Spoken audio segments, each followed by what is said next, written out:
at 11:06 el kit of our 15 minutes.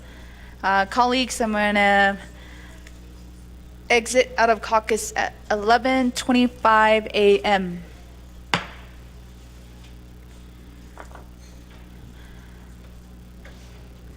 Colleagues, I'm going to do a roll call.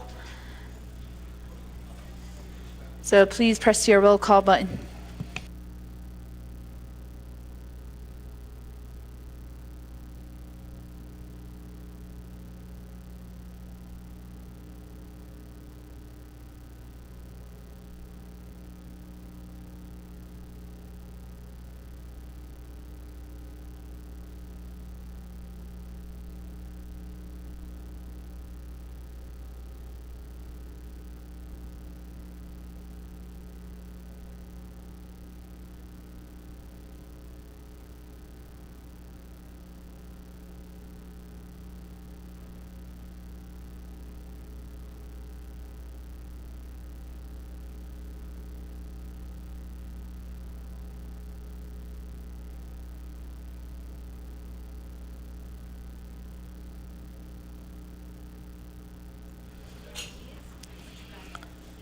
Roll call, colleagues.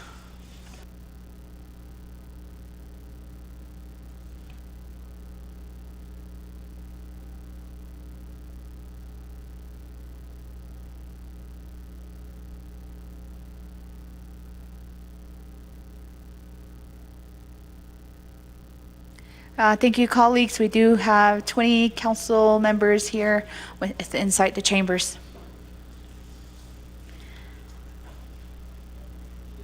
Before we entered into a caucus, we still have 3 reserve time that we haven't get to yet.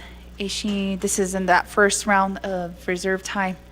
We have Vice Chair Sherilyn Yazzie with 3 minutes and 45 seconds.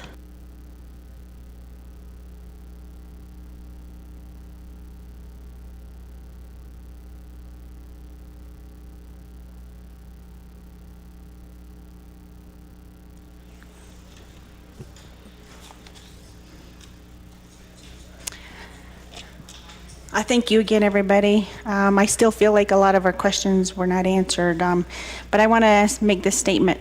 We are presented this opportunity as an investment that will bring financial returns and economic opportunity to our people.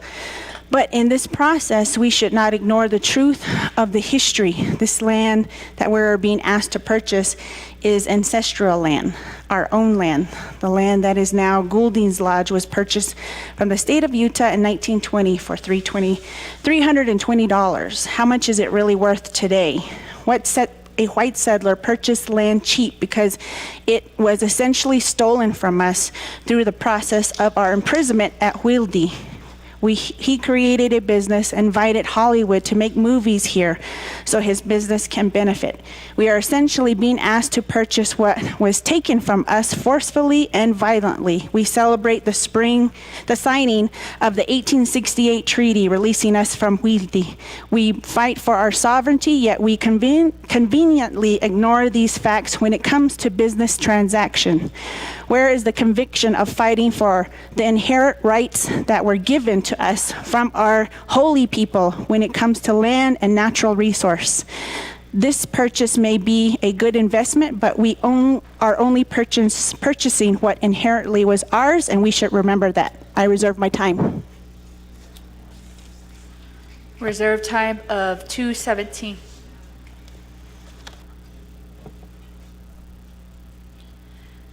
Going back around, we have Honorable Shauna Antlaw with 58 seconds.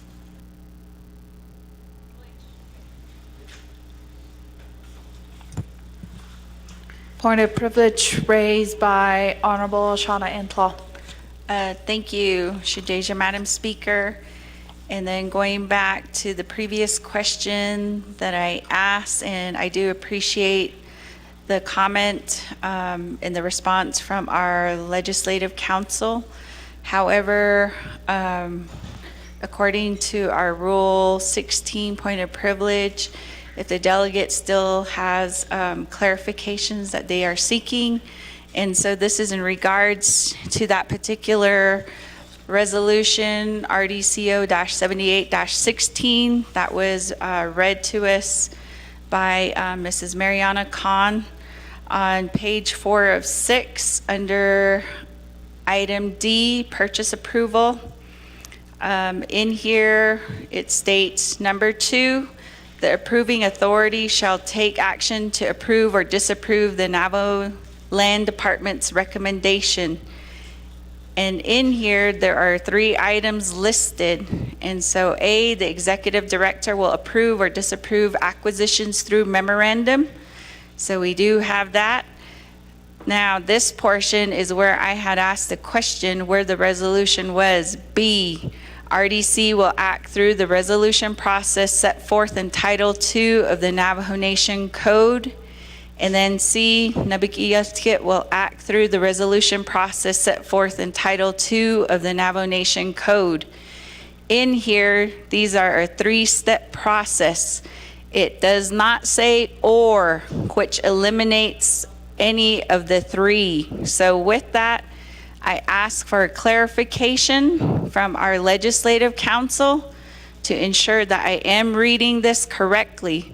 So if it had said or, that would mean that one of the 3 would suffice. But since it does not say or, all 3 should be in order. Therefore, I did ask for the RDC resolution that is set forth in Title II of our Navajo Nation Code. And if that page of the resolution can be provided or emailed, that was my question. So I reserve the rest of my time. Honorable Shana Antla, you are on a point of privilege, so there's no reserved time on point of privileges. I'm going to refer that question back to our legal counsel, Ms. Barbroff. This is on Resolution RDCO-78-16. Okay. Thank you very much for the question, and it's actually a good opportunity to point out some intricacies, but it was a great question. So what we're looking at is the exhibit attached to Resolution RDCO 7816. It is the Navajo Nation Land Acquisition Rules and Regulations. As if you go to page 2, B and C, and Ms. Khan walked you through these.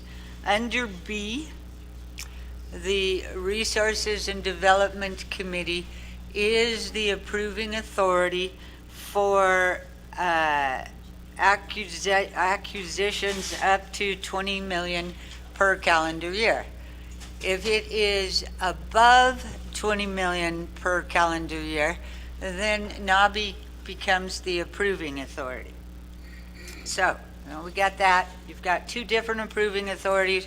RDC for 20 million and less, NABI for above 20 million. So now we're going to go to page, I think it's page 4, where Delegate Claw brought up, she's looking on page 4 at D, and that says purchase approval. And she's particularly looking at D2. And these are where those intricacies of the law can kick in and frustrate everybody. But what it says is the approving authority shall take action to approve or disapprove the Navajo Land Department's recommendation. It doesn't say the approving authorities. It says the approving authority. So that takes you back to if the purchase is less than, or 20 million and less, the approving authority is RDC. In this instance, the purchase is above 20 million, so the approving authority is NABI. Now, as Ms. Khan pointed out earlier, this legislation is also is here at council. The reason it's here at council is because it includes a limited waiver of sovereign immunity. That's why it has to go to council, has to get a 2/3 vote. So it is Office of Legislative Counsel and as Chief Legislative Counsel's a position that the legislation is appropriate as drafted. It did not require an RDC resolution, and I did use the word require. It wouldn't have hurt if there was one. There is a possibility under Rule 20, if you're interested, Rule 20 of your Standing Committee Rules of Order does allow you, Council, to refer legislation back to appropriate standing committees. Thank you, Delegate Claw, and back to you, Speaker.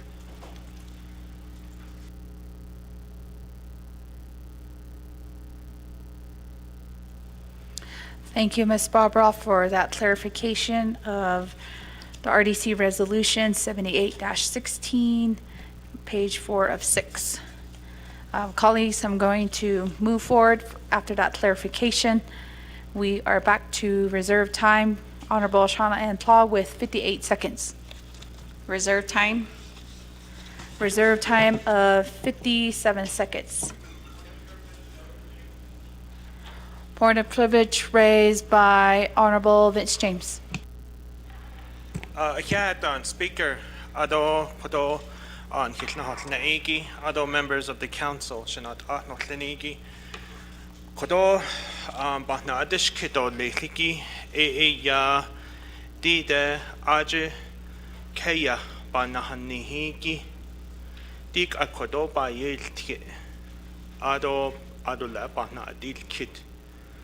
Oko Quai Kot Abane Krego Aje Banahani Hosh Abe Baahot E Kote Atiba Yeltio Do Kodon da Adil Kido Edo Dao Kodobeta Nahasis Tani La Adinido Netendol Sostini Go Aje Kaya Do Aje has Ani Bana Ini Higi That's Aban Banahadon Hot Ajanti Kodo Nal Sos Bedana Hadit Ahinet Nil Sozo Edat Hot Be Ba Hot Di Be Elratet Anigi Nal Sos Doba Nahadon Quaki Banet Indo Ba Yelti Ikidat Sos Edat Hot Be Elratet Ako Kot Trao Eya Bahna Adishkil.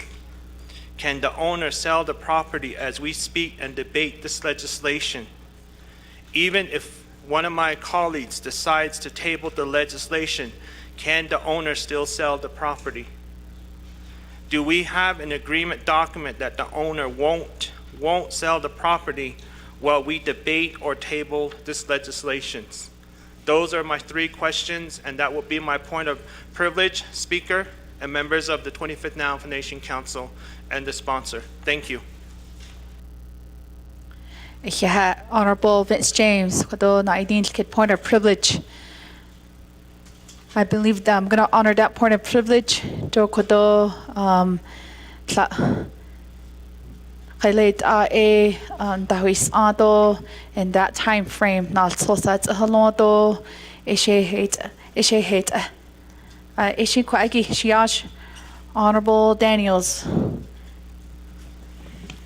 Thank you very much, Kodo, Madam Speaker. Ado Kodo Sitsili Yaju Kodo, Honorable James Kodo, Naidish Kidigi Tragos, Kodo Naidish Kidigi Kodo, my agent, which Hodesh Kodo Jenta Hado, Kodo, Mr. Allen Kodo, DOJ.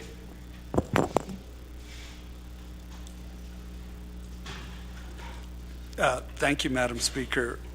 Delegate James, in the purchase agreement, we do have a provision that once they sign it, they are required to stop soliciting offers for sale. They are prohibited from selling the property to another. And yeah, they can't sell it once they sign the agreement. And they can't entertain offers from others. They can't entertain, they can't allow their employees to shop with the Navajo Nation for better jobs, et cetera. So we have that in the purchase agreement.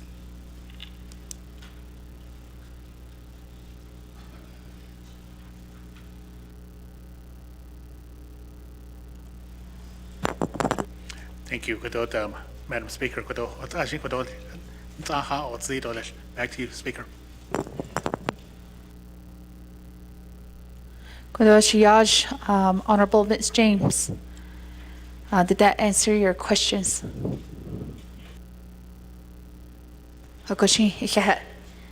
At this time, before we move back forward to reserve time, I want to introduce from Chair Eugenia Charles Newton.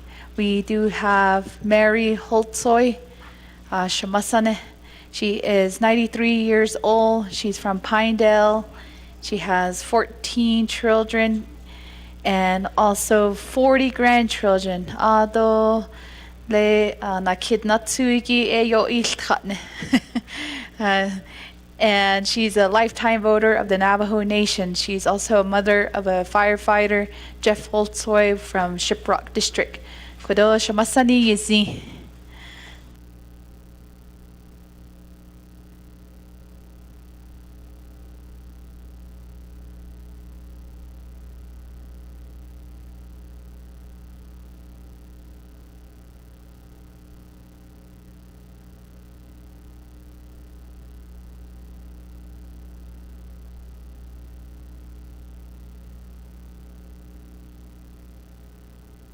Ashine shamasane hehe.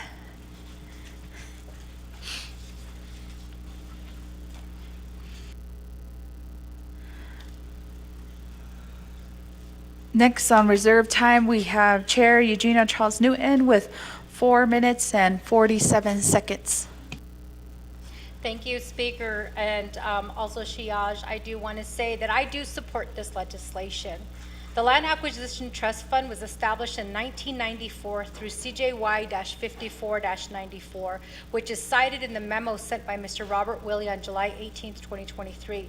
However, CAU-44-16 amended CJY-54-94 and allows for the trust fund to be used to provide land necessary for approved Navajo Nation economic development. When we say economic development, I think of potential revenue sources and jobs. Currently, there's 280 Navajo people who are working at this facility. When we toured the facility on May 1st, many of them came up and spoke to me about saving their jobs. The potential revenue through taxes include the hotel occupancy tax at 8%. Revenue generated from this tax goes back into the services that are provided to our Navajo people per CO-40-10. Sales tax revenue is paid at 6%. Fuel tax at 18% per gallon. Junk food sales tax at 2%. Keep in mind that this revenue helps our people tremendously through the services that are provided to them. I also appreciate that we're paying $13 million below the appraisal value. In my first year as a delegate, I witnessed and voted on spending. What I rarely saw were delegates bringing forward issues to put money back into our coffers. Be mindful that revenue helps our people. I also appreciate the questions regarding what was spent. However, I believe the cost for due diligence is a cost that anyone eats up when deciding whether to make a huge purchase. It's like buying a used home. Sometimes the potential buyer asks for additional assessments to be done, and they pay for those assessments.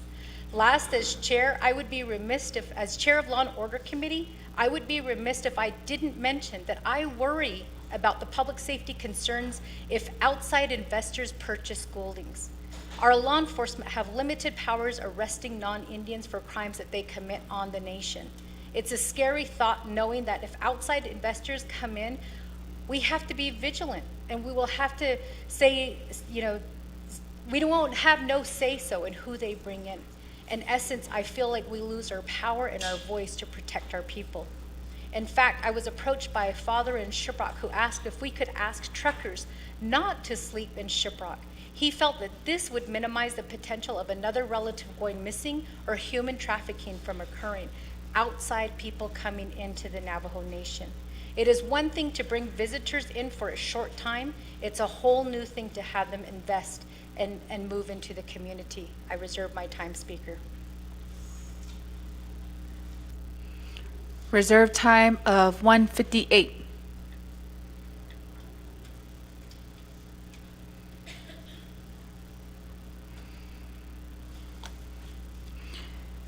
Going to go back around to reserve time. We have Chair Shondine Parrish with 1 minute and 19 seconds. Yeah, thank you, Speaker Curley, and good morning to my colleagues on the 25th Navajo Nation Council. I understand that the tourism industry is $1 billion industry, and the Monument Valley, Goldings, Oljeto area is considered to be one of the unofficial wonders of the world. I understand that coming from the community of Kayenta, and I was born actually in Goldings myself. But the questions I posed earlier about the financial statements was important for myself to get those answers, because I don't feel comfortable making a decision of spending over $59 million on the land. However, I'm open to the amendment that Vice Chair Slater may pose, and I'm going to reserve the rest of my time. Thank you. 33 seconds. Going back around to Honorable Crotty with 8 seconds. I'll waive my time, thank you. Reserve time of 7 seconds. Oh, waives her time. We have Honorable Dr. Andinez with 1 minute and 21 seconds. Yeah, Speaker, Delegate Daniels, for bringing this legislation forward. I think through the extent of my own questions, but also those of my colleagues yesterday as well as today, I am also looking forward to further discussions, even regardless of where everything lands here momentarily. But with that, Speaker, I do waive the rest of my time. Yeah. Thank you. Honorable Nez waives his time. We're going back to Vice Chair Carl Slater with 4 minutes and 1 second.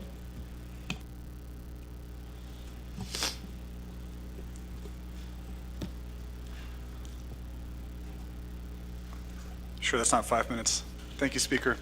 I would like to offer an amendment that I just emailed to Ms. Johnson, and I asked that she send that out to the committee or to the council. When we were in the caucus, I approached Mr. Allen, and he indicated that there is the finalized purchase agreement, and that needs to be added to this legislation. It's a big document, and I believe it should be submitted to the council before we vote on it.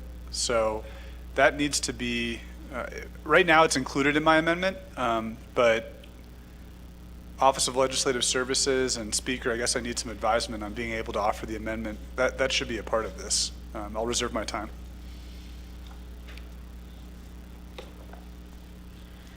Reserve time of 3:22.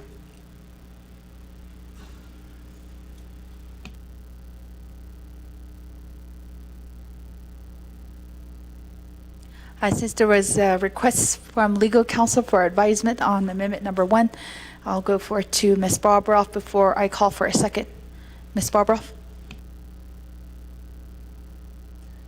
Thank you. That is the new purchase agreement. It is very, very thick.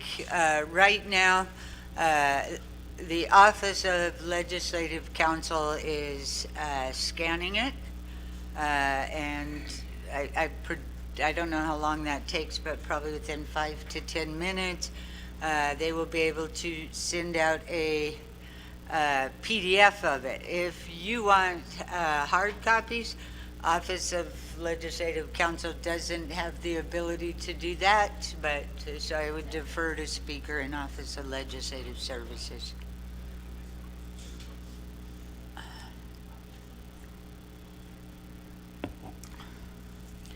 Colleagues, there was that request from Office of Legislative Counsel and also Office of Legislative Services that it will take approximately 15 minutes to get all those documents scanned and also hard copied.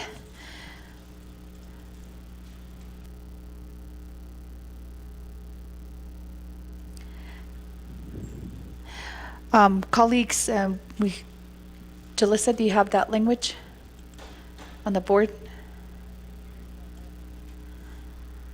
We lost connection with our board here.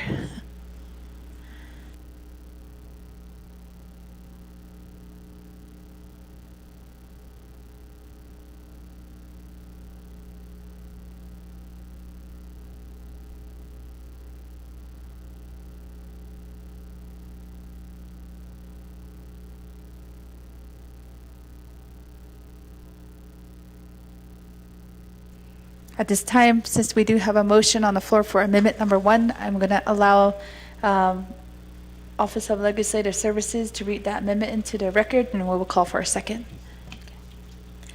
Amendment to Legislation 0025-23. 1. Page 10, line 30, add paragraph HH and II as follows. Underline, HH, the Navajo Hospitality Enterprise has agreed to a profit-sharing plan that will provide 100% of profits, capped at $3.5 million annually, to be paid to the Navajo Nation. A memorandum dated July 14, 2023, from the Navajo Nation President to the Navajo Nation Council regarding this profit-sharing plan is attached as Exhibit L. 2, the Division Director, Division of Natural Resources, has provided memorandum dated July 19, 2023, which is attached as Exhibit M. 2, Exhibit L, memorandum dated July 14, 2023, from the Navajo Nation President shall be added to Legislation 0025-23. Exhibit M, memorandum dated July 19, 2023, from the Division Director, Division of Natural Resources, shall be added to Legislation 0025-23. 4, page 11, line 4, insert a new Section 3. Underline Section 3, condition precedent to the purchase. A, underline a condition precedent to the purchase of the property is the requirement that the environmental liabilities will remain with the seller. B, a condition precedent to purchase of the property is the requirement for the projections as described in Exhibit B are consistent with what has taken place since the projections have been put together, and that NNHE will be able to meet profit-sharing agreement with the Navajo Nation that have been advertised with current data since projects were put together. 5, page 12, line 5, insert a Section 5, Section 5, underline bold. NNHE not allowed to request funds from Navajo Nation regarding purchase of this property. The Navajo Nation Hospitality Enterprise will not be allowed to request funds from the Navajo Nation regarding the purchase of this property. 6, renumber or re-letter succeeding paragraphs or sections accordingly, if necessary, and this amendment shall supersede inconsistent language contained in any other committee amendment which shall be conformed to the intent or language of this amendment. The Office of Legislative Services, with notice to the sponsor of the legislation, is hereby authorized to make necessary grammatical changes. Madam Speaker, that is the amendment to Legislation 0025-23.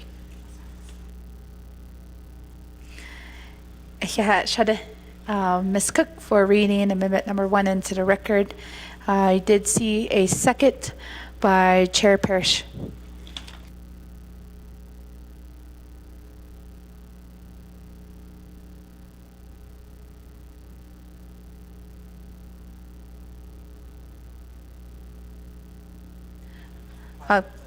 Colleagues, I'm going to request for a recess about 15 minutes to prepare all that documents. We need time to scan them, email them, and print them out. I don't see no objections. Colleagues, recess falls in line right with lunch as well. If you do need it, will everybody be needing a hard copy? No, just raise your hand so Chief can see you, so we can provide those hard copies if you need one. With that, colleagues, I'm going to recess at 11:55 a.m. for 15 minutes.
For our guests in the gallery, we do have lunch served outside, sponsored by Navajo Arts and Craft.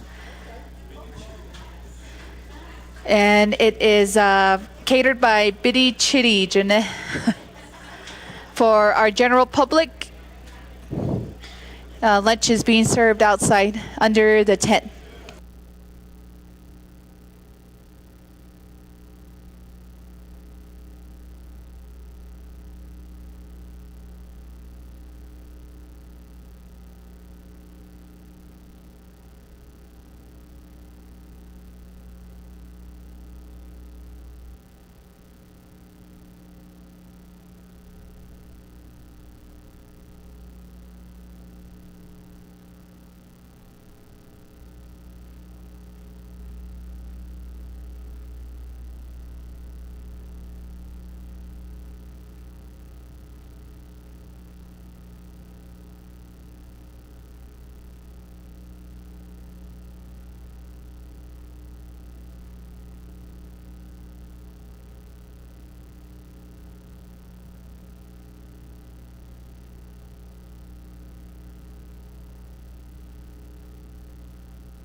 Colleagues, just give us a few more minutes, about 5 more minutes.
Colleagues of the 25th Navajo Nation Council, we did go into recess for a brief moment to have our legal counsel and legal services to make those copies and scans for the amendment number 1. So at this time, please feel free to press your roll call button.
Colleagues, if you're entering back to council chamber, please answer roll call.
Colleagues, if you're back in the chambers, please press your roll call button.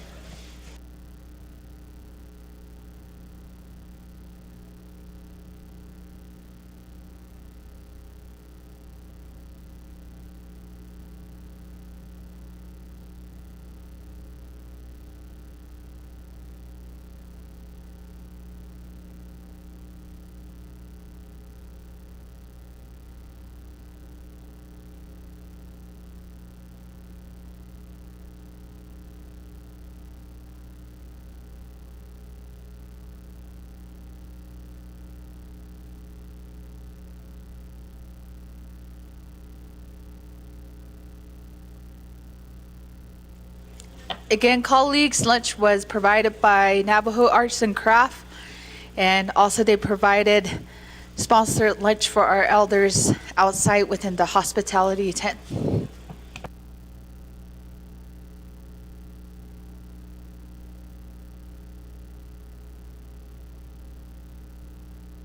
We also have some coffee that was provided by Kayenta Township in the South Conference Room as well.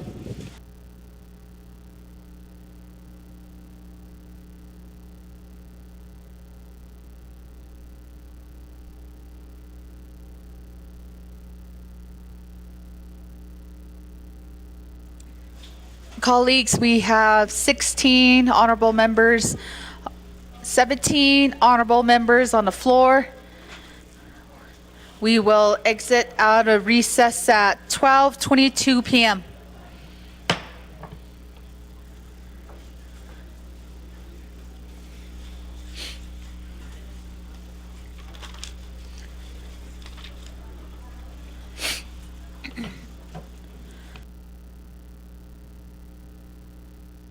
Colleagues, we are on amendment number 1. It was motioned by Vice Chair Slater, second by Chair Parrish.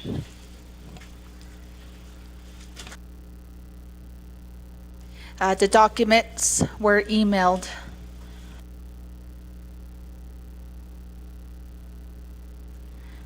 So we will begin our debate on amendment number 1.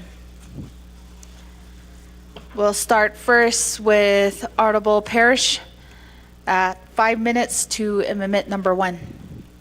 Thank you, Speaker Curley, and good afternoon to my colleagues once again. I believe, I just want to say thank you to the sponsor for offering this amendment. I just wanted to ask the sponsor if we could modify the amendment. The modification will be to section, section 5, and let me forward that to the Navajo Nation Council. Thank you, Speaker. I will motion that once I send it to the council, and I'll reserve the rest of my time. Reserve time of 4:22. Motioning party, Vice Chair Slater, there's a request from Chair Parrish for modification to amendment number 1. I believe it was emailed out. Is this a request to modify? Vice Chair Slater? Thank you. Can I ask the modifying party if they discuss the modification with DED, DNR, or the hospitality enterprise? Thank you, Vice Chair Slater. Before I turn the floor back over to Honorable Parrish, I'm going to have staff read that requested modification to the record. Page 12, line 4, insert a section 5. Section 5, Navajo Nation Hospitality Enterprise, self-sustaining and self-sufficient. A, NNHE shall be self-sufficient and self-sustaining in its operation of the Gouldings property. B, NNHE shall not request any funding from the Navajo Nation related to the operation of the Gouldings property, including but not limited to funds for capital improvement, overhead, management costs, or environmental impacts. Madam Speaker. Thank you, staff, for reading that modification request to amendment number 1. I'm going to turn the floor back over to Honorable Parrish to address Vice Chair Slater's question.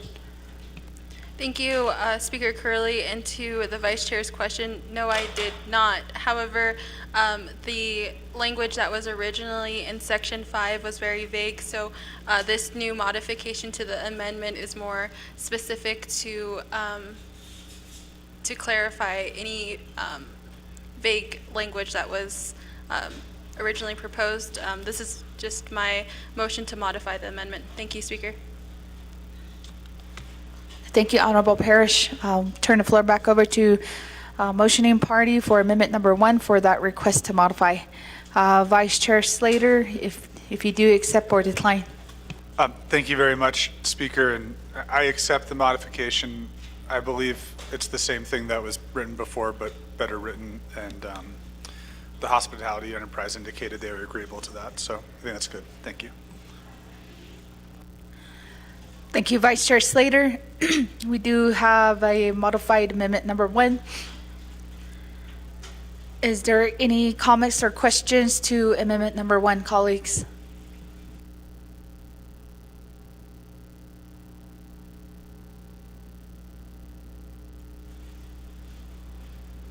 Go back to motioning party, Vice Chair Slater. Very much. Thank you very much, Speaker Curley.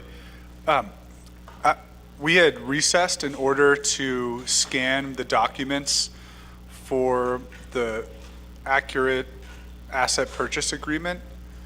And I think before we've let motioning parties modify their own amendment, and I would request to do that or request a colleague to modify this amendment to include that exhibit that we just recessed for. So that way we're not doing 2 different votes and instead just doing 1 vote. So Speaker, I'll look to your direction on how you'd like to move forward.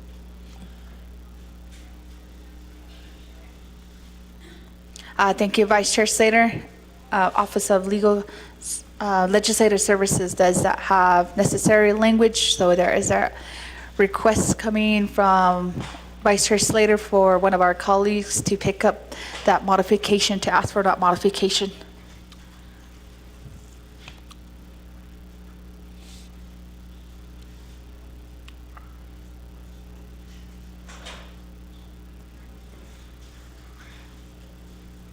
This is to amendment number 1, so everybody else does have the 5 minutes to amendment number 1.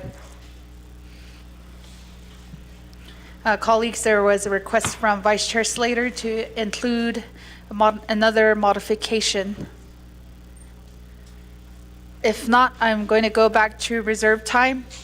We have Honorable Parrish at 4 minutes and 22 seconds. Thank you, Speaker Curley. I'm going to motion to modify the amendment to include the document Vice Chair Slater has indicated. Thank you. And I reserve my time.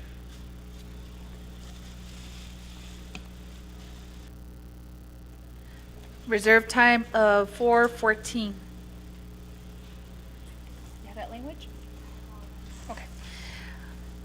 Before we go back to Vice Chair Slater to accept or decline the modification request, I'm going to have Ms. Cook read that modification to the record.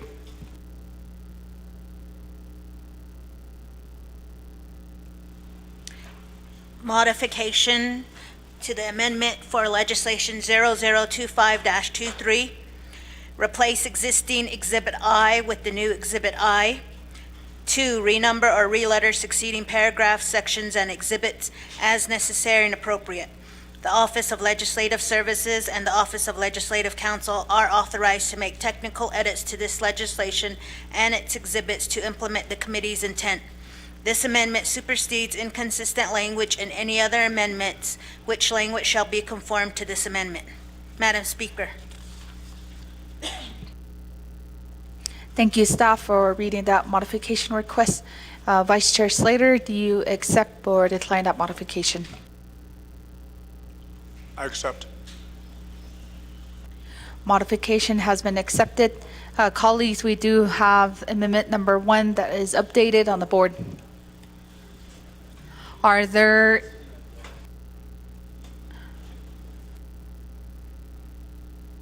Are there any other additional comments or question on amendment number 1?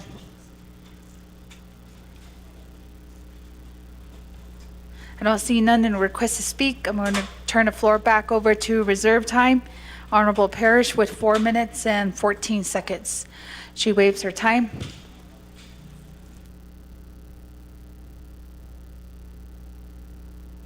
Colleagues, second call for any additional comments or questions to amendment number 1. Third call.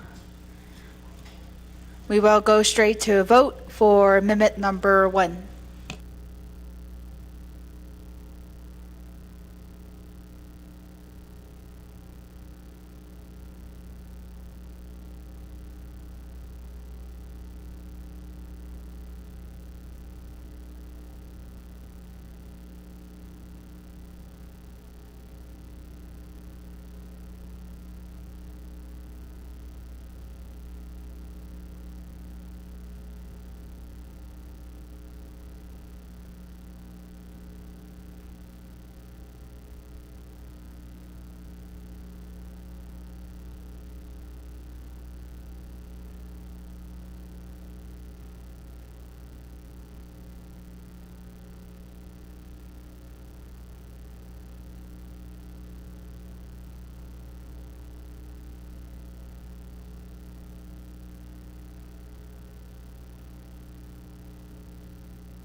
We have 50 seconds on the board to vote on amendment number 1.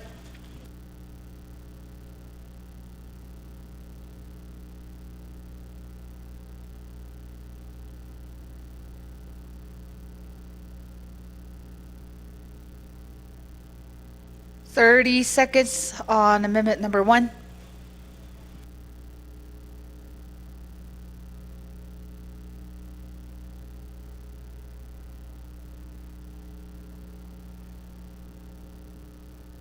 Twenty seconds on the board to vote on amendment number 1.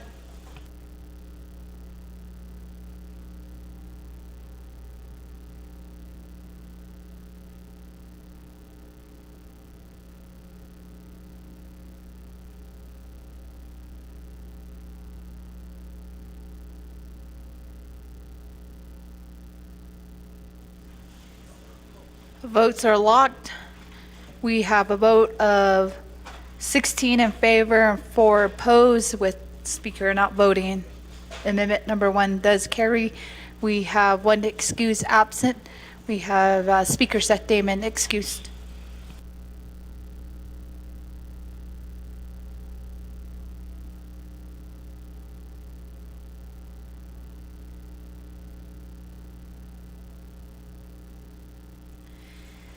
Thank you, colleagues. We are back on the main motion. Just to recap, we do have reserved time by Honorable Parrish at 33 seconds. We have Vice Chair Slater at 3 minutes and 22 seconds. Vice Chair Yazzie at 2 minutes and 17 seconds. Honorable Shauna Entlaw with 57 seconds. Chair Eugenia Charles Newton with 1 minute and 58 seconds. I'll go forth with the Vice Chair Yazzie with 2 minutes and 17 seconds.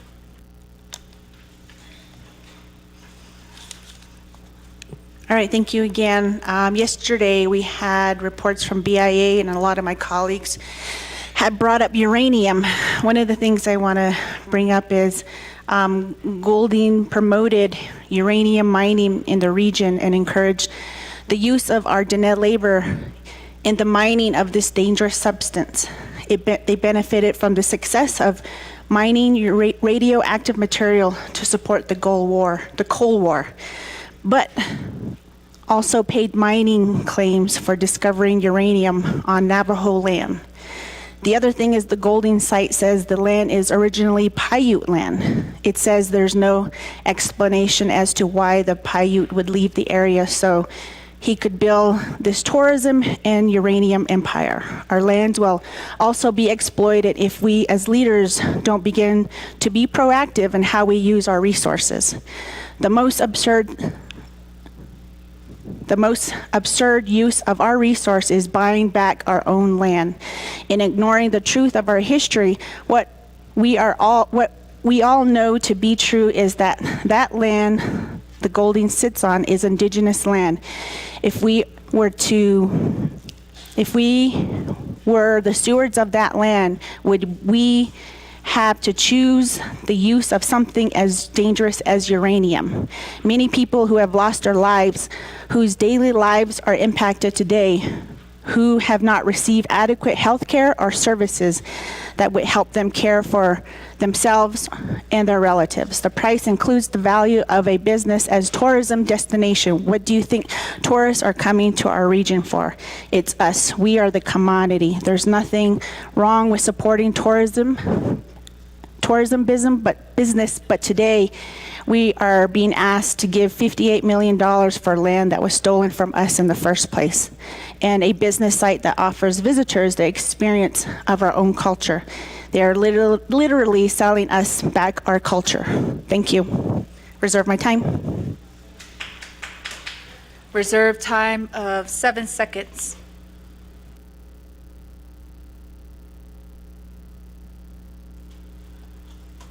Honorable Shauna Intlaw with 57 seconds. Hagoshi Shadeja, Madam Speaker. Arashana Kareya the amendments a ni khas nelo a Kareya Shishinjonedo Bansis case ni kote ag as don a ni hitene a shimpa danit indole oko she ni kits zindo kachana ako a hehe a kodedole.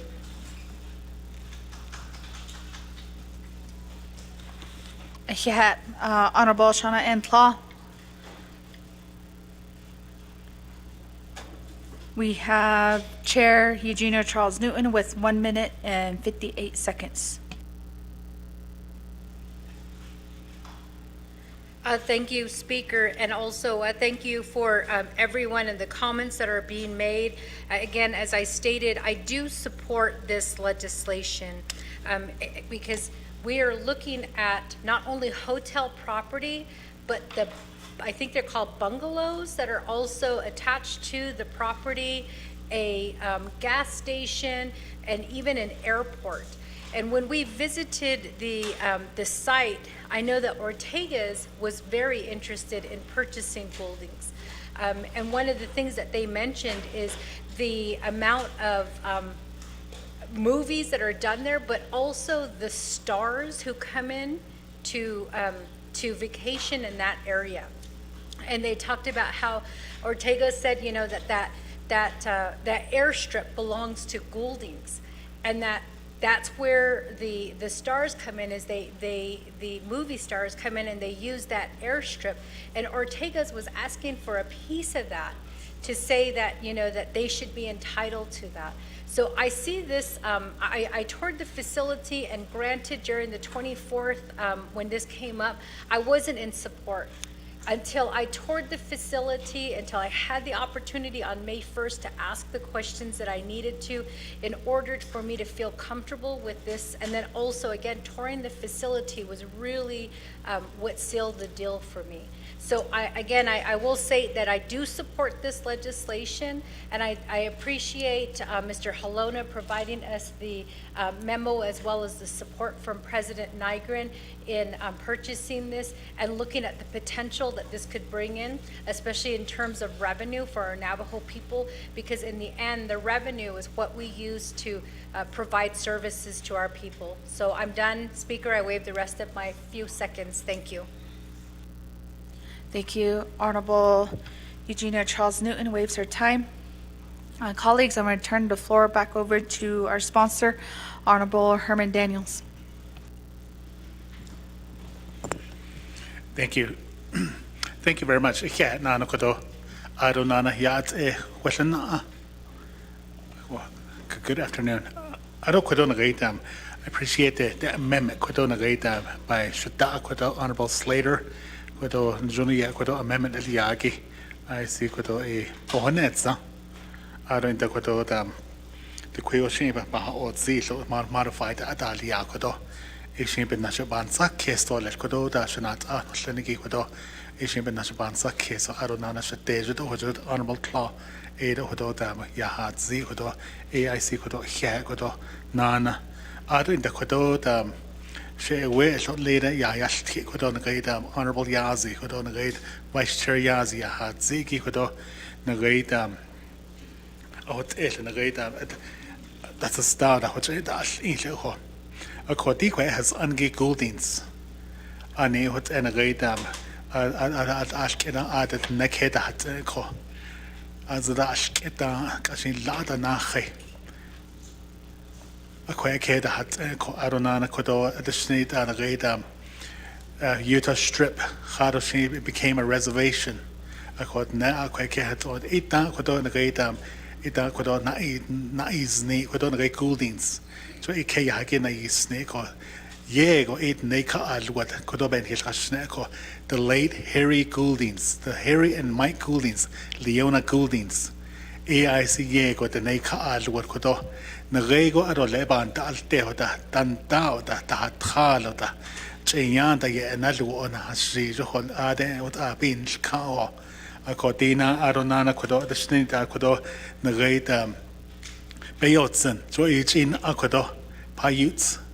Akod this Kodo Ada has Ange Zadashkin Adhitan here Kay Hako, Ako Adonana Kodo Dijo, Kay Hake in Hindot Lesh, Adon Hikodo, Bacaro da in Nishdot Lesh Kodo, Niki Enterprise Kodo, our very own enterprise, Kodo Navajo Nation Hospitality Enterprise, A Kodo, Yosh, Washdonan and Hashin Hajo, the Nishdot Leshako, A Yisipin Yakodo. Aronana Kodon Raylet Sotot in Akodo uranium. Ani hot en RDC. We did a tour. Nagayhot ena Kodo when I was on RDC. Chairman Nez added Hanhiti Ejiko along with them Navajo Nation EPA, Navajo Nation AML Ajata Inishigita Nash Eko.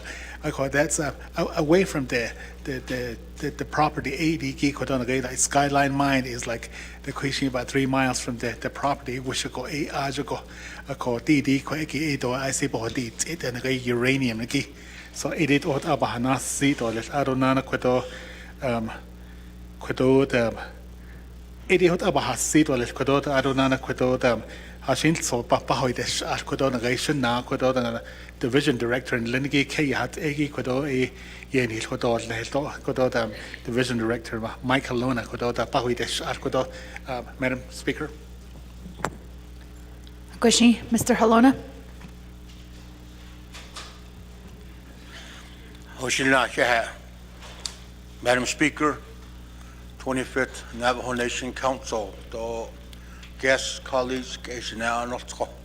Ado da not gido dan kinatiki ado da wis ago akodi it's about sitas kezo ya diben da silnes to anda atsada le 2013 da ni ke chaholia chun ke dini ya dai to netats ni ke to ni dita. And what happened was we actually just ran out of time because at that time they set a time limit as to when they wanted to close on the property because they have on season, off season.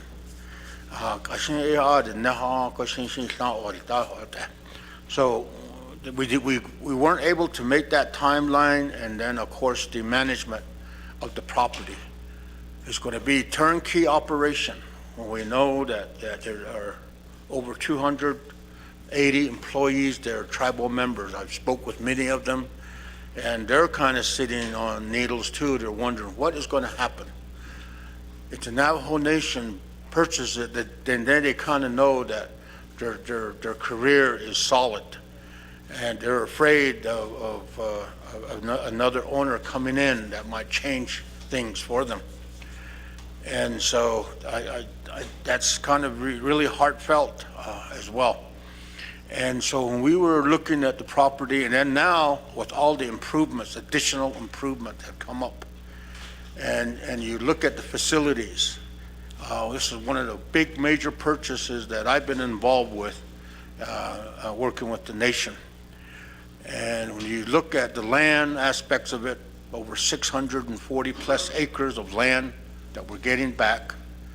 And then you start looking at all the improvements. We're actually buying a community that was established there to support the whole area there. And of course, tourism. And on our side, when I say on our side, down in Monument Valley, that's where millions of people have come to see and look. You can't even watch TV without seeing a commercial on Monument Valley. You can't pick up a magazine without seeing photos of Monument Valley.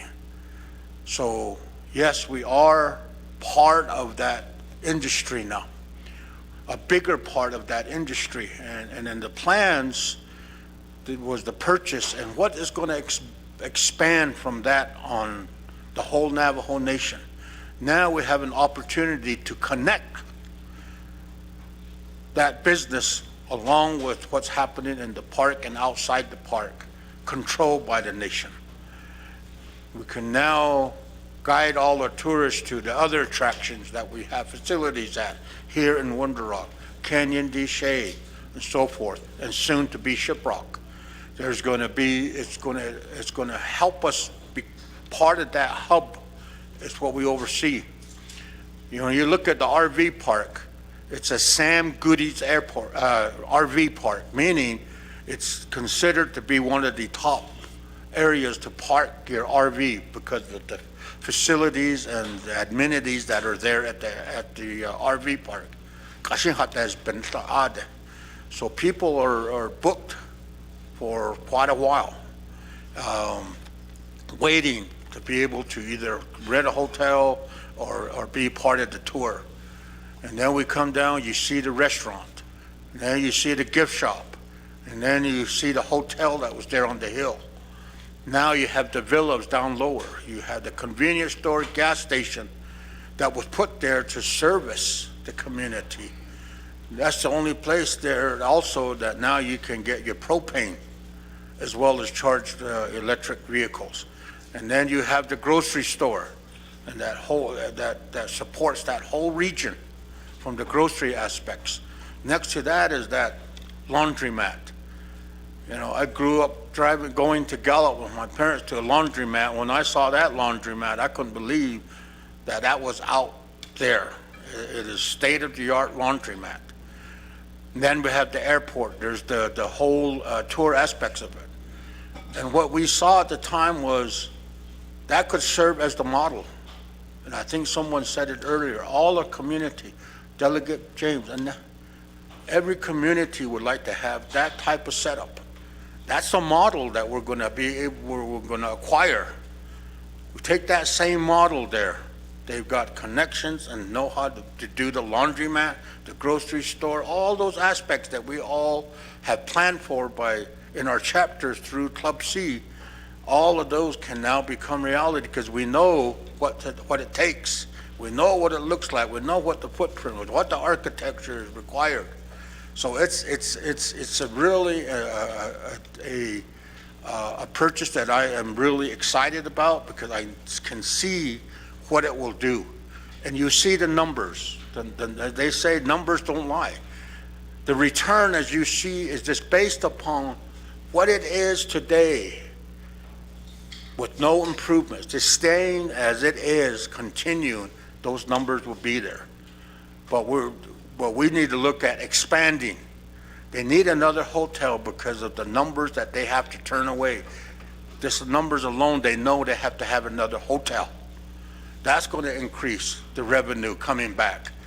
All the other aspects to be built in. And I know our operator, Hospital Enterprise, has got some great ideas as well of what we can add, how we can improve it and make it even better. And so I just wanted to add those thoughts as we were working on this project for many years, and then coming back to the table and be able to get to this point is exciting. And I know we all work every day. We get up to serve the people, and And that's what that acquisition is for, is really the people there. If you go and spend the day up there and observe, yes, there's tourists, but there's also many of our community members. They've got the well there that has been opened. They've allowed them to hook into the sewer system as well, up to now. And that just means more opportunity for us.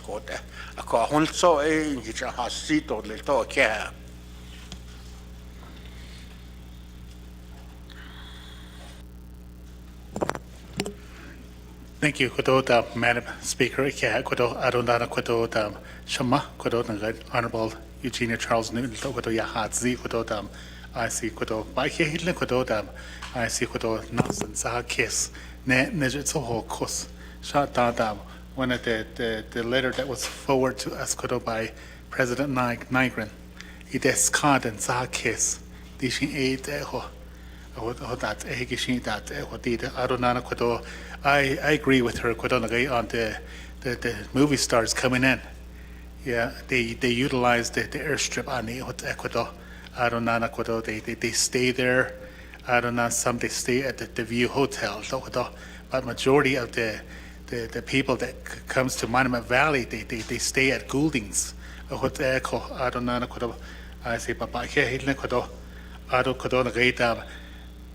Khaysh ada da indishiki khat alshinshi khada and dakhe. So the gate at the house ada and the gate Toranish Kianta. Then a hoot so.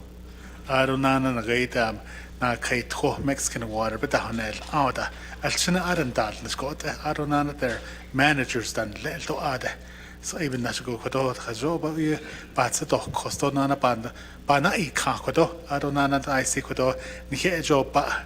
Ishi baby, Bahol Nito, Leshkoda, Yego Batsato, Costona, Codone, Nasta Bansa, Keso, Ishin Hiana, should all lily waggy. It would up a seat or Leshkodo. Thank you, Madam Speaker.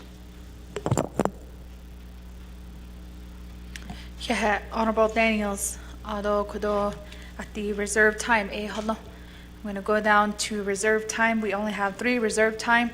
We have Chair Parrish with 33 seconds. Thank you, Speaker Curley, and good afternoon to my colleagues on the 25th Navajo Nation Council. Again, I just want to thank everyone for the discussion today. I just wanted to emphasize that it's important for anyone who is asking the Navajo Nation for money to provide the proper financial statements and documents that are requested at the time that they're requested and that they're current. I think that this council is well educated and can make decisions based off of data. At this time, thank you for giving me this time, and I'm ready to vote. Thank you, Speaker. Thank you, Honorable Parrish. Moves the rest of her time. Next, we have Vice Chair Slater with 3 minutes and 22 seconds. Vice Chair Slater waives his time. We have Vice Chair Sherilyn Yazzie with 7 seconds.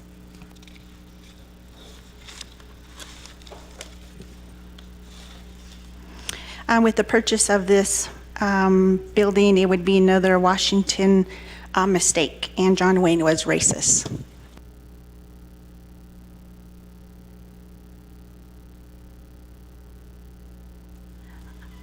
Colleagues, we went through the whole reserve time, but we have a new colleague in queue.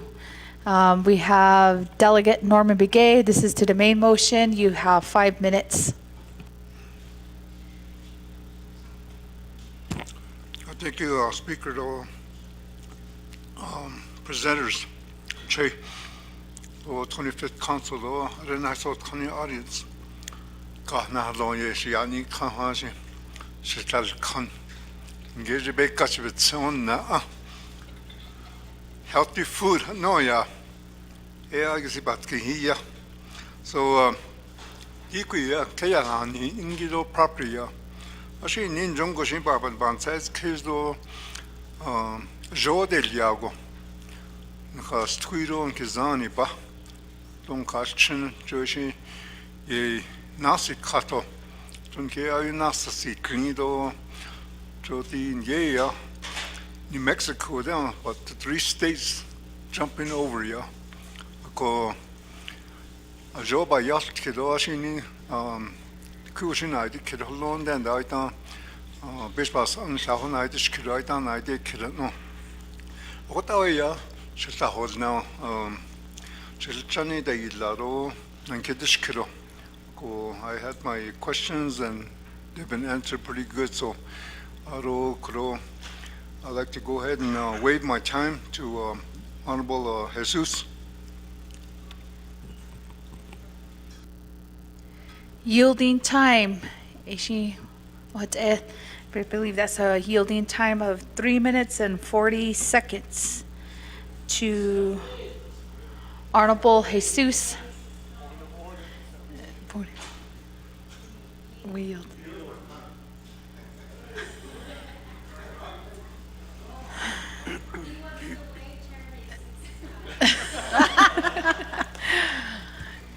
He did specify it over to Honorable Jesus. So Honorable Jesus, 3 minutes and 40 seconds. Do you accept? Madam Speaker, I do. Time 3:40. Goshi. Ado Shanai, Honorable Norman Begay, for allowing me your time. Adonana members of 25th Navajo Nation Council for this discussion, dialogue that we've had since yesterday on this particular legislation. And I'd just like to thank my colleagues for making the amendment to the legislation.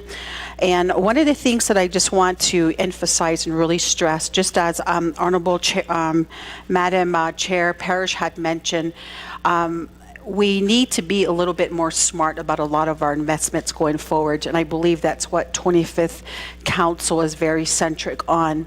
And again, we do have properties that have been purchased from years ago that we're not really seeing a return on investment on. So it was good that the financials that were provided by the President's office is kind of what set the pace in regards to seeing a favorable profitability on this property. But we can sit here and say that there's all these amenities, but one of the things that I just really would like to recommend to Navajo Nation hospitality is that we have airports that need to be maintained. We need a proper operation and maintenance plan for all these facilities going forward. As you all know, here on Navajo Nation, a lot of our public facilities are dilapidated, and we've got departments that are always trying to look to relocate their staff because of various occupational safety hazards within their office building.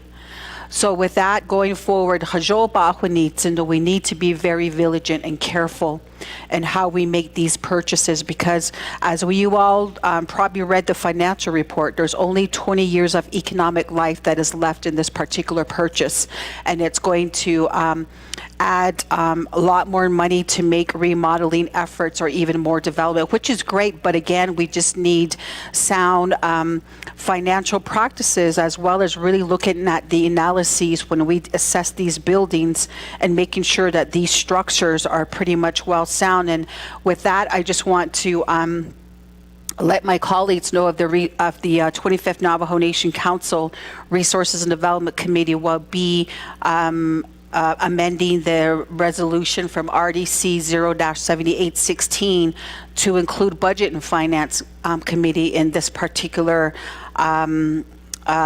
legislation, as well as the investment department under the Office of the Controller. Again, you know, we have to be very careful and exercise how we properly spend these money. So, Doshiyaj, Honorable Daniels, this is a good legislation. Thank you for bringing it forth. I honestly believe in the tourism. And again, with that, thank you, colleagues, and I am ready to vote. So I'm going to go ahead and waive the rest of my time, Madam Speaker. Thank you, Honorable Jesus. We will go forward. There's no waiving time on yield time, so we'll carry forward, colleagues. I don't have anybody else in reserve time or request to speak. I'm going to turn it over to our sponsor here, Honorable Daniels, for any closing comments.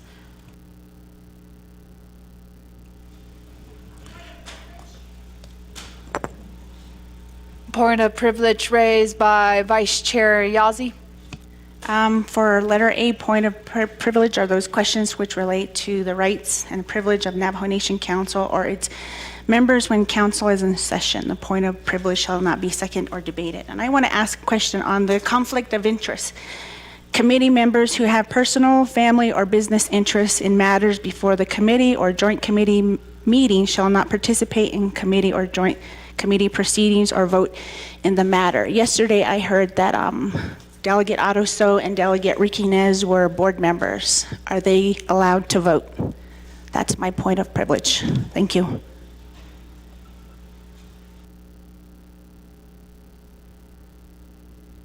Thank you, Vice Chair Yazzie. Before we do call for our vote, I want to have our legal counsel make that clarification for you.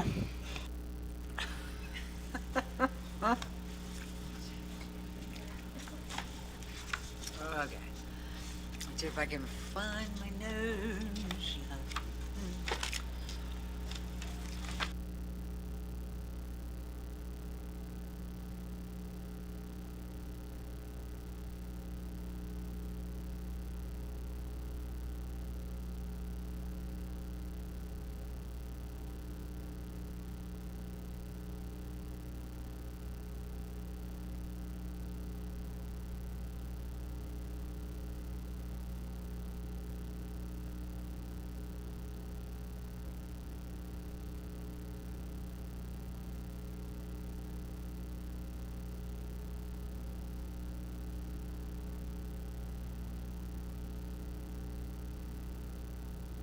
Ms. Barbara? Thank you very much. I apologize for the slight delay. So, you have two conflict of interest provisions that are at work here. One is in Title II, Section 191, and that is conflict of interest, and it states that committee members who have personal, family, or business interests in matters before the committee or joint committee meeting shall not participate in the committee or joint committee proceedings or vote in the matter. As you'll note that when I was reading that, it does reference committees. It looks like it was crafted for committees, but we have always just expanded it out to council, or at least the intent. This is entitled to, that is addressing personal, family, or business interests. So in this case, it would be personal, family, or business interest in Goldings. I have no idea as far as whether Delegates so has family, business, or personal interests in Goldings. That is something that he knows, and it would be his responsibility to bring that forth. If indeed he does have some type of interest and he doesn't recuse himself, his failure to recuse could be challenged on the council floor. So that's what council could do in that scenario. Now, you also have a ethics and rules provision. It is in the standards of conduct for elected officials of the Navajo Nation. It is actually Section 4 of the regulations, Section 4B3. And I think we've discussed this before, but what it reads is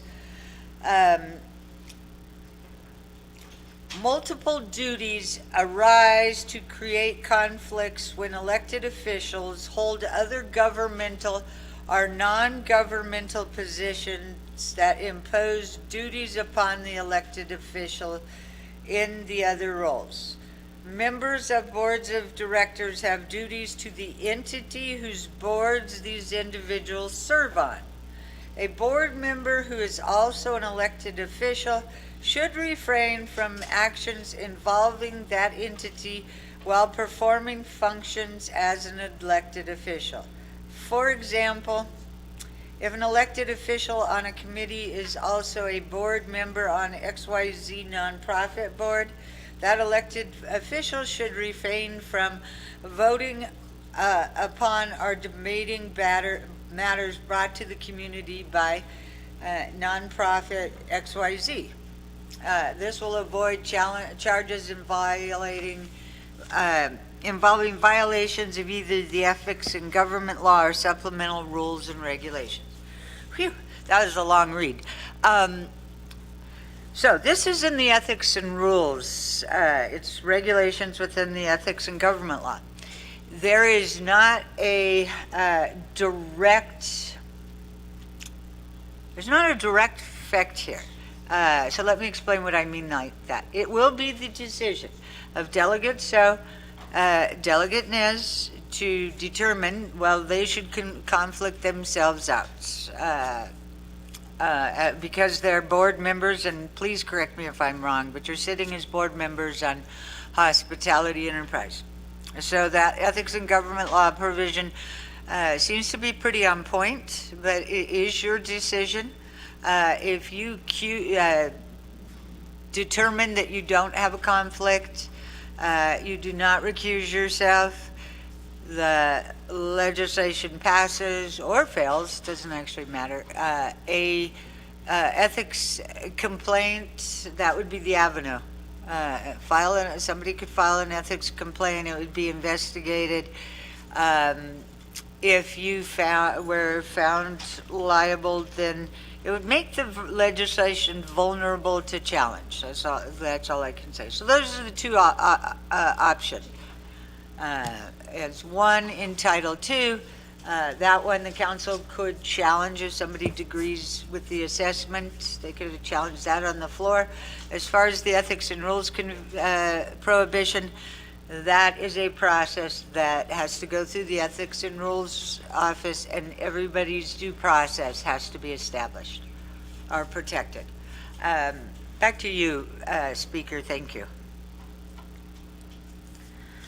Thank you, Ms. Barbara, from our Office of Legal Counsel for a clarification. Vice Chair Yazzie, I believe their answers were stated from our legal counsel. Point of privilege raised by Chair Eugenia Charles Newton. Thank you, Speaker. I'm going through DIBS right now, and it looks like there hasn't been a selection made from NABI. And like Dana said, correct me if I'm wrong, I think the only confirmation has been Chair Rick. Oh, there's been no confirmation? Yeah, I don't think we've confirmed anybody to the Hospitality Board for the 24th Navajo Nation Council. And I could be wrong. I'm looking at DIBS. I'm sorry, the 25th Navajo Nation Council. I'm looking at DIBS. I don't see anything in there. So can we get clarification of who has been appointed as board members? Because during the 24th, you are correct, Dana, that it was Chair Nez and it was Delegate Otto. So, but I don't see it in DIBS for the confirmation of the Hospitality Board. So can we get clarification on that?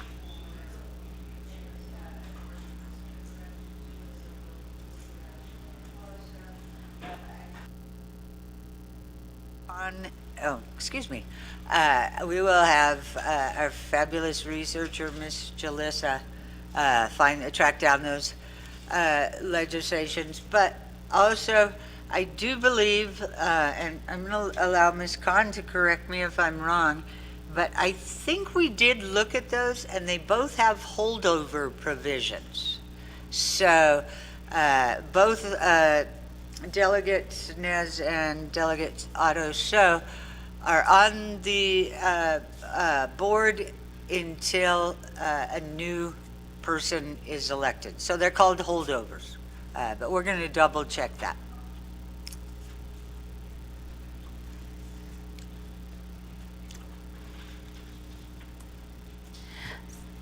Thank you, and we'll see if our Office of Legislative Services have any documents, and then we can send that out as an email to colleagues.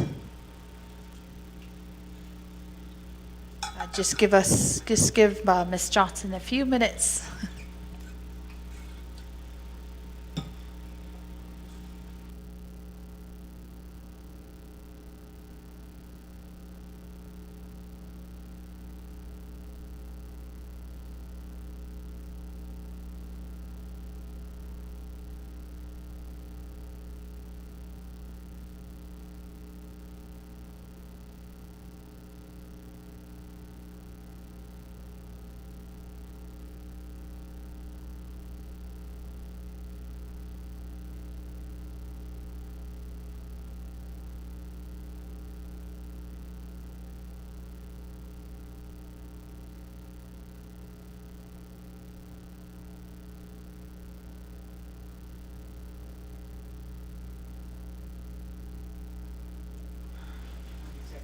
Colleagues, we found the resolution, so just give us a few moments to send that over to legal counsel.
Thank you, colleagues, for your patience.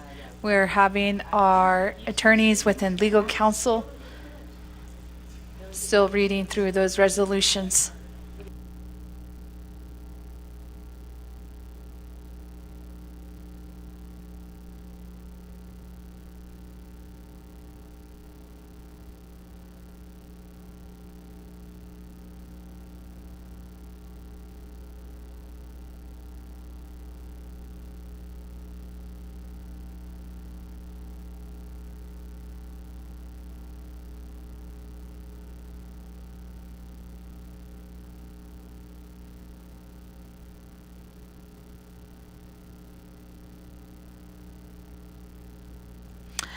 At this time, I'll turn the floor over to our legal counsel, Ms. Barbroff.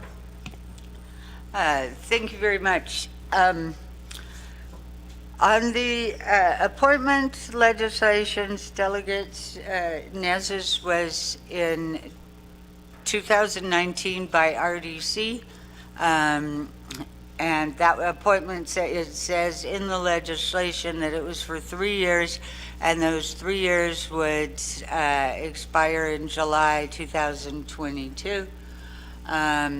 We're looking to see in the enabling legislation or such whether there is a carryover term. We haven't found one yet, but so we're there. Delegate So was appointed, as far as we can tell, he was appointed in 2015. For 3 years, he was appointed by NABI, and apparently he has been operating under a carryover provision. We just have not been able to track down that provision. So we're somewhat of a standstill on the status of the board appointments. I don't know if Navajo Hospitality Enterprises is here and could add anything, or if the Department of Justice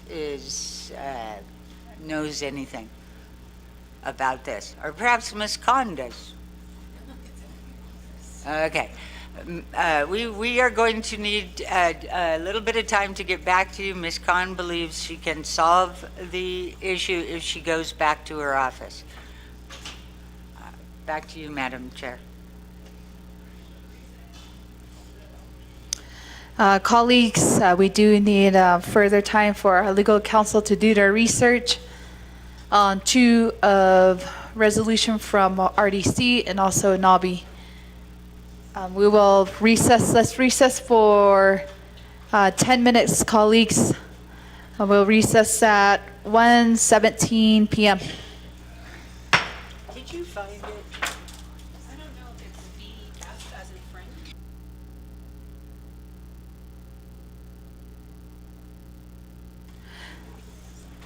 Colleagues, I also like to recognize Alexander Ashley. He's the owner of Bitty Chitty that catered to us this afternoon, and he also donated 150 meals to our visitors outside, so let's welcome him to the council chambers.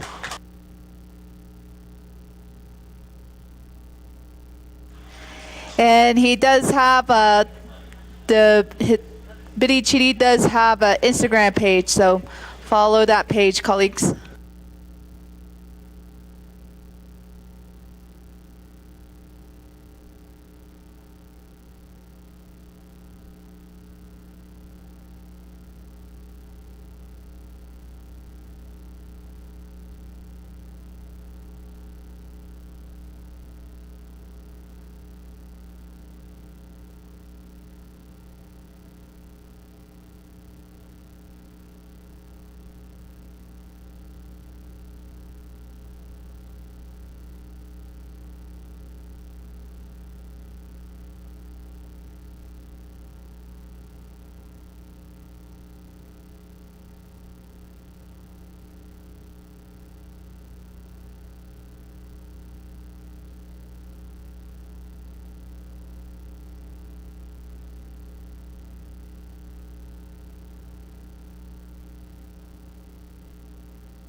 Colleagues of our 25th Navajo Nation Council,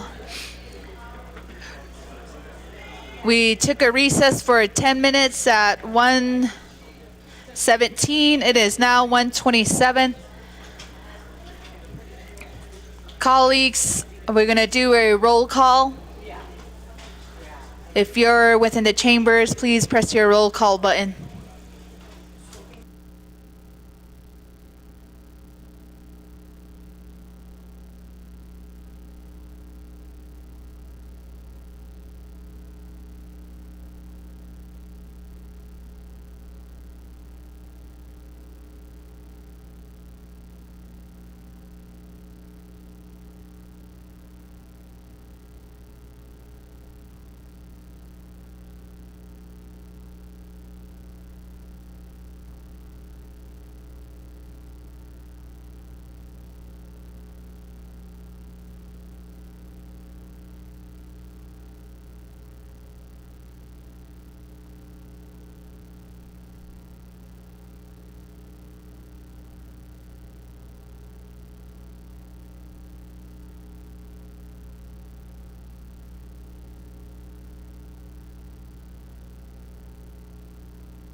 Colleagues, if you're within the council chamber, doing a roll call.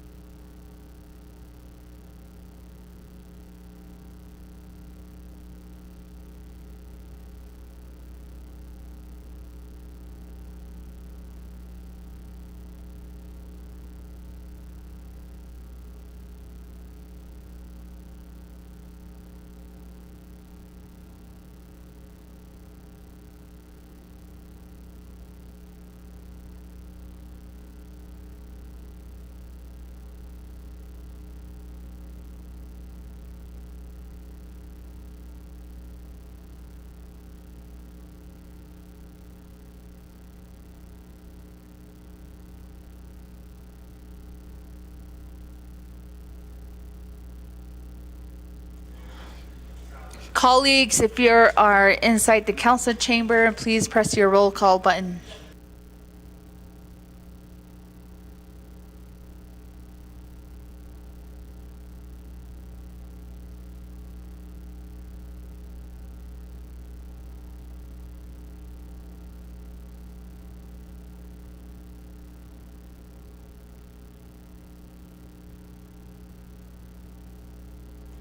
Colleagues, we do have 15 council delegates on the floor.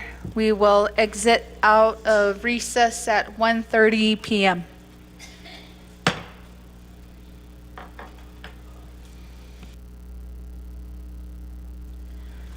Colleagues, we did recess for 10 minutes to have our legal section do further research and analysis on the point of privilege that was raised by Vice Chair Yazzie.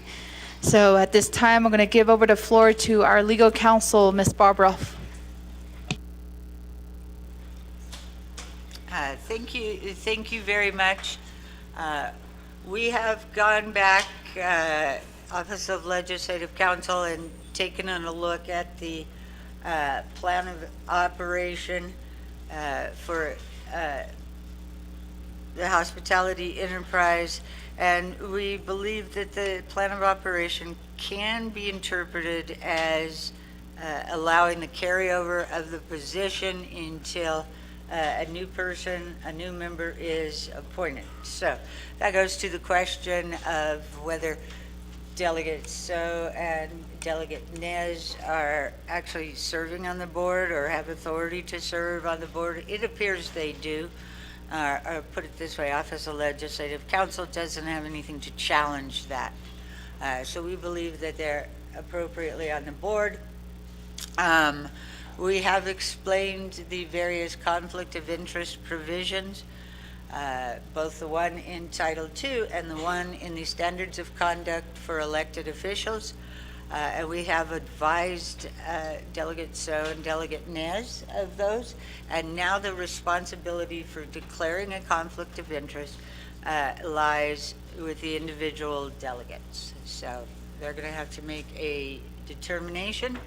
Of course, determinations can be challenged. So back to you, Madam Speaker.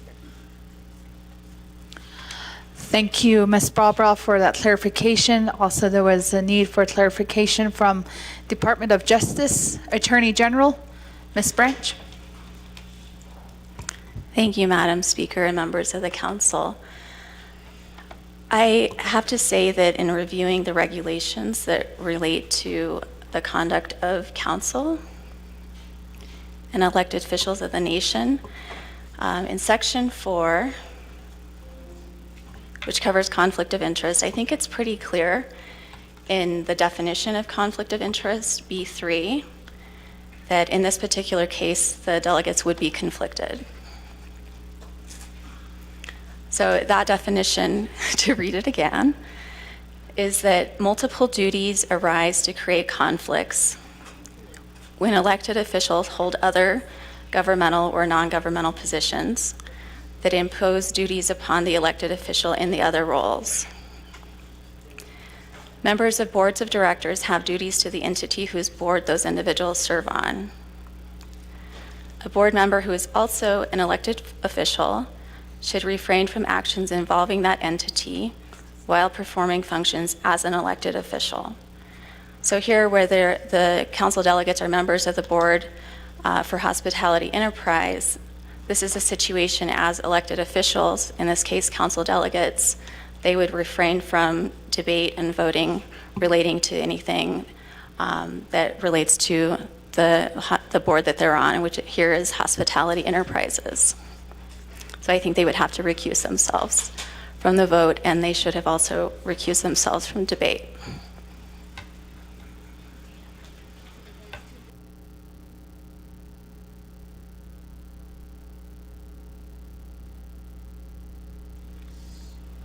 We have point of privilege raised by Honorable Mitch James.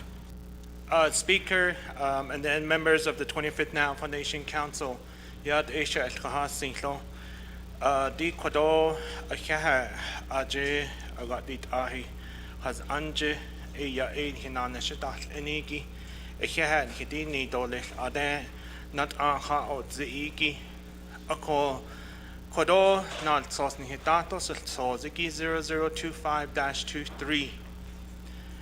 Yadi Quado Aje Kaya sa Anigi Goulding sa Anigi Echi Dona Hadon Jokot Ao Baby Gash Ako Hat Egi Lahto Di Quado da Hospitality by Yelti Conflict Di Ninigi. Do okot ab bakat da kodo not sosni hidatos sozigi. With the legislation that is before us, there is no indication of the hospitality. This resolution, this legislation 0025-23, if you read the title, it practically just says to purchase the property offered to sell to the Navajo Nation by the owners of Goulding, Monument Valley Lodge and Tour. It has nothing to say about hospitality or anything like that. So with that, I believe that it is appropriate for our colleagues to vote on this legislation because it does indicate to purchase the Goulding property. And that's what has been read into record many times. I'd like a little legal advice, if I'm interpreting this correctly, to our chief legal counsel. Can you inform us where it indicates that our colleagues, it's a conflict for our colleagues when it has nothing to do with the hospitality, but it has to do with the purchase. based off the title of the legislation. So that would be my point of privilege question. Speaker and members of the 25th Navajo Nation Council. Thank you. Yeah, Honorable James, I'm going to honor that point of privilege raised. There's a need for, I'm going to recognize that because there were two conflicting opinions, both from legal counsel and also Department of Justice on the prior discussion. So I'm going to turn it back over to Ms. Barbara first regarding on the title and the relation of what Honorable James did pointed out. And thank you very much. Delegate James, you are correct that if you're reading the title of the legislation, it doesn't involve Navajo Nation Hospitality Enterprise. It doesn't mention them. However, as you move into the body of the legislation, there is quite a lot about the Navajo Nation Hospitality Enterprise as they are, have been, I guess, selected is the right word, in response to an RFP by the Division of Economic Development to enter into an operating agreement if the purchase goes through. So they're not completely divorced from the legislation, but they are correct in, you are correct that if you're just reading the title of the legislation, they're not involved. And the end result of what the legislation is actually approving is the purchase. It is not approving the operating agreement. So that there is that further further separation. So I'm going to stand on my thoughts that it is your decision to make a determination as to whether you feel that you're conflicted. However, I'm not disagreeing with the Attorney General's interpretation. As we've discussed before, there's numerous ways to interpret legal language and apply facts to the legal language. So that's where I am going to leave it. That the group that would decide whether you actually have a conflict would be the Ethics and Rules Office. Unfortunately, the Ethics and Rules Office does not give advance opinions. So that's a frustration right now. Back to you, Madam Speaker. Thank you to Ms. Barbara for clarifying that. I'm going to turn some time over to Department of Justice as well, since we did get two interpretations. Attorney General. Thank you, Madam Speaker. Just to the question presently at hand, if Delegate James would look at page 7 of the legislation, section V, you'll see the beginning of reference to hospitality enterprise, and then discussion of DED determining that hospitality enterprise was qualified to perform the services.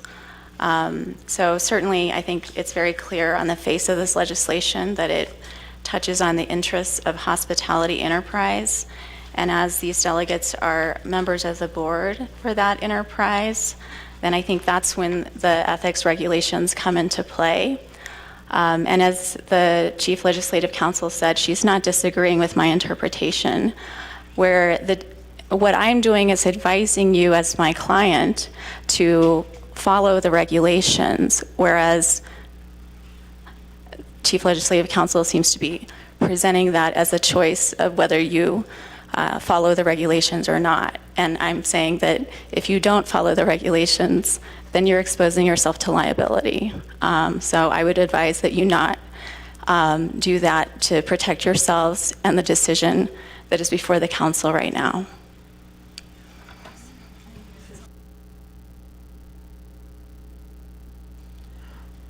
Point of privilege raised by Honorable Eugenia Charles Newton. Thank you, Speaker. And we appreciate the advice that is being given. So my question is, in terms of following the regulation, can we get proof that this has gone through the 164B process and that hospitality has been selected? Because that's part of the regulation, right? It's got to go through the 164B process. So I think that my understanding is that it hasn't gone through the 164B process. So, but you know, if it's that the selection has been made, then aren't we bypassing that important step of getting it through that process? But, you know, this can be avoided if you can just show us proof that it went through the 164B process and it has been signed off. So can we get that proof from Department of Justice? Because I think you guys are the ones who review the documents for the 164B process. So can I get that? Thank you. Thank you, Honorable Charles Newton, for that point of privilege. I'm going to recognize that, and we'll turn it over to Department of Justice Attorney General.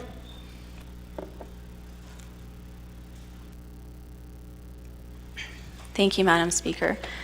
The language in the regulation says a board member who is also an elected official should refrain from actions involving that entity. And here on the face of the legislation involves hospitality enterprises. It doesn't require that something go through the 164 process before a conflict arises.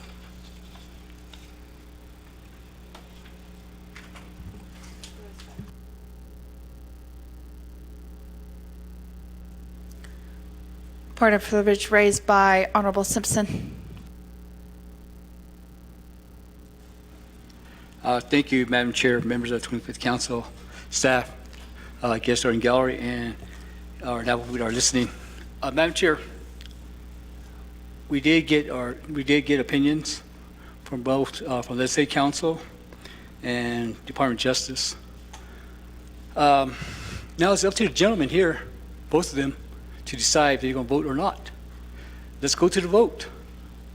So they got their opinion from Office of Legislative Council and Department of Justice. Now it will be up to Delegate Nez and Delegate So to decide if they're going to vote or not. So let's vote on this issue now. So let's see what happens. Thank you, Madam Chair, Madam Speaker, members of the 25th Council. Yeah. Thank you, Honorable Simpson. Colleagues, we did get 2 opinions from our legal counsel and also from our Attorney General. So that decision will solely lie within the councilmen here within the chambers. Thank you, Ms. Barbroff, and also Attorney General, for your interpretations. Colleagues, we are still within the main motion of the legislation. We do have a motion by Delegate Toth, and we do have a second by Honorable Jesus. And colleagues, I do not have any more reserve time, and I do not have anybody else in queue. So, second call. Point of privilege raised by Honorable Nez. Thank you, Madam Speaker Curley, honorable members of the 25th Council, and our dear Navajo people who are in the audience, as well as those that are listening. And I would like to raise a question to get clarification, perhaps a straightforward answer. Since we are the clients to the Department of Justice, could you just tell us whether we are in conflict of interest and that we should recuse ourselves? Just let us know as your client. Thank you. Thank you, Honorable Nez. I'm going to recognize that, refer that to our Attorney General.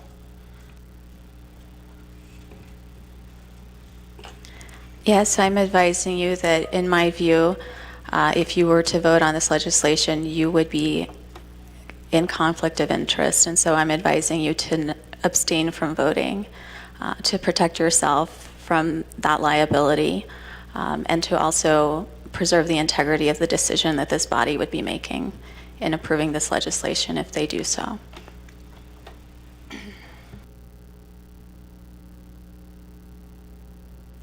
Thank you, Attorney General, for that answer to our colleague, Honorable Nez.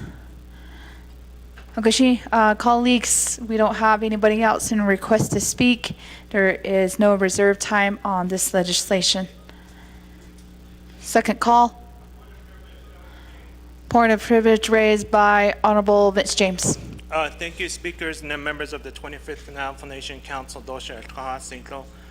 So with that advisement that was provided, do we need to also make that request that as a co-sponsor, Honorable Ricky Nez needs to withdraw from this legislation?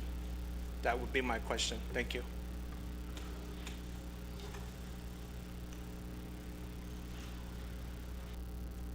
Thank you, Honorable James. I'm going to refer that to Ms. Barbroff.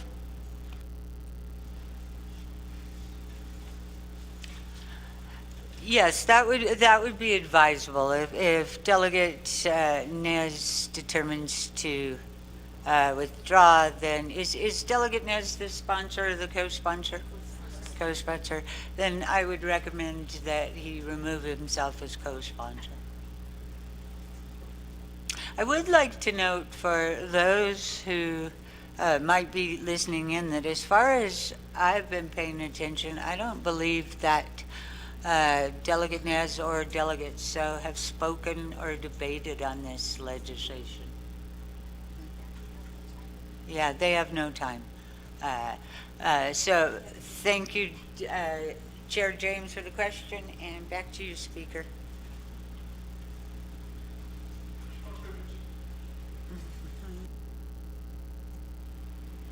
Point of privilege raised by Honorable Simpson. Thank you, Madam Speaker, members of the 25th Council, and guests and staff.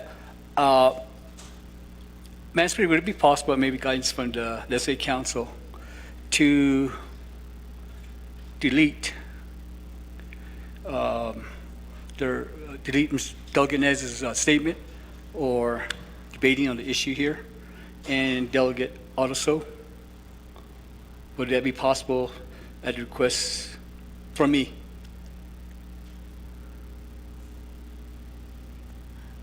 Honorable Simpson, just for clarification, are you requesting if we can get their portion of the debate off the record? Is that the request? Yes, ma'am. All right, colleagues, I'm going to refer that over to Ms. Barbroff. Just to recap, we did have all of our council did have comments and questions on the floor since yesterday. So just for that clarification, but I'll turn that over to Ms. Barbroff.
Colleagues of the 25th Navajo Nation Council and our guests in the gallery, may you please rise. We do have Navajo Nation President Boo Nygren.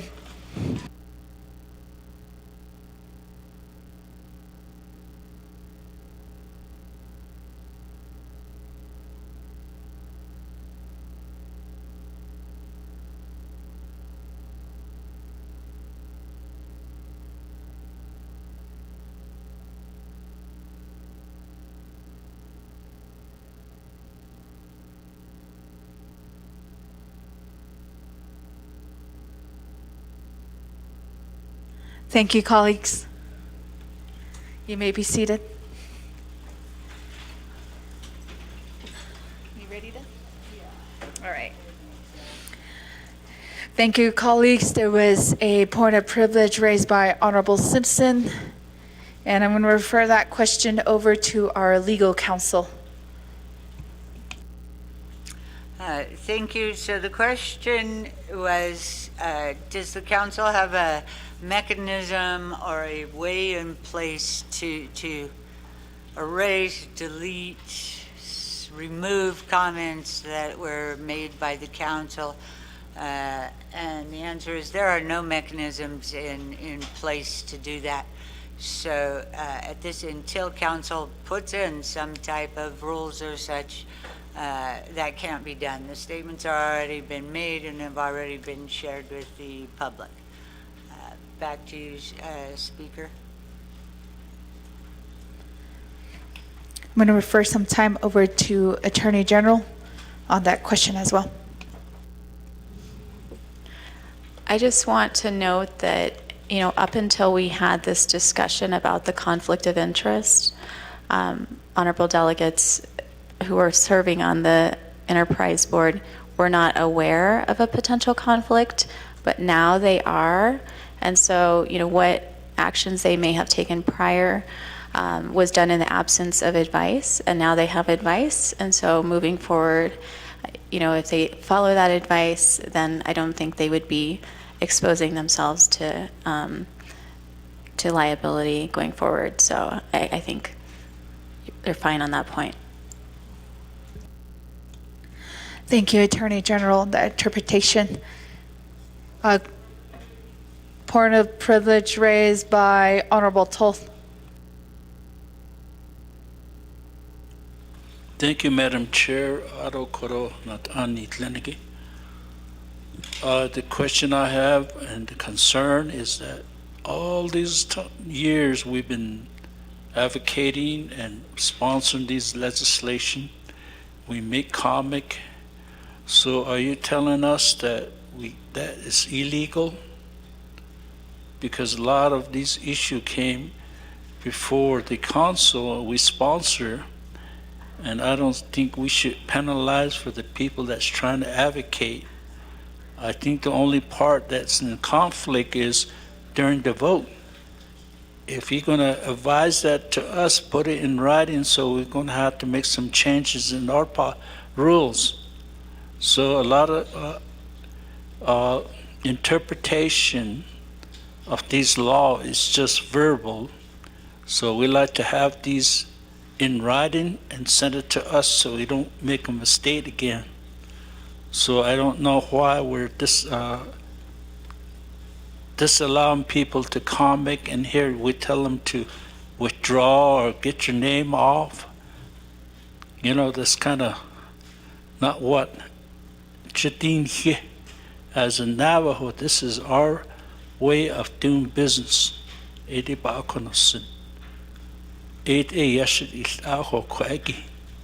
So we should not penalize the sponsors, even the co-sponsors. Okay, if in that case, when we approve the budget, that budget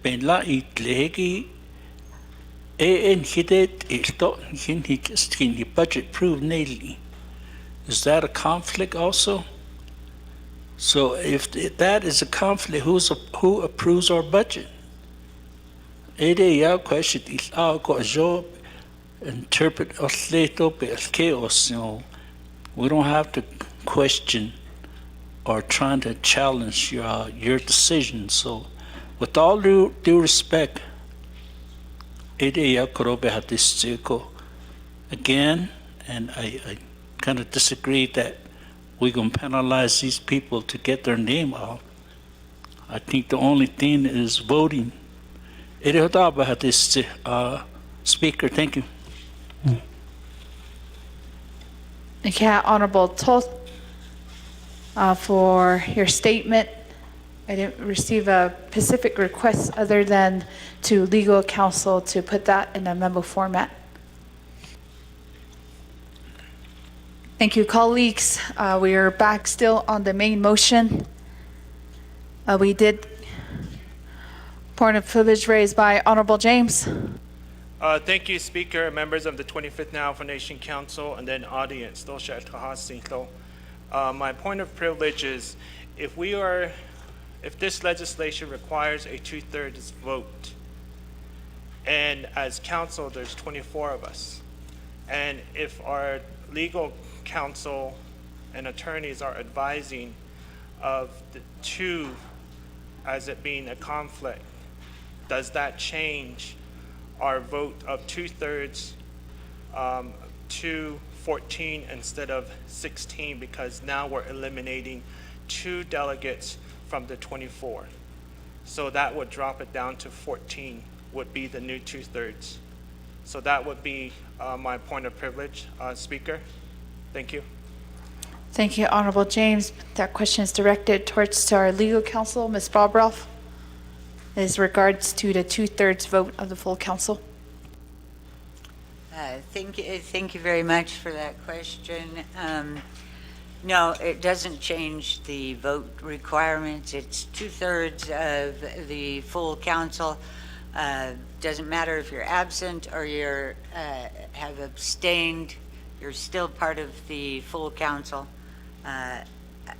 And while I will rescind, as the council knows, I've spoken to you about these provisions on at least 2 occasions, issued one memorandum analysis, provided you documents that the outside counsel provided, training. They put together a PowerPoint. I will resend those out. But as far as the immediate question, no. Delegates abstaining does not change the total or the number of what comprises full council. Thank you, Madam. Thank you, Chair James. Back to you, Speaker. Thank you, Ms. Bobroff, for that interpretation. Colleagues, the vote will stay the same, 2/3 of the full council. So it will need 16 votes for it to be approved. Thank you, colleagues, for those important questions that were raised here from the floor. If there's no other reserved time, so I'm going to give the floor back over to our sponsor, Honorable Daniels. If there's anything that you would like to add. Shiyash. Thank you. Thank you very much, Madam Speaker. Arinda Kodoshnant Anoshanigi, Zudashan, so Tahako Hodona Gatam, Ayad Shabik Echo Hodo. Hono Shonigi, Hia Kodo, Arinda Kodo, Honorable Navajo Nation President, Boo Van Nigren, Hilyahin Yaki Kodo, my brother Hodo, Hia Kodo, Hilyahin Yako, I see by Hilne Kodo. Ado kodo ayaw na bag-iasil ti kodo na gaita atana the question here kid aro na today da na za kodo ako kodo ni hini kid ke ya kodo ni ke job ba e kodo bebe ni ka atos was kodo ako na ta in the shiki jo in hito lel e gisben ye kodo e na so se gisal so ko aro na kodo na gaita board members so e kodo e na ki e they're going to recuse themselves. So so this legislation, it needs 16 to pass. So AIC banana hosh ka shanant anoshengi zada shan so zinago. Hit ka di ja arunana hot ele legislation that could not so by Benny Kate Snail or ako kilka nature ko honza e hol just ko don't you know e could in hitch yashti ko do e could sad that last that e get or be hitch has seat at level do ko Benny Kate says nalsos betan how it I don't know so idea I see banan his scandal let kodo launana kodo kina that you need and there don't none hit the nosh kana that you need and there cannot asad ho kon jo kao she you need Idiot about his has seat or Madam Speaker. Thank you very much. Thank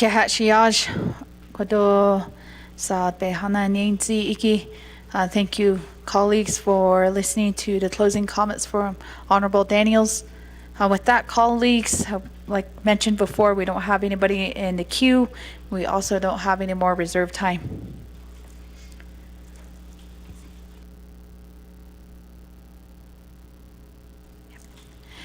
Thank you, colleagues. I'm going to go second call. Third call. I'm going to go over to our staff for second reading of the legislation before we do a vote. Amendment 1 for legislation 0025-23. Page 10, line 30, add paragraph HH and II as follows. Underline. HH, the Navajo Hospitality Enterprise has agreed to a profit-sharing plan that would provide 100% of profits, capped at $3.5 million annually to be paid to the Navajo Nation. A memorandum dated July 14, 2023, from the Navajo Nation President to the Navajo Nation Council regarding this profit-sharing plan is attached as Exhibit L. II, underline, the Division Director, Division of Natural Resource, has provided memorandum dated July 19, 2023, which is attached as Exhibit M. 2. Exhibit L, memorandum dated July 14, 2023, from the Navajo Nation President shall be added to legislation 0025-23. Exhibit M, memorandum dated July 19, 2023, from the Division Director, Division of Natural Resources, shall be added to legislation 0025-23. Page 11, line 4, insert a new section 3, bold, underline, section 3, condition precedent to the purchase. A condition precedent to the purchase of the property is the requirement that the environmental liabilities will remain with the seller. B, a condition precedent to purchase of the property is the requirement that the projections as described in Exhibit B are consistent with what has taken place since the projections have been put together, and that NNHE will be able to meet profit-sharing agreement with the Navajo Nation that has been advertised with current data since projects were put together. 5, page 12, line 5, insert a new section 5. Section 5, bold, underline, the Navajo Nation Hospitality Enterprise self-sustaining and self-sufficient. A, NNHE shall be self-sufficient and self-sustaining in its operation of the Gouldings property. B, NNHE shall not request any funding from the Navajo Nation related to the operation of the Goulding property, including but not limited to funds for capital improvement, overhead, management costs, or environmental impacts. Replace existing Exhibit I with the new Exhibit I, and renumber or re-letter succeeding paragraphs, sections, and exhibits as necessary and appropriate. The Office of Legislative Services and the Office of Legislative Counsel are authorized to make technical edits to this legislation and its exhibits to implement the committee's intent. This amendment supersedes inconsistent language in any other amendment, which language shall be conformed to this amendment. Madam Speaker, that is the amendment to legislation 002523.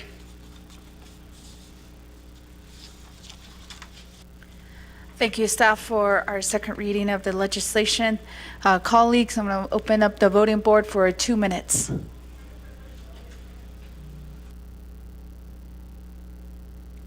Oh, yeah, thank you, Shadeja. Speaker Curley. My point of privilege is and not being able to refer to a document, but I'd like to provide if President Dr. Nygren wanted to provide any comments to the council, as he has come at this time while we're debating the legislation. I just want to defer at the discretion of the council and the speaker. Just want to do a formal check if there's any other documents the president is providing for this discussion. Thank you.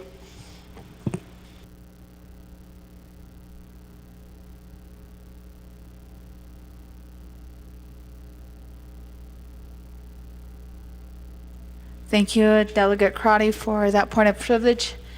We did check with the President. He declined to make any further comments. Thank you, colleagues. We do have the voting board open.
Forty seconds to vote.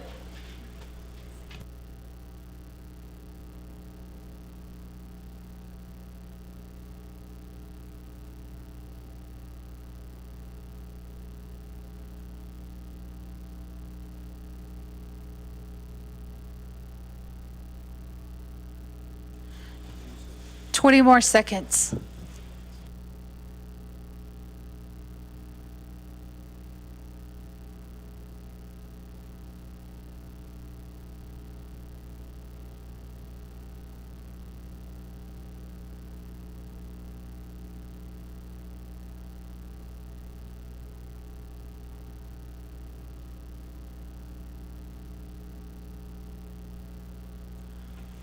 Believe we did get all the votes within the floor, but for the record, we do have one excused absence from Council Delegate Seth Damon.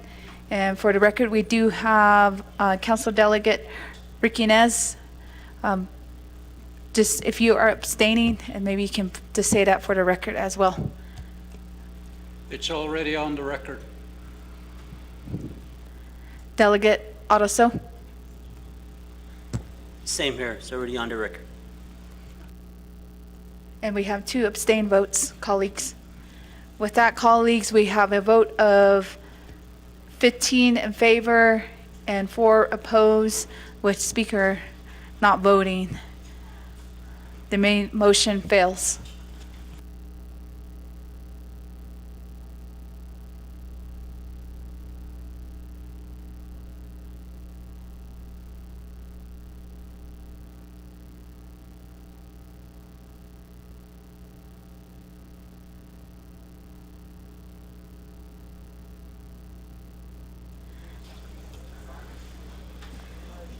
Thank you, colleagues. So we're going to move forward with our agenda. We have legislation 0033-23. We do have the primary sponsor here with us in the chamber.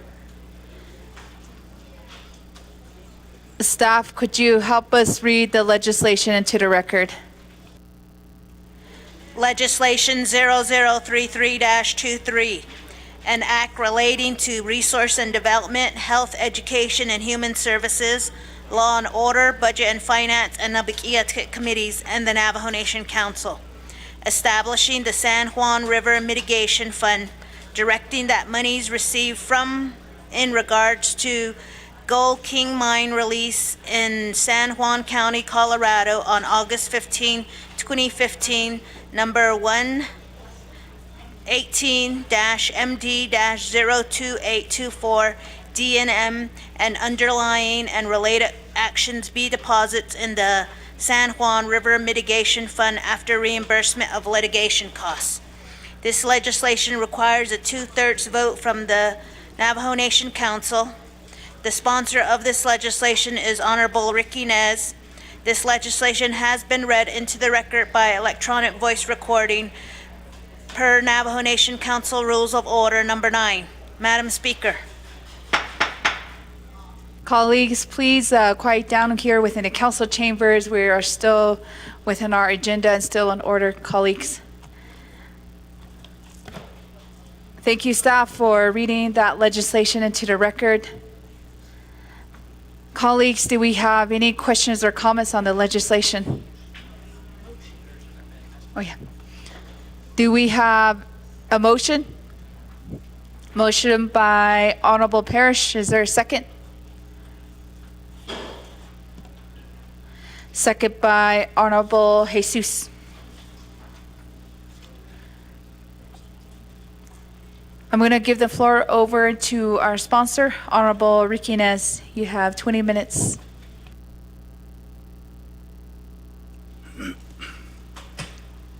Thank you.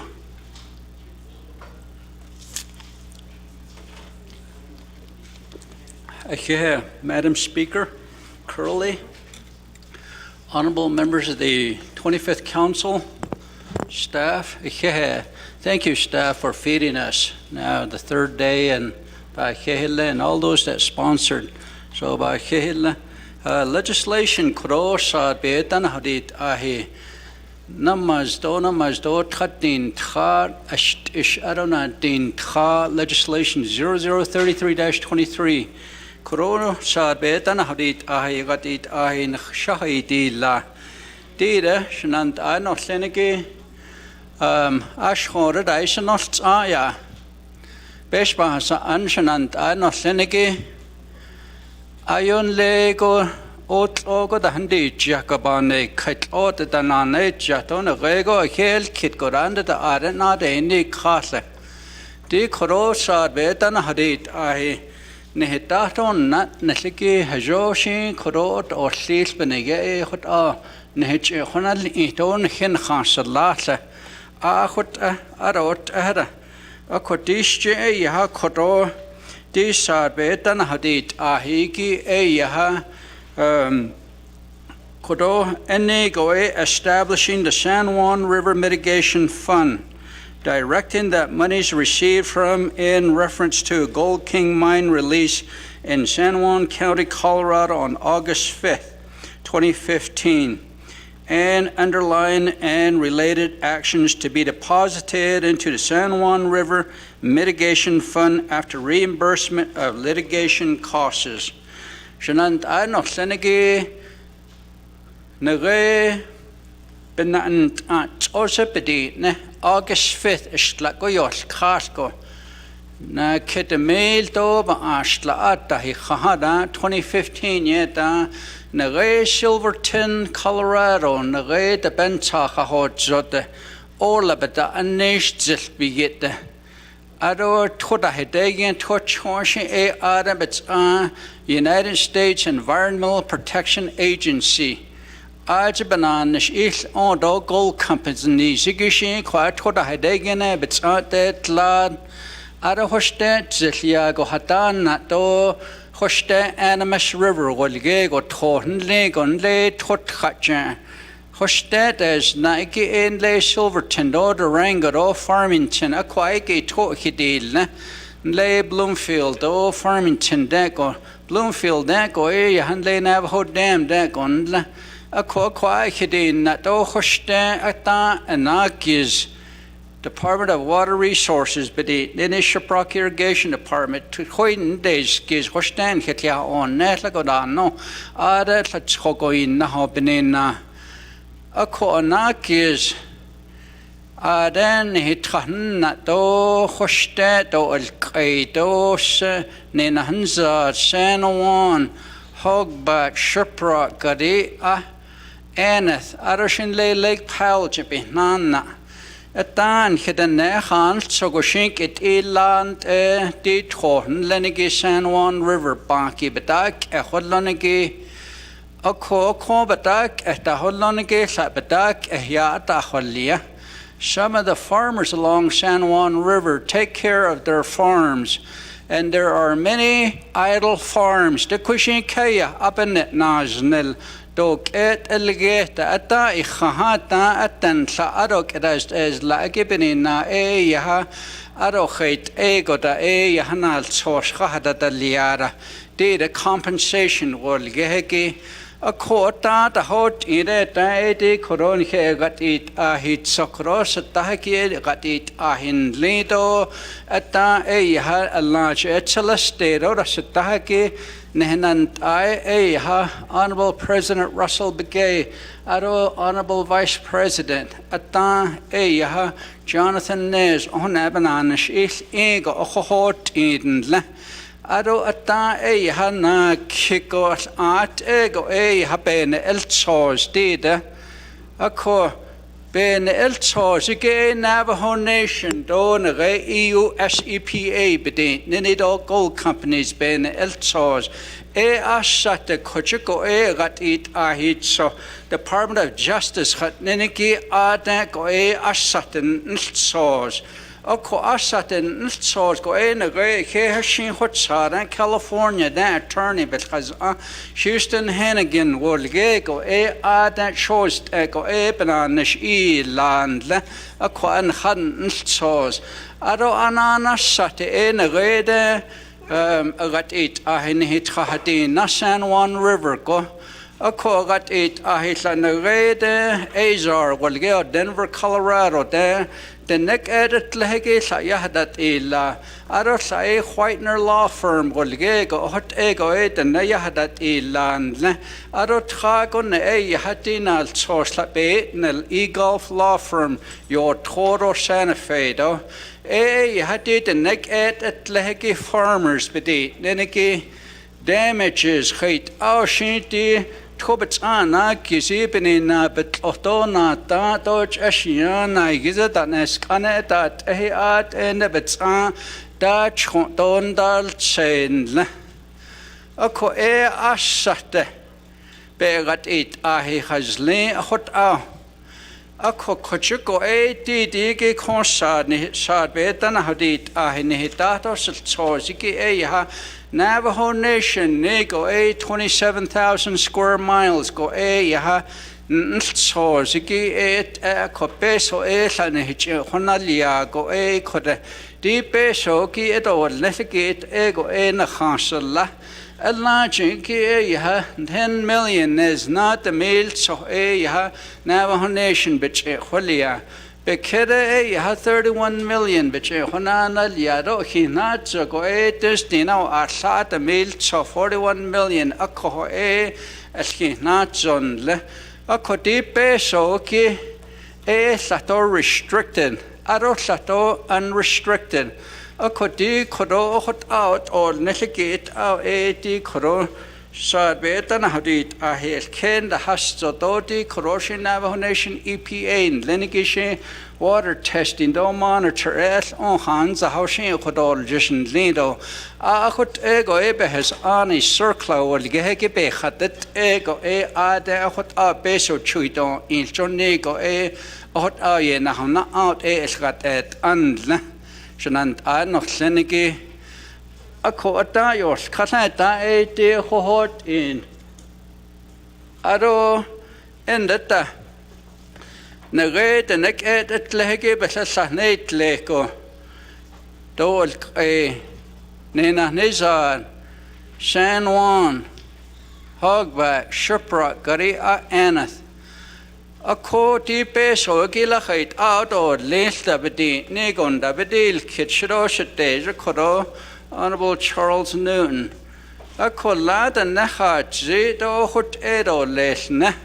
hot alana ni zendo lefti peso kini go e hato zin la a kun hegat it a he corrosion that just at tahaki e nanza de na khania na kinde zede dan shi are de na khan sagoshi yes na hasnati peso tort claims golge go shanant a no seniki e hati peso hach e holne go ha ishink is deal lahaki hat aich or damages golgeheki ochot out habik ehach na elge dog is deal lago go ti peso do sakit ara hach horo lesa johoto need peso ne hich hotle jotan Alkest ego equal distribution golgego in hich hoda leto ko als hodan nebetak a hollonige betak a penal sosta hior sosi a jashin dog it illa dan de eta 2015 I khahata o peso bech hodo len nego a resa khata hatzi a ko hot ego 80 tort claims nenige do betet it a khala damage dog is ilago go damages atten a hot ego en hegat it a ya yastki sto a kosa the nedla ane go 80 peso sa to chuido inlige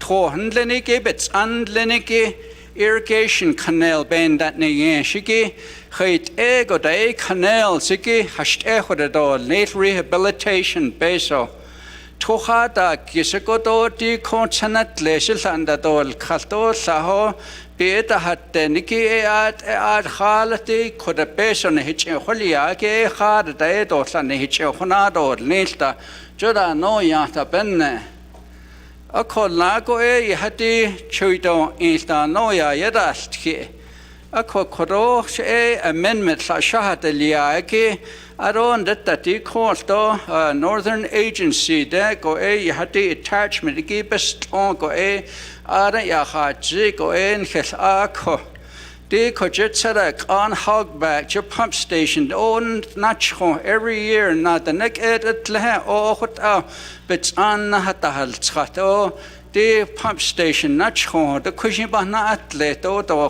hanal ego banana netoba anda tiko kwaki peso ki ha the amendment 4.2 million ol gehegi ajo but hodol next en plan design and construct dol next benega hot sato ya yadast kito hot sabetan hadit a resolution ye lastly Northern Agency Council aro chapters do hot asa ye lada aslito ado satne hich hode lada lati to some of the resolutions that were passed were never sent to the Office of Legislative Service to be attached to this legislation here ede hot abahadesh hinde de corrosion and anotlinigi ne ene khin khasalla koroba yastkit ot or sligit ego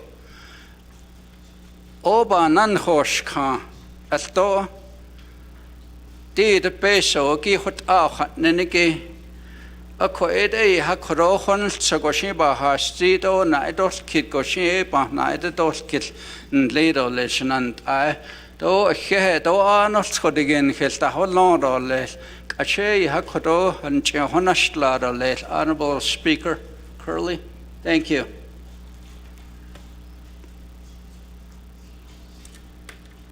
Yeah, Honorable Riquinez, Kodo and Junoko, Sad Began Hadit Ahigin, Kitanin Soziki, Do Quakin Atikit Holon, Delegate Simpson.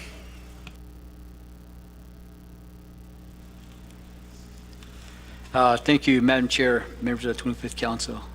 Honorable Delegate Ricky Nescat, June Honorable Legislation, Hitanin Sozi Hen, Dishito, December mitigation funds, 80, Hato Listo, Not Hen, Dishnit, Tika Bahinzi Amendment, 8, motion districted Amendment D, Junk, North AC Council, Ayana Aslido through resolution in reference to to finance to put a new pump station or repair a pump station to design engineering and construction 4.2 million. So I believe the language has been drafted. I think it has been sent to all the delegates. So, Madam Speaker, can you clarify, can you check into that right now to see if the names have been drafted? So I reserve my time. Reserve time of 4:05.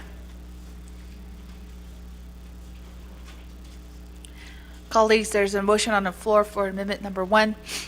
Before I recognize a second, I'm going to have our staff read that amendment number 1 to the record. Amendment to Legislation 0033-23. Page 1, line 20, after the word costs, insert, underline, bold, funding the hogback pumping station. 2, page 5, line 4, delete, strike through legislation. 3, page 7, line 9, at the beginning of paragraph A, insert, underline, with the exception of any initial allocations included in the funds enabling resolution. The 4, page 7, line 13, insert the following new paragraph as follows, underline, B, initial allocation shall be approved by the Navajo Nation Council and must be shovel-ready and supported by an expenditure plan that complies with the purposes of the fund set forth in Section 2902. 5, page 8, line 5, insert new section as follows. Underline, bold, Section 5, initial allocation. Underline A, the Navajo Nation Council approves an initial allocation of $4,261,000 to the Navajo Nation Department of Water Resources Technical Construction and Operations Branch for the construction of the hogback pumping station as set forth in the expenditure plan attached as Exhibit A, which is incorporated herein. B, underline, the hogback pumping station project, Exhibit A, is shovel-ready and satisfies the purposes of the Navajo Nation San Juan River Mitigation Fund. 6, insert new Exhibit A. 7, renumber or re-letter succeeding paragraphs, sections, and exhibits as necessary and appropriate. The Office of Legislative Services and the Office of Legislative Counsel are authorized to make technical edits to this legislation and its exhibits to implement the Navajo Nation Council's intent. This amendment supersedes inconsistent language in any other amendments, which language shall be conformed to this amendment. Madam Speaker, that is the amendment for Legislation 0033-23. Thank you, staff. I believe we have a second by Honorable Toth. Colleagues, are there any discussions on amendment number 1? Delegate Crotty, this is to amendment number 1. You have 5 minutes. Yeah, thank you, Shadeja's speaker. She has Chairman Nez, and she has Delegate Simpson for offering the amendment and Delegate Toth for seconding. My concern, colleagues, on this amendment is I have communities and farmers that have elected me to sit here on the council. And in these multiple conversations, every community and every farmer had been impacted. And when we went to talk with the farmers, we had assured them that they would have an equal opportunity to submit, that the council would develop a fund and then develop a process for the communities to ask for support from this fund. Unfortunately, what this legislation does, and I cannot support the legislation without the complete picture of impacted communities. Hogback is one possible project that will not only meet the criteria, but should have the opportunity to go through the process we're developing, or actually right now we're just developing the fund. So if you look at where we're at in terms of the purpose, we're just building up the fund. and identifying how we're going to expend the fund. And so I would want to ask the sponsor, with this legislation, as you're including it into the body of line 7, you're adding projects now that that it's the understanding of the impacted community that this is not the time to add in the different projects. And so I'd like to get a little bit more information from Delegate Simpson in terms of the amendment and how the body of the legislation then will include not only developing the fund, but now as we're moving into projects. I want to be very clear. The process is to accept the money and create the fund. That's what the public conversation has been. And then the second phase is to start funding projects. So I would want to know from Delegate Simpson his understanding, and so that we could clearly understand the intent of your amendment. And I'll reserve my time. Reserve time of 2:15. Before I go back to the motion party for amendment number 1, I'd also like to recognize Chair Eugenia Charles Newton. This is to amendment number 1. Point of privilege, Speaker. Point of privilege raised by Chair Eugenia Charles Newton. I see you looking that way. Speaker, I would actually like to get a response back from the motioning party for the amendment, because my questions will be based on the response provided. Thank you. Thank you, Chair Eugenia Charles Newton. I'll honor that request. Colleagues, I'm going to go back to the motioning party to answer Delegate Crotty's concerns and questions. Honorable Simpson. Thank you, Madam Chair, members of the 25th Council, the staff, Madam Delegate Amber Crotty, yes, DD by to establish the funds, the mitigation fund by you know, as we sit here today and we walk outside and we look at the temperature, and it's just very hot out there, and water is being scarce right now, but our Navajo people that live along the river are very fortunate, and it just keeps flowing by. And with this pumping plant that we're talking about in Hogback, it tells the people out there, since we're fighting for water rights every single day, by having this Hogback pumping plant in place, it's being used by our Navajo farmers and Navajo livestock owners. And I know a lot of our Navajo people were impacted by this gold mine spill by HKE. But this is a start to get the water being used that's just flowing down to Page. And this is a start to get this pumping plant in place to be constructed. So ADA na maybe support your brother so I'd like to request, Madam Speaker and members of the 25th Council, to have Honorable Delegate Ricky Nez to elaborate on my response to Honorable Delegate Amber Crotty. Madam Speaker. Okay. Thank you, Honorable Simpson. I'm going to refer that to our sponsor here, Honorable Nez. Thank you. Shumayeja Naidens Kittige, Honorable Amber Crotty, Honorable Simpson, thank you for the motion on this Amendment 1. Shinant, I know Senegi, it's been 1 year and she, the nebaby squeal neko, the nechonego, dishne. Ado, Koro Shumayeja, Honorable Crotty, you came to Shiprock. You listened there, and I wish you were there in Ninanizar as well. I wish you were in Shiprock in the fall to listen to people.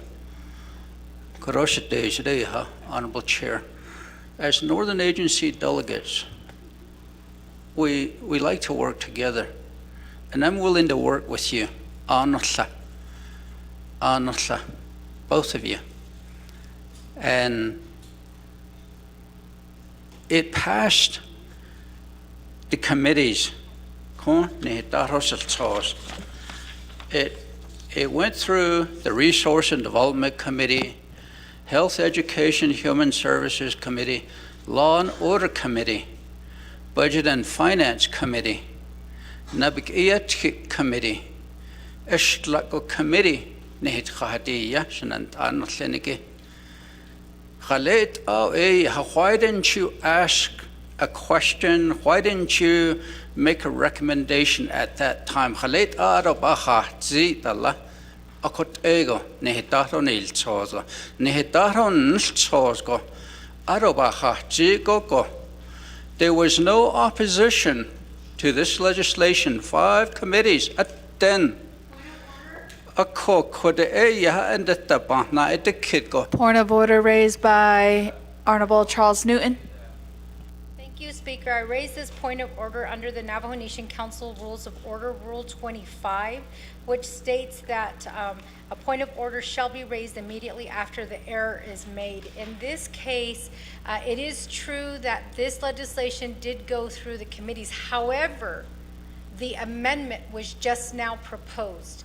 So this amendment did not go through any of the committees.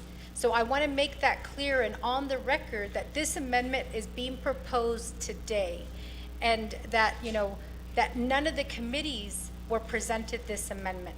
So I just want to call that point of order that my brother is describing, that's gone through the committee. It is true, the legislation went through the committee, and we had the opportunity to raise questions. However, the amendment did not go through the committees. So I just want to make that clarification, Speaker. Thank you. Thank you, Chair Charles Newton, for making that clarification. That was stated on the record as well. Honorable Nez, back to Delegate Crotty's question. Thank you. Arosh Deja, Koro, Bahinji do point of order. Di Koro, Pogback Pump Station, Iki, Abayatki. And later, the Nehun that it it's even on the Northern Agency Council's resolution. Just for the record, it is. It has been discussed by farmers as well from that region. It doesn't only benefit hogbat.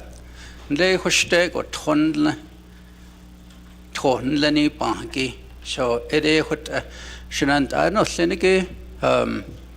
it's up to you, Northern Agency though. If you want to table this legislation and go back and have another meeting, so,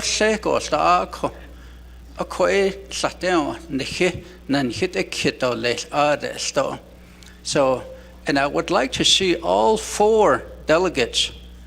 There's only 3 from Northern Agency.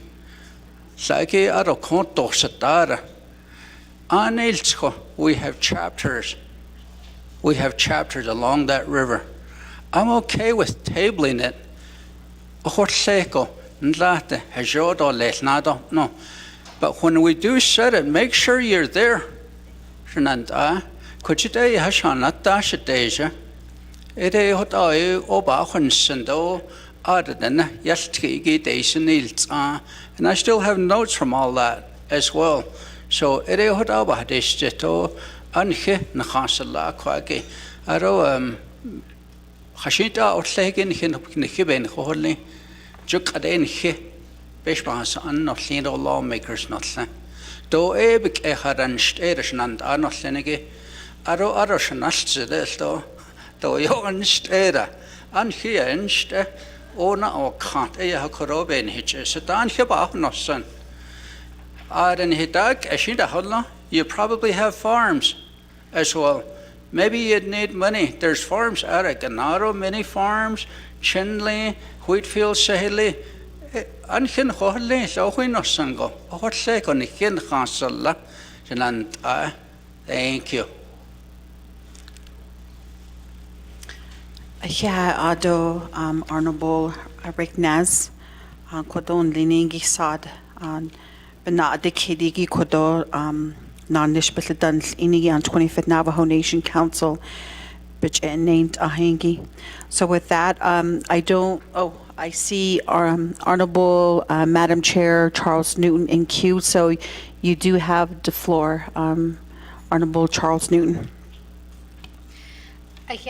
Speaker Pro Tem Ado Shinado, I really appreciate the way that you work with me as a delegate in the Northern Agency. You're always open to communication, and you're always willing to answer questions, especially when we're texting each other to get clarification on things. So I appreciate that. I also appreciate this legislation and what you're trying to do. And you are correct that we did hold 3 public hearings regarding the funding part that affects our farmers. During that time, we heard many recommendations directly from the farmers. And we do have copies of those farmers who were in attendance, as well as notes that were transcribed, to let us know where they stand in this with this money.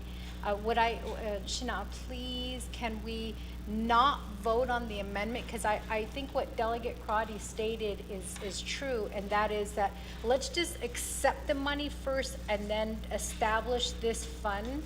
And then let's work together, and like try to figure out like the expenditure part. That's what I request as a delegate within the Northern Agency. And I know that when we had these meetings, it was only the 2 of us for a few of them. And again, there was no plan decided on. There were just recommendations made from the farmers, and I know that you have been asking for this tzedek on pump station, but I think that this amendment does 2 things. This amendment allows us, like the legislation is saying, let's accept the money and put it into this fund, like this fund pot, right? And then it's saying, in addition to that, let's spend some money to put it here. I just feel like we haven't got to the spending part yet. Let's just accept it right now. So minus the amendment, let's just accept that money right now. And then, sit down and come to an agreement on the way that those funds come down. Because as Delegate Crotty stated, our communities were really, really affected by what happened. And we have to take into consideration all of the communities as a whole. However, we also know that from the public hearings, and I'm just going off the top of my head, I asked Madam AG for the actual balance, but I think it's 13 million is really what is left. How much? 25, but minus everything else, right? It goes down to 13.5. So if you're taking 4 million for, thank you. If you're taking that for your pump station, 4.2 million, then, you're not giving us the opportunity to advocate and to like really sit down to say, okay, what is the goal with this money? And I think that, and Delegate Crotty, correct me if I'm wrong, but I think we're in agreement that the payout has already happened. The payout happened with the personal tort claims that were filed. But now what we want to do is we want to create an irrigation, like a canal, or a way to push our farmers, to not only in the next year, but to push them forward for the next 20 years, the next 30 years. That's what we want to see for our farmers. So I just feel like, this legislation, I did agree to it with accepting the funds, And I know that, there's still some questions that I have on the main motion, but the amendment, I just feel like that's a separate conversation when we're talking about the expenditures. And I'm just asking, Shania, please, can we just remove the amendment and let's just accept the funds first, and then we can come together looking at the public hearings, looking at what has happened, and really, as Northern Agency delegates, really come together with developing an expenditure plan. And I think if we're all in agreement that it's going to be easy for this council to vote on what that agreement is going to be. And that's the expenditure part, which is the second step. So we're just looking at the first step of accepting the funds. So I'd like to request that from you, Shana, and I know I'm running out of time, but I'm respectfully asking that we wait on the expenditure portion till a later. Okay, with that, Honorable Chair Charles Newton, your 5 minutes did lapse. So with that, Shanat Ani, sponsor Honorable Nez, there was a request to reconsider your amendment and to pretty much just proceed with your legislation as it has initially been heard by all the subcommittees of the Navajo Nation Council along with NABI. So Kodoshi Shanai, Honorable Rick Nez, I'd like to allow the time back to you to make your response.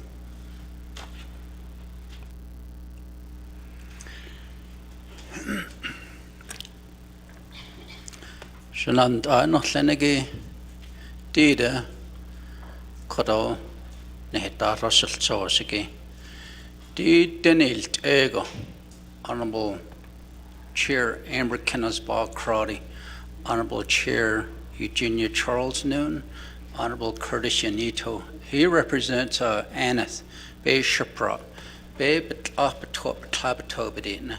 Share 4 chapters, Hogback, San Juan, and Zarat, Upper Fruitland. Now, Kuroshi Kedigia, Dida. Di Ahishna, Kuroya Yastiki. We work together, Nila. Ane, Ahoinsantlasha. This is how things get done. By working together. Do Hit Aran Han Siskesta. Koroya ha jiggy expenditure plan. Let's just accept the money. Bekeden that the 80 peso shara donal. Abiga ya. If you divide 13.5 million, Shananta, 7 chapters, if you divide this, would be 1.9 million each. Then I can take some money out of UUFB to pay part of the pump station. You go to Aneth, how many farms are there? 6. How many farms are there? We have the most farms.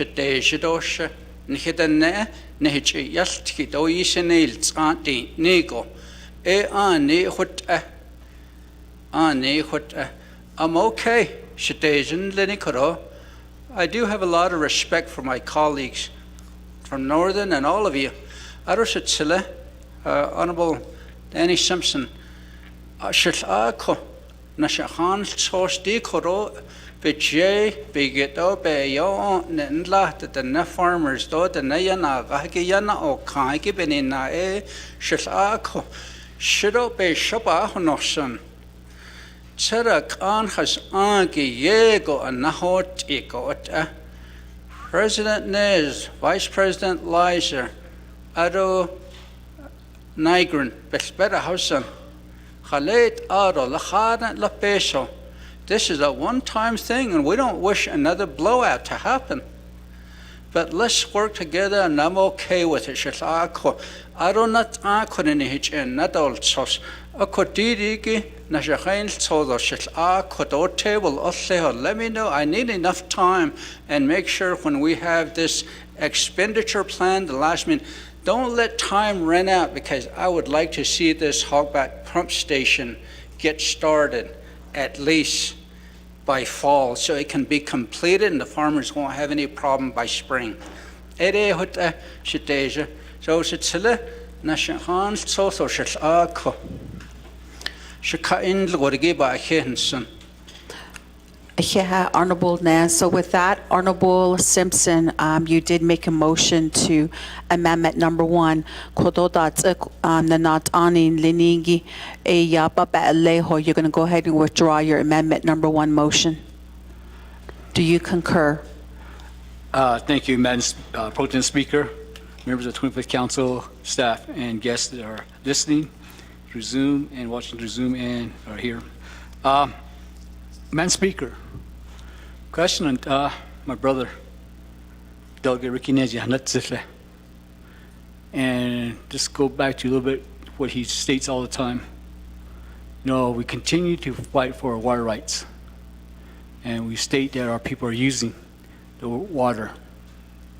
A Kodikat San Juan River goes to page Oila, water, and we have to construct this hotback pumping plant, water plant, so we can use the water.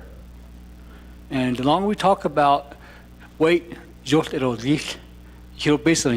every one of us need funds for our communities.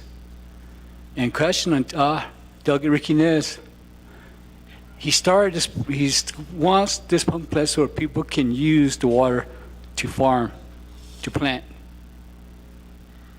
and show the people throughout the world that we are using our water rights that we fought hard for. That's where my problem is, but I still have to honor my colleagues on their requests. But Madam Chair, before I make that request, to withdraw my motion, I believe one of my colleagues wants to speak. So if he can hold off on my, to withdraw my motion, I think there's one colleague wants to speak. Madam Pro Tem Speaker. Hakoshi Ahiha Ado, Honorable Simpson. And again, thank you for making that response back to Honorable Rick Nez. So with that, I'd like to go ahead and yield the floor over to Honorable Otto So, and you do have 5 minutes. Yeah, Addition, and thank you for allowing me to speak for your withdrawal. I appreciate this legislation, and especially this amendment. I believe it is a sound and a good amendment. Dita le hogback that naket iniki adoy watch not onion farm area A into farm area B and A. Don't you will hear area 7 in the aro up because set none it le kari ahaje. Dashin so neck it at the clay. A go benal in go. That pumping station serves as a service to those farmers in those regions. It is feasible, and I think it's economic. Fix that pumping station. And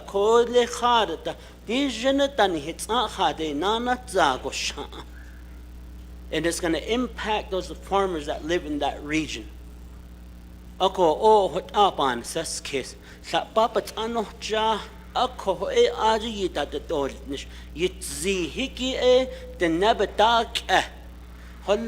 Maybe based off of the chapter and how many the land-based ratio of farming.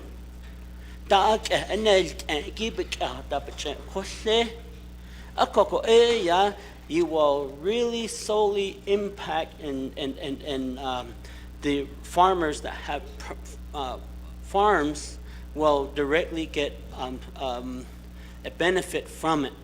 But the main thing is that pumping station. This amendment is going to serve that community of Hogback, farm area B, Kala Hatkeria Nakeh, Initon area 7. Arokadi, Aja Tetnaj, Aja, Bichet Tetnan Nti. According to that, Quaggy, the pumping station, Yinache, Cho, Enet Deutsche, but this, Quada, but not Chosha. Hadish a yard at the door. Ako open, I think it's feasible. Ako ani kodo shamaya had net ani the ne also the shin so the dark a holoni hashin so it impacted them. Ako ani Janshi tone yen the little ledge added the nabish but chedit so hot and so that added neil war. Oh, yeah, it do added to her long. Toy the ye yeho, Lehana added, but that I get the halon added toys in the ye car. A what abba Hunson. Led in Jagaho, echo, the Naba Hodgens, issue all ye not Annie. The Naka had any Jahido cat in the added what ego bar Hodgens, at the Naba Hodgens in the ye. Onsen. The quadrants not. Ganado legend, Nakat in the Bawanson.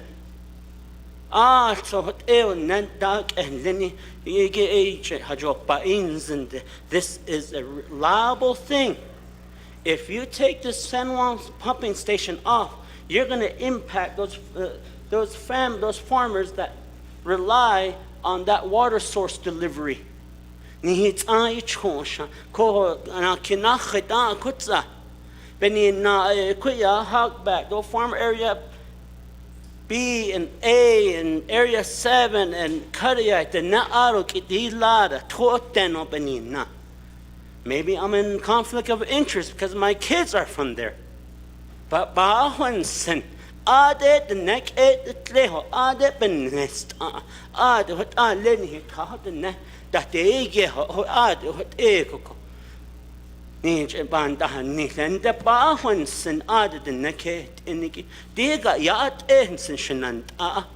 But I don't know Lago, Nas begin not Hal Eddie, Jot and Ne, Batch at all little hard Shinta case gippa, not the Nached Edda at his aunt or little at the what what illegal.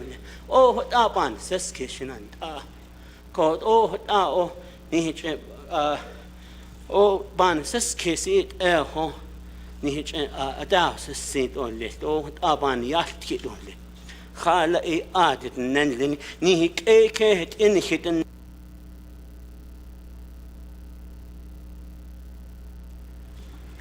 Ahia Ado Shanat Ani Honorable Otto So for stating your position on this. So with that, you have no more time, Shanat Ani, and I don't see anyone in queue right now. Oh, I'm sorry, Doshache, Honorable Tolf, you do have 5 minutes, and you do have the floor. Thank you, Madam Pro Temp Chair. Also not Ani Nitlenige. Anidi and Janon Kilchahota Jahili Wait Aro Litvinson. Akoy, how you gonna explain to your community? Yeah, there's always gonna be a problem with any situation. Akoti Koro Mr. Naz Ado Inta Koro motion earlier for amendment aro shik ket niya kroschi ha zigit shiga ha dances case kone e ya hai hota bila ditli o ko benanel ka nasa ton de bana tol jista e hastanal enigit just leave it. I'm not kodo amendment earlier became dika Hashita ledge a hill. But the Hazaniko, Tobels Eka. Eben na, Kodonani Dashi. You have to be with your community. Hastuedo Sani had no. Con Haika. A koei could a jehil. Eye about this Sikoro. Ashore. Let's go through it. If it needs to be fixed later, bring it back to a hotel. Ato hot a Nahanahat Ado Satan Tilsjund Ado on hit ilki. Quella hot eddy no. Ere Yabehatis, so Mr. Denny, Honorable Denny Sampson. Don't naslo. Let's go through it. If it fails, then we go forward. If it's approved, let's go with it. And then I waive my time.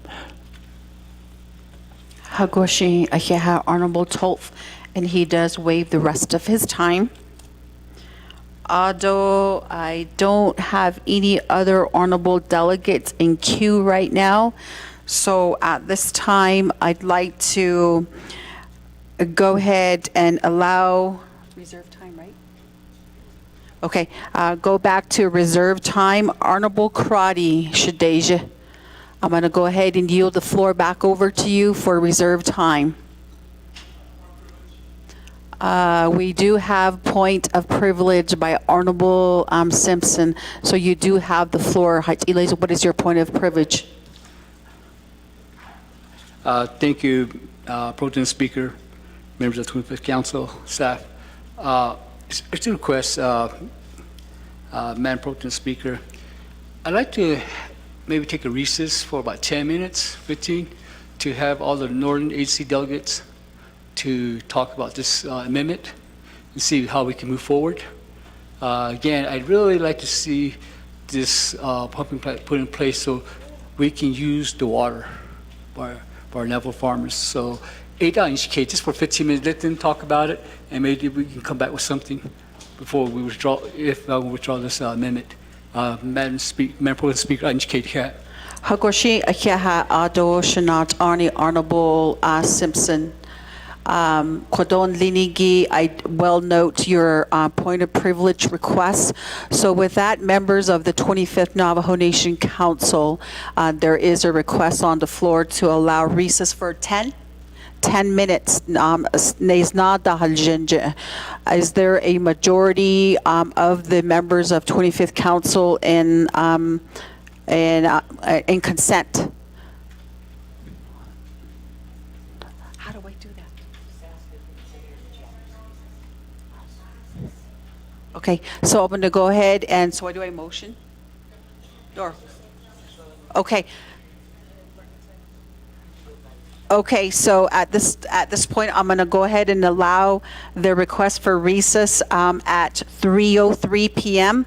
and we will reconvene at 3:13 p.m.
Okay, good afternoon, colleagues. Time has elapsed for the 10 minutes that was allotted for recess. So if we could come back and reconvene. Did you roll call, right? So do I have them press their green button? Green button? So I'd like to go ahead and get roll call and see how many of our members of the 25th Council are present. So if you could please press your green button, Ashonde.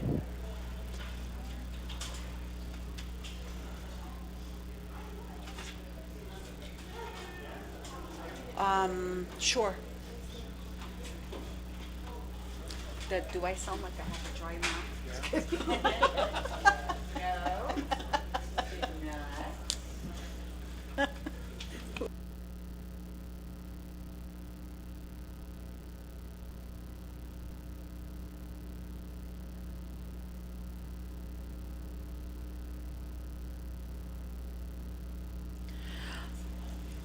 So colleagues, if I could please have you press your green button to show that you are present and to see if we have enough for quorum to restart the discussion on the legislation 033-23, I believe it is.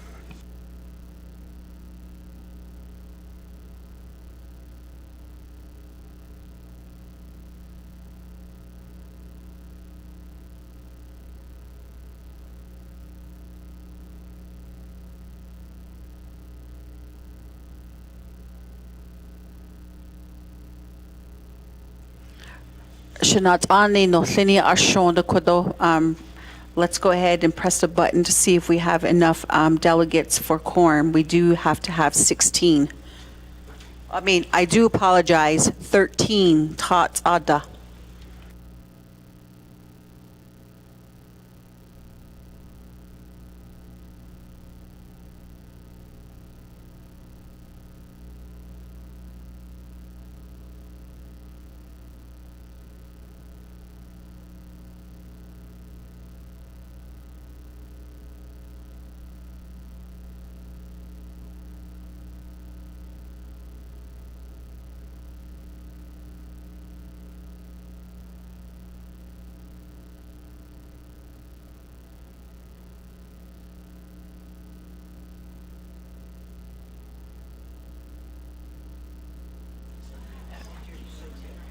Okay, I just like to go ahead and make a recognition here this afternoon. We do have Dr. Monty Russell, who is president for the Dine College. If I could have you stand up, Mr. Russell, just to get you recognized. And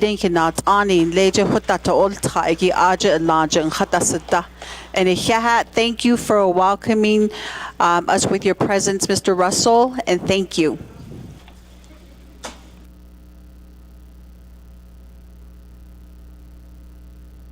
Okay, thank you, members of the 25th Navajo Nation Council. I'd like to go ahead and reconvene to a discussion that we've had prior to recess. So at this point, I do not see any of my colleagues in queue right now, so I'd like to go back to reserve time and give the floor to Honorable Crotty. Going once. I'm just kidding, Shadeja.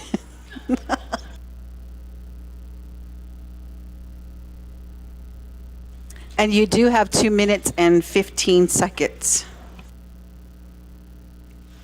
Yeah, Shade, I appreciate it. I appreciate the laugh. It's always nice to diffuse the situation with laughter. So I'd like to ask Chairman Nez, in the discussion, if you could help us in, my understanding is we'll move forward with the expenditure plan. We do have an amendment to clean up the plan, but we'll regather to move forward on the projects. So that is my hope, and I wanted to get concurrence from the sponsor, Chairman Nez, on this amendment, and I'll reserve my time. Thank you. Okay, reserve time of 1 minute and 41 seconds.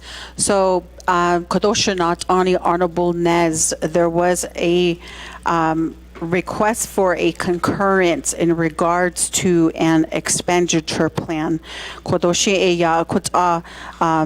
Honorable Karate na Delegates, so I'd like to go ahead and yield the floor back over to you for a response, Honorable Nez.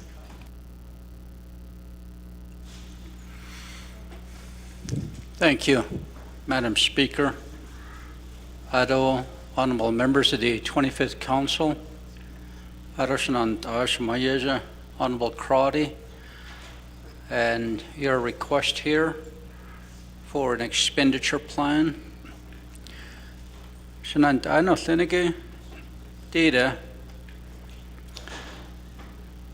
There's going to be some resolutions passed around, as well as the proposal of the hogback pump station. Based on what the farmers had asked, we do need to create an expenditure plan.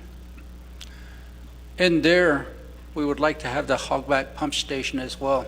But on the legislation itself, 10 million bakaya. Perhaps Madam AG could explain how we could also increase that number to 13.5 million and then accept the establishment of the mitigation fund.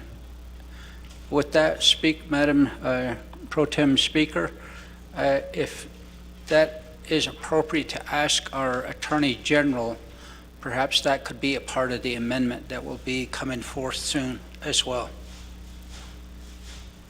Thank you. Back to you, Speaker. Hagoshi, Honorable Nez, for that. So with that, Madam AG, Ms. Branch, there was a question that was posed by Honorable Nez in regards to the I guess, amount for the water project to see if it can hopefully be increased to $13.5 million rather than the $10 million as it is stipulated in this particular legislation. So I'd like to go ahead and yield the floor over to you for a response to Honorable Rick Nez.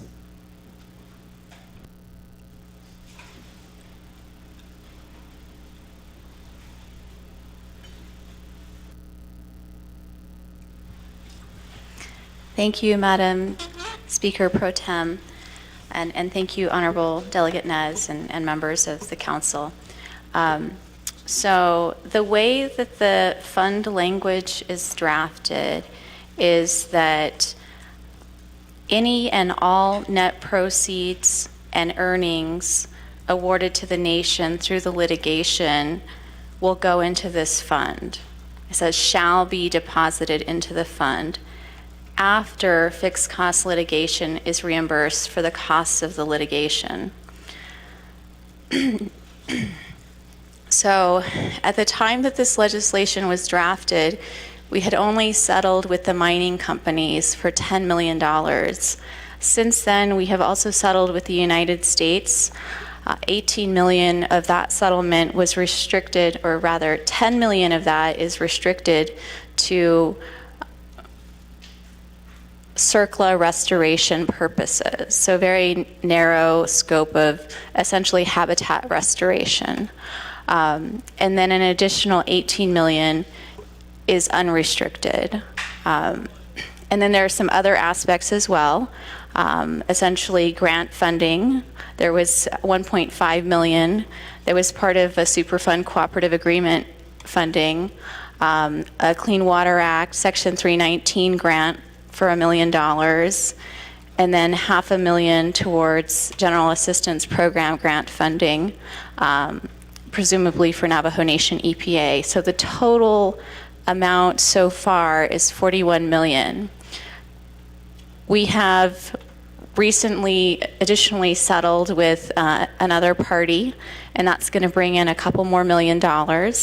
And then we have one remaining party left as well. So this amount will be added to in probably the next 6 months to a year. So all of that 41 million plus would be potentially deposited into this fund and would be governed by the statute that you would be approving here today, perhaps, less the amount of fees for the litigation. And so far, those fees, as of May, totaled about $14.5 million, which is essentially works out to a certain percentage of the overall award. So once we deduct the restricted funds and the grant funds that are also restricted and the fees, then that leaves a balance of 13.5 or $6 million. But again, that amount will be added to, and then of course we have to pay the ongoing legal fees relating to the ongoing settlements that occur. So that's kind of where we are right now.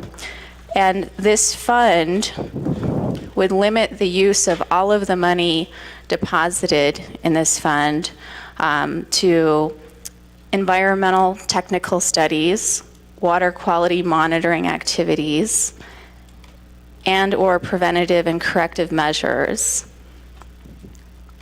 necessary to address potential contamination, so in the future, and related issues in the San Juan River, and also implement a Navajo Nation EPA communication strategy.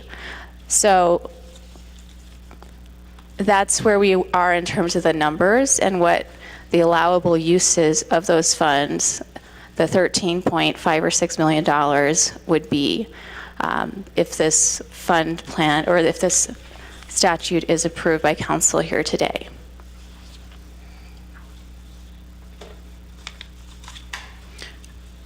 Yeah, thank you, Madam AG, for your response to Honorable Rick Naz's question here. So, Kodoshe, I'd like to go ahead and yield the floor back over to Honorable Rick Naz in regards to the specific, I guess, outline in regards to the restricted funds that was highlighted here by Madam AG, along with the grant and also the litigation fee. So, Honorable Naz.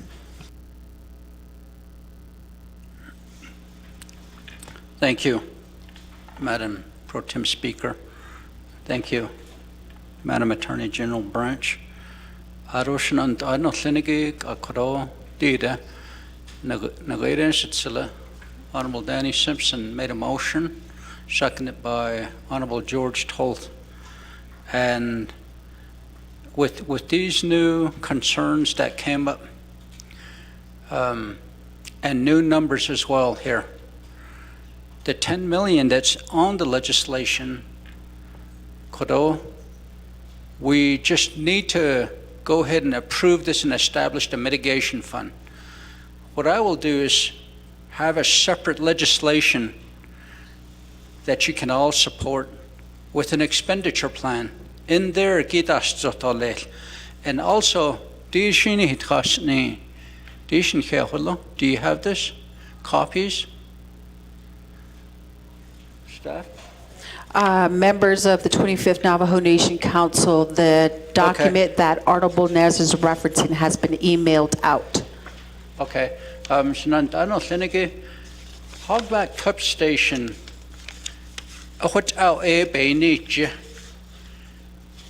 We could call it the Hogback Shiprock Gadiai Batlabato Pump Station. We could call it that.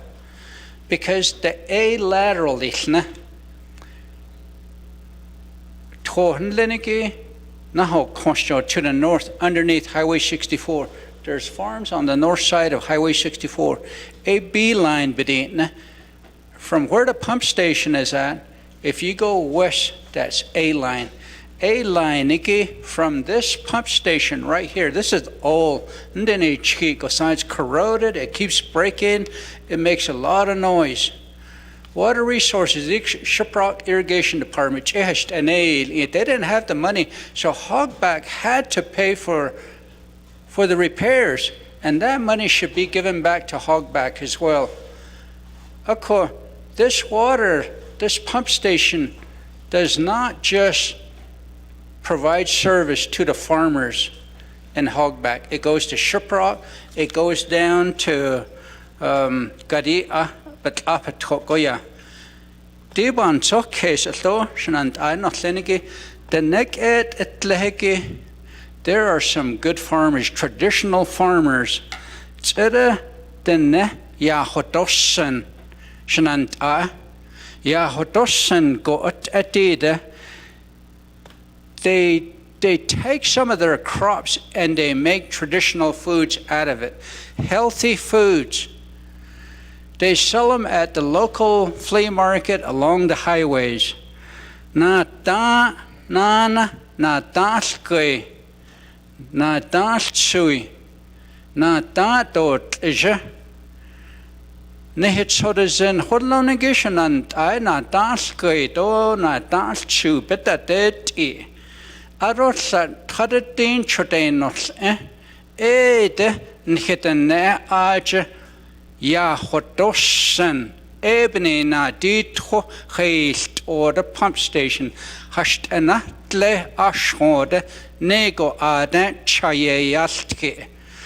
When that Gold King mine spiel happened, a community member from my area bought cases of water bottles.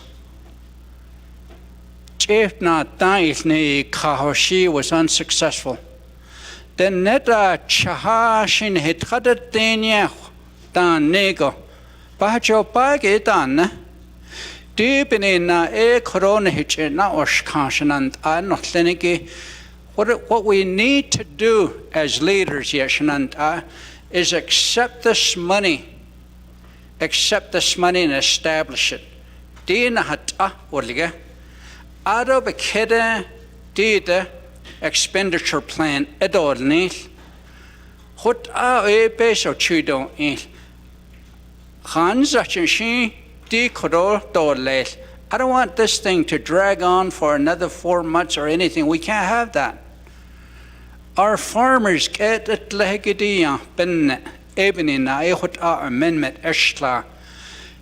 What we need to do also, Shanant, if we cannot move quick enough, I could use some money from UUFB for 4.2 million.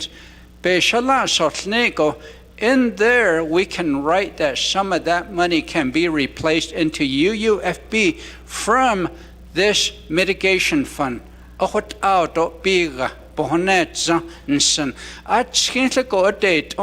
soon as this crop season's over, we need to have that plan design and construction going, so by springtime, we'll have a new pump station that serves Hogback, Chedakan, Adonat Ani Nesbedi, Netort, and Aquagi Shiprock. Adokadi, Argent Hidden Nedot, but Apatorto, Argent Handastla, a cohort ego, Data do bajo no siniben hilchen adolation and aro expenditure plan nenegi hot ero let aro ajen da hotel zi that skin to that hast hot nil beso holno koron hegat it in sapena hini to let jonna a koti hot ero relation and ashon here. Back to you, Speaker. Honorable Naz, for making a response back. And at this time, I do not see any other delegates in queue, so I do have go back to reserve time. And Honorable Crotty, you have 1 minute and 41 seconds. Chair Jesus. So I'd like to ask the sponsor of the amendment on the wishes, hearing from the sponsor and how to move forward with this amendment so that we can create the fund and work on the expenditure plan. And so I'll reserve my time. Thank you. Okay, Honorable Crotty, reserve time of 1 minute and 24 seconds.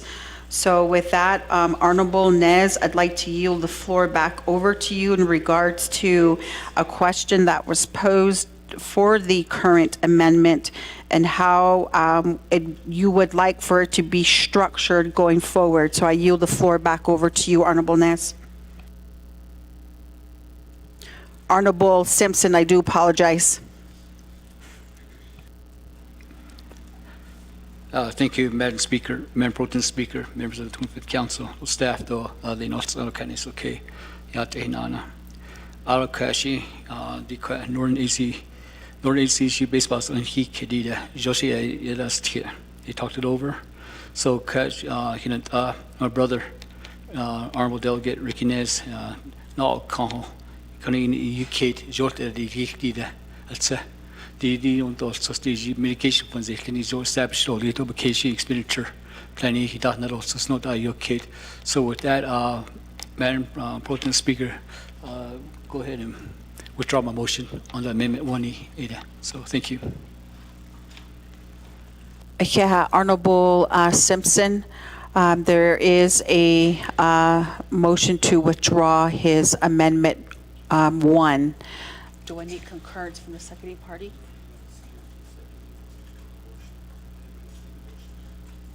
Okay, Hagoshi, Ado Kwanandadesh Kishache, Honorable Tolf. Since Honorable Simpson was the motioning party to this amendment number 1, Nadatsa AI, you would like to go ahead and be the motioning party to amendment number 1 or concur to withdraw as well. Thank you, Madam Pro Tem Speaker. Toyananate. Ato Tato Le Janish to Le Lashinko. Back up. Thank you. Hagoshi Shache, Honorable Toph. So with that, members of the Navajo 25th Navajo Nation Council, we have the motioning and seconding party to add the amendment number 1 has been withdrawn fully. So now we are back to main motion, colleagues of the 25th Navajo Nation Council. I do not see no delegates in queue right now. Actually, I do. Ado Shadeja, Honorable Crotty, I would like to go ahead and allow the floor over to you. Shade Pro Tem, Chair Jesus, appreciate it, Chairman Nez, and my colleagues here. I'd like to offer an amendment to the legislation. In speaking with the sponsor and Northern Agency delegates, we feel it's in the best interest to move these dollars to provide as much needed funding to the impacted farmers. So I'd like to offer this amendment regarding the fixed litigation account. And if staff, if you've received it, if you could help me read it into the record, and I'll stand if there's any questions. Thank you, Shadid Pro Tem. I'll reserve my time. Hagoshi Honorable Crotty, reserved time of 4 minutes and 18 seconds. Right. Right? Okay. And then what? Okay. So with that, I'd like to go ahead and allow legislative services to read the amendment into the record. Amendment to Legislation 0033-23. 1, page 5, delete lines 19 and 20 in their entirety. Strike through after the fixed cost litigation account has been reimbursed for the actual costs of said litigations as calculated and attested to by the Attorney General of the Navajo Nation. 2, page 6, lines 10 through 21, remove section 2903, reimbursement of litigation costs in its entirety. Strike through section 2903, reimbursement of litigation costs. A, the Navajo Nation Department of Justice shall be reimbursed for the actual litigation costs and expenses expended in the regarding Gold King mine release in San Juan County, Colorado on August 15, 2015, number 118MD-02824, D&M, and any underlying and related actions, including but not limited to Navajo Nation versus U.S. EPA, etc., and number 116 CV 00931 D&M, New Mexico versus U.S. EPA, etc., AL number 116 EV 00465 DNM and Allen, etc. versus United States 118 CV 00744 DNM as calculated and attested to by the Attorney General from all and any settlements and awards stemming from this litigation. B, all monies awarded to the Department of Justice in Section 5A of this Act shall be deposited into the fixed cost litigation account prior to any monies being deposited into the fund. 3, page 4, line 26 and 27, delete the language as follows. Strike through in the amount of $10 million to resolve claims from the 2015 spill. Strike through which cases was settled or partially settled. 4, renumber or re-letter succeeding paragraphs or sections accordingly if necessary, and this amendment shall supersede inconsistent language contained in any other committee amendment which shall be conformed to the intent or language of this amendment. The Office of Legislative Services, with notice to the sponsor of the legislation, is hereby authorized to make necessary grammatical changes. Madam Pro Temp Speaker, that is the legislation amendment requested by Delegate Crotty. Yes. Yeah. Members of the 25th Navajo Nation Council, may I get a motion on the amendment that was just read into record? Oh, I do have the motion by Honorable Crotty. And I do have a second on the floor by Madam Chair Charles Newton.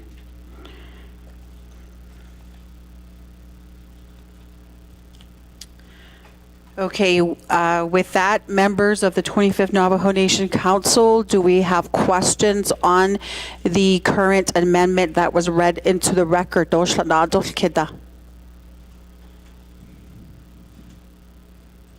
Going once. Going twice. Okay, we do have Honorable Shauna Claw in queue, so I will yield the floor over to you. And Honorable Claw, you do have 5 minutes. Pro Tem Speaker, Auto 25th Navajo Nation Council. And then also Shanella, thank you, Honorable Crotty, for this amendment. Akonda Eya Le Dineshi Nihanal. They're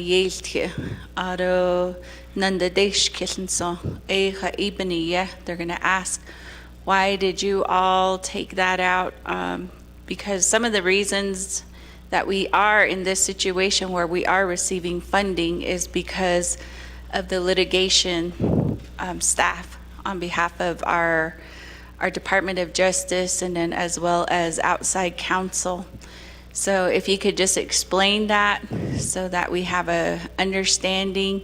I know that you sit on budget and finance, and I know that I'm not familiar since I do sit on RDC. So if there is funding that they do receive, or if you could just explain that portion, that would be my first question. And then the second part would be directed to our Madam AG. With the amendment, you did mention the costs that was incurred for this, and how will this affect the DOJ. So with that, I will reserve my time. Honorable Claw, reserve time of 3 minutes and 33 seconds.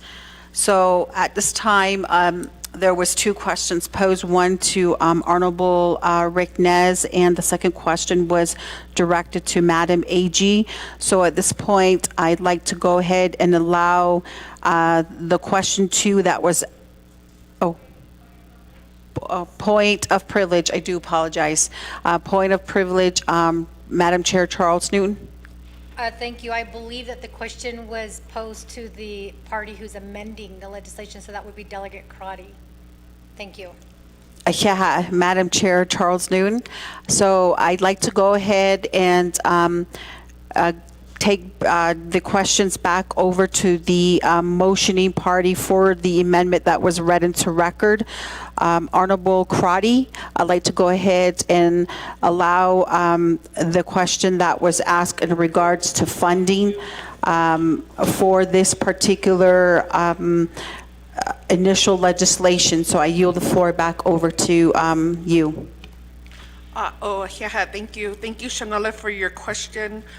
To clarify, colleagues, this has been a discussion with the farmers. Not to complicate matters, there's several litigation efforts, and our goal here is to maximize the support of the farmers who were impacted during the spill.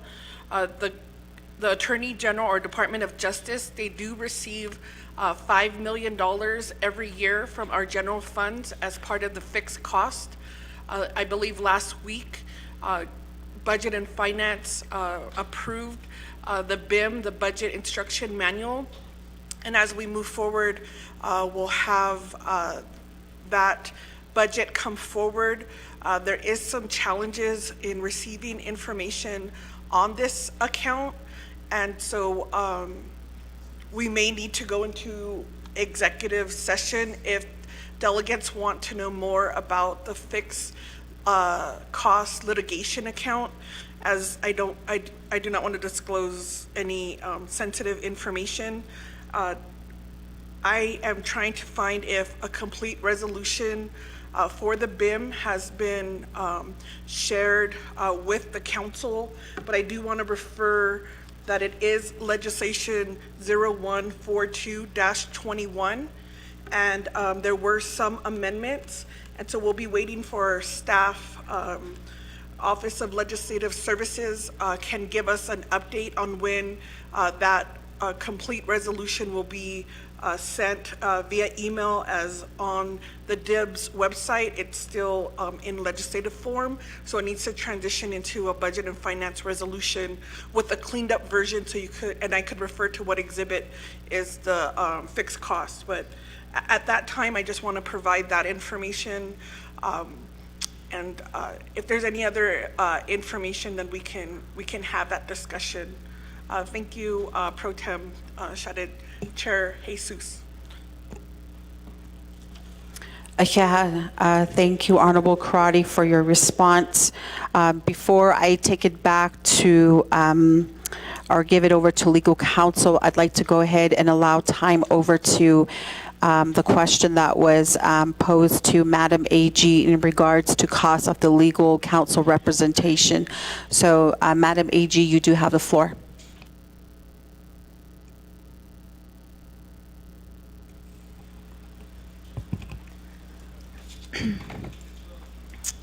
I'm sure our legal opponents are very happy to know how much money the Attorney General gets every year to litigate on behalf of the nation.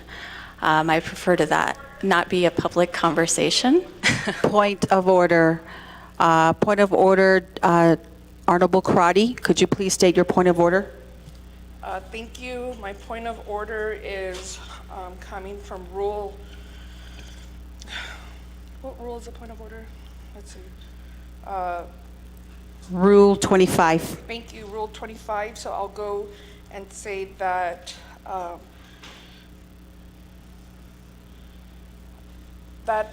Speaker, if you can keep the decorum of the council chambers.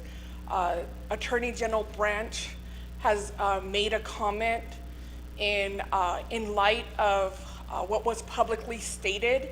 As a delegate, I refer to public records and documents. It's a public legislation. It's a public general funds allocation, and it is unclear to this council or to the delegates how that funding is used. And I did mention that that would have to be done in executive session. So I'd like to state that correction for the record. Thank you, Madam Pro Tem. Thank you, Honorable Karate. I will go ahead and recognize your point of order. So again, Madam AG, again with the information that was brought forth with Honorable Crotty being a member of Budget and Finance Committee. She did reference the BIM, and general funds are public funds. So with that, I'd like to go ahead and just have you make a response back to Honorable Claw's question in regards to the current strikeover of the legislation subsection 2903 and how it will impact the Department of Justice. So if you could just please make a response to that, Madam AG, I do appreciate it, and I yield the floor back over to you. Thank you, Madam Speaker Pro Tem. I do want to clarify that there has never been a problem in me disclosing how litigation funds are used, so I'm concerned about the statement that was made in that regard, and I'm happy to share that information if requested by anyone on the council. But in terms of the funds, we dedicate significant time and resources and energy at the Department of Justice for litigation. So in something like this, every year when we are up for a budget and when there's consideration being made how much funds will be dedicated to litigation purposes, we have to make a case for those funds, and it just as a matter of fairness seemed, I believe, I'm not sure because I wasn't there when this discussion was had, it would be great to be able to recoup some of the funds that we've dedicated to gaining significant revenues to the nation through our litigation and legal efforts as an incentive to maintain that high yield of return for the nation in our litigation and our legal actions.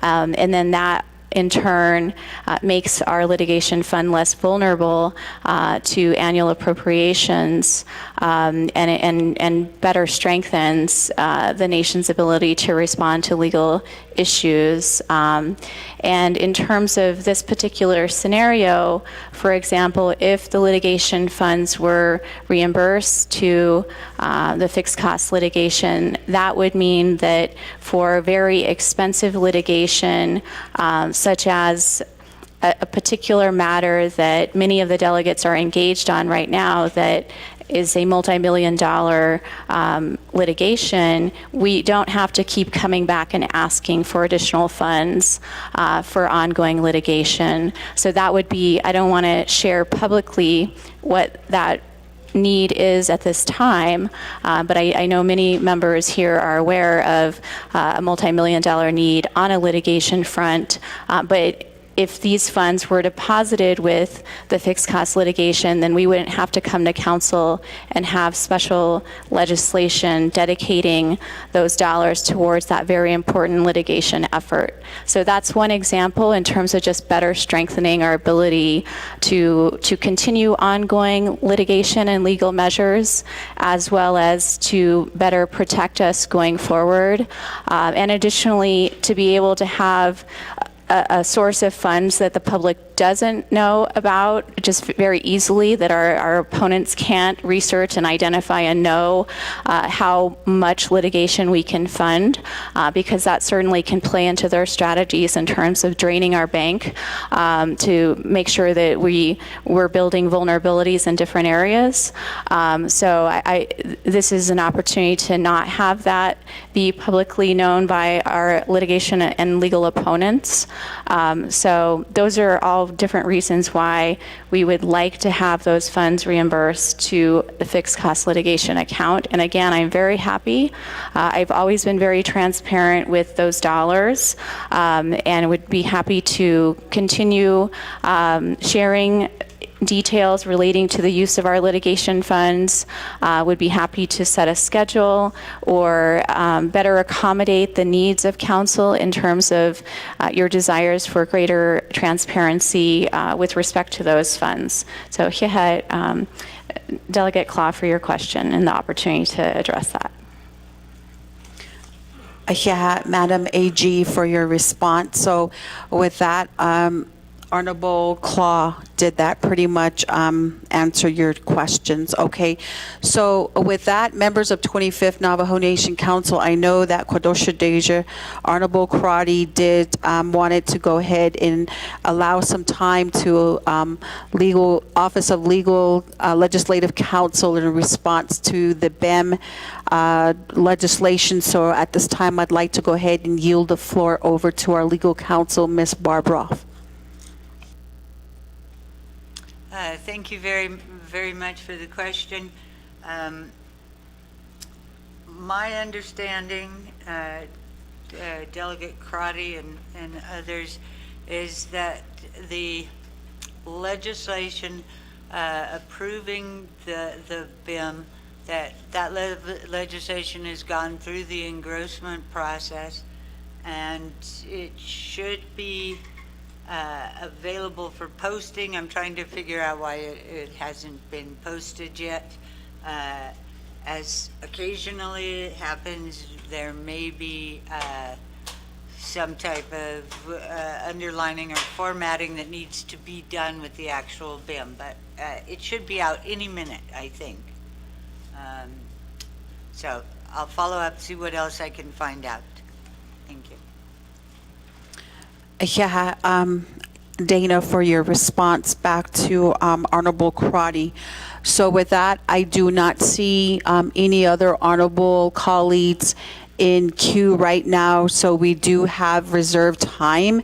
I'd like to go ahead and yield the floor back over to Honorable Claw, and you do have 3 minutes and 33 seconds, and you do have the floor. Thank you, Shada, again.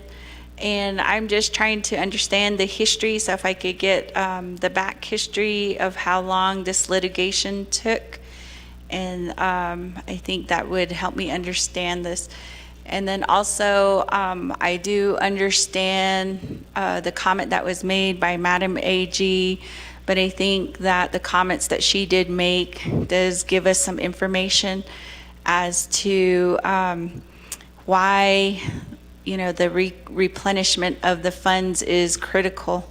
As we do know, we are in the water rights negotiations and litigations right now, and I do believe the information she shared is correct.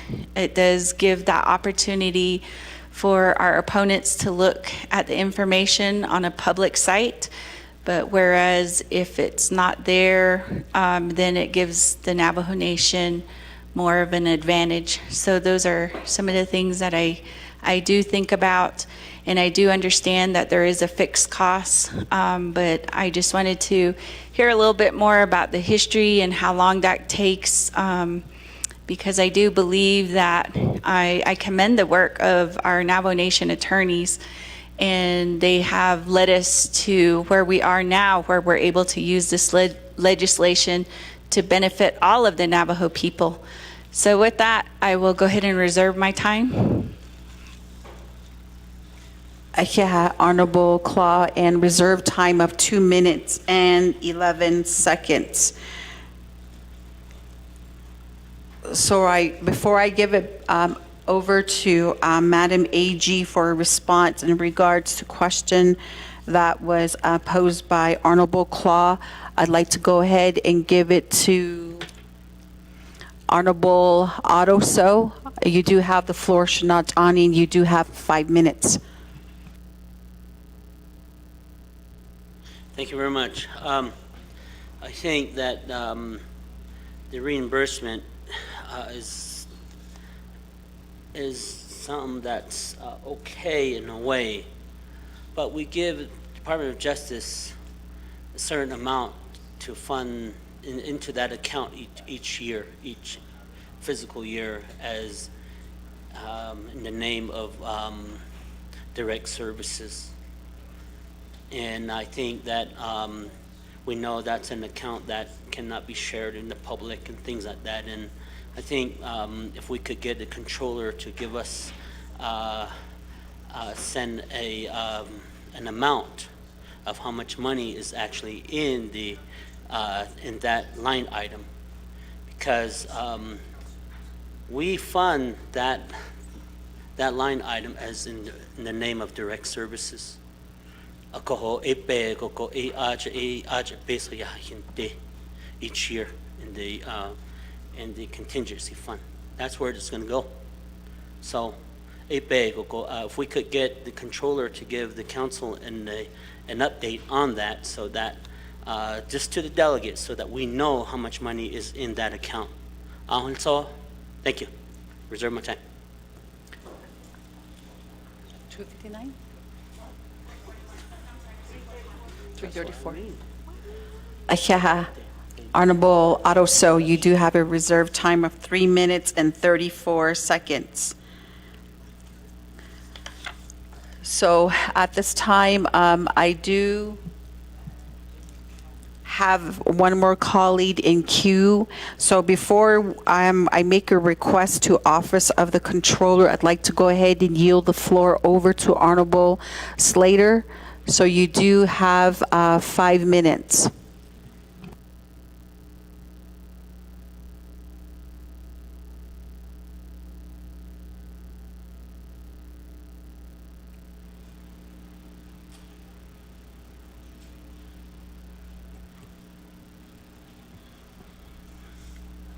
Thank you, Speaker Pro Tem. I appreciate you running the meeting right now, and this is a pretty difficult subject to speak on.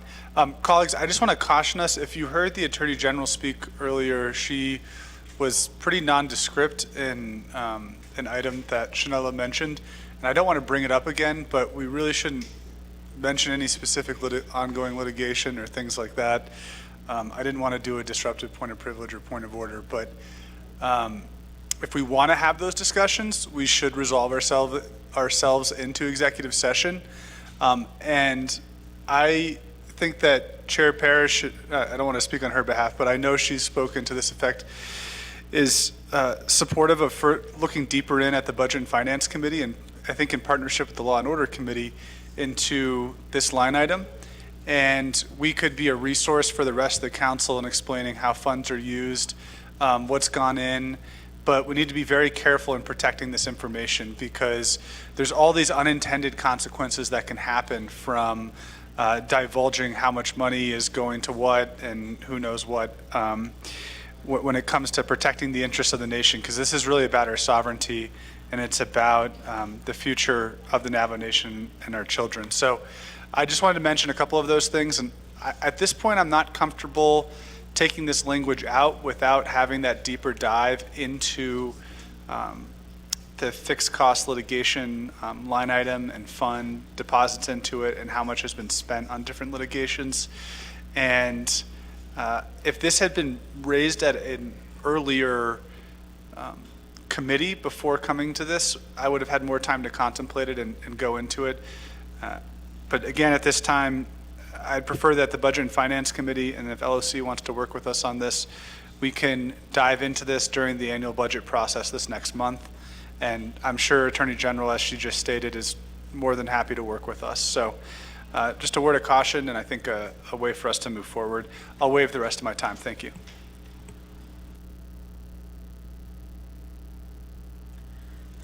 Okay, this is a complicated one. Okay, so colleagues of the 25th Navajo Nation Council, kodo hiradit ahitso, Ms. Madam AG Branch had requested if it's the wish of the members of the 25th Navajo Nation Council to get more in-depth information as we are talking on this legislation 0033-23, the request is to go into executive session. So Kodoshi Eya sponsor Honorable Nez Kodon Dinigi Eya Ninj Kedo Jone E Kododide Not Sos Be Nadit Ahe Kodon Kidato Ninsos. And from there, I'd like to request to see if you will consider to going into executive session with some of the questions and this current amendment that is on the floor right now, Abenache. So I'd like to go ahead and yield the floor back over to you, Honorable Nez, for your input, auto recommendation Shanat Ani.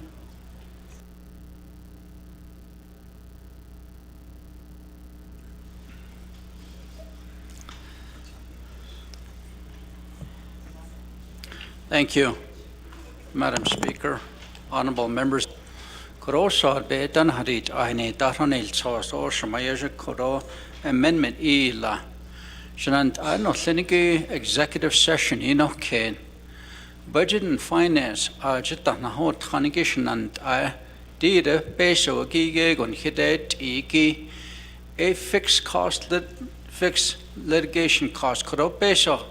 Hait aushin pen na chipe ada hint ido yahada huit enda il sos konna a koti peso ki yahait auda asate anhiben hohlen executive session no singo corona hitaron sos gido koro shmayiji o keriki yaha didiki peso bikes jo hot 10 million a hot endi kwaki Anela to resolve claims from the 2015 spill Nigoe di peso at and 10 million bakagina shahatsoko edi satora tsepenedo dida nte aita kwaya yastiki ya asate expenditure plan do nitneniki Russian net is not age a kotidiki executive session or seko nikin chancellor or establishing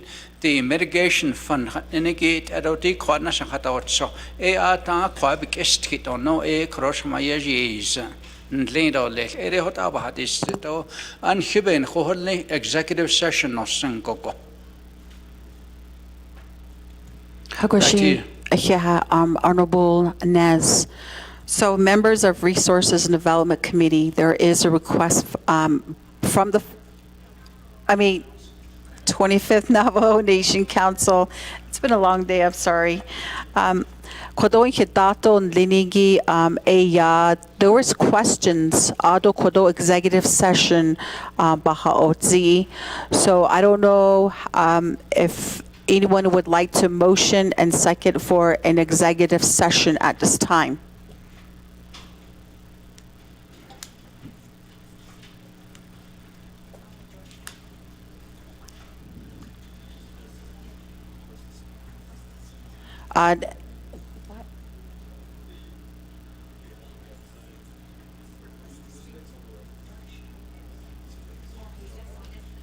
Okay. So with that, I'd like to go ahead and allow time over to Shiche Honorable George Tolth. He has 5 minutes, right? And you do have 5 minutes, Shanat Ani. You do have the floor. Thank you, Madam Pro Temp Chair.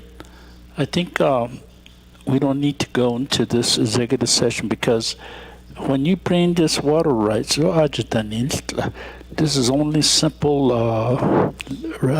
legislation with amendment.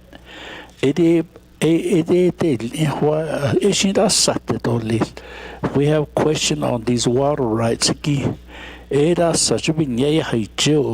The legislation be like little amendment.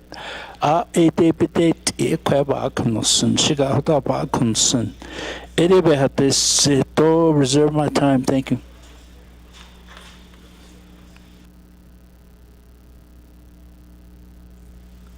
Okay. 411. Yeah, Honorable Tolth, you do have a reserved time of 4 minutes and 20 seconds. So what would be the recommendation then? They don't want to go into executive session. There's no motion.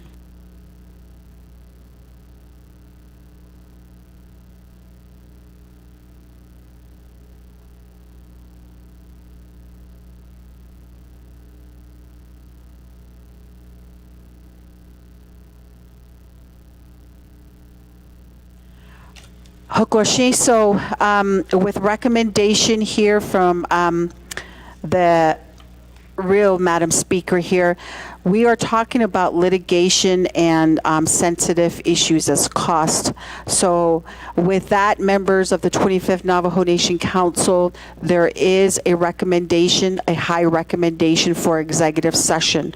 If we choose to get response with what Honorable Claw had questioned regarding the length of this litigation and also the cost that was incurred by the Department of Justice, along with the question that was posed by Honorable Otto So in regards to hearing from Office of the Controller in regards to how much funds is in this particular line item for litigation cost. So with that, that will require executive session. So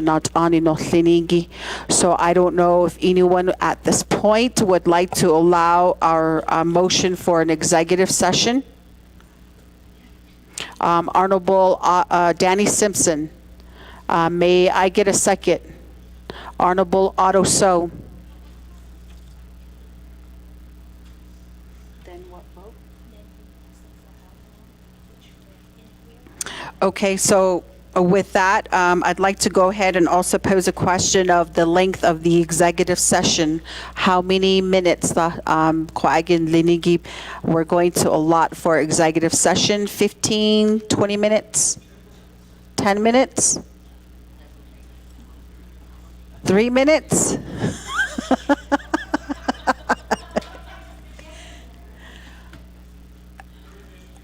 $30? Tatin dahil dyan in the north or the south conference room. The north Nahal Koshiko conference room should not ani no tlinigi. So we will go into executive session at 4:10 p.m. Oh, we have to do a vote. So we will go ahead and go to the drawing board for executive session for 30 minutes in the North Conference Room. So if you please could cast your vote, honorable colleagues.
We do have 30 seconds left to vote to go into executive session, colleagues.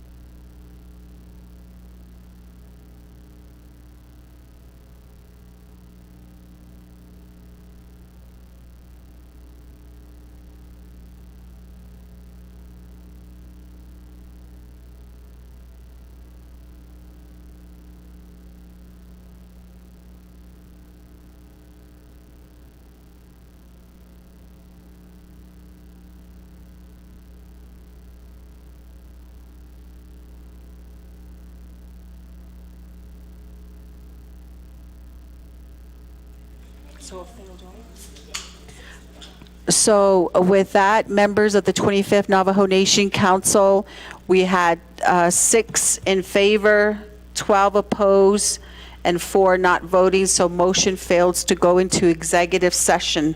So at this time, I'd like to go ahead and yield this gavel back over to Madam Speaker Curley. Thank you for the opportunity.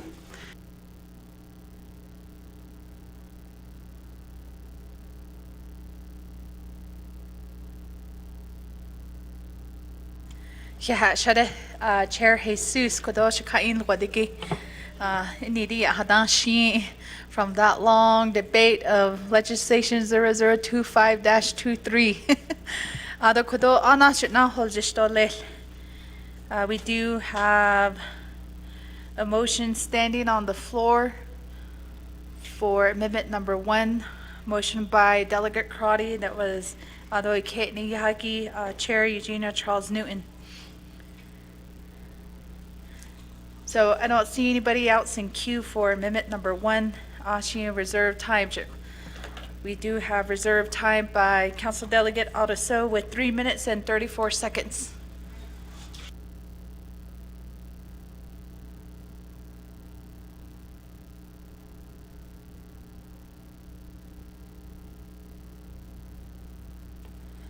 Tashi, we'll go back to the motioning party for amendment number 1, Delegate Crotty first, then we'll go back to reserve time.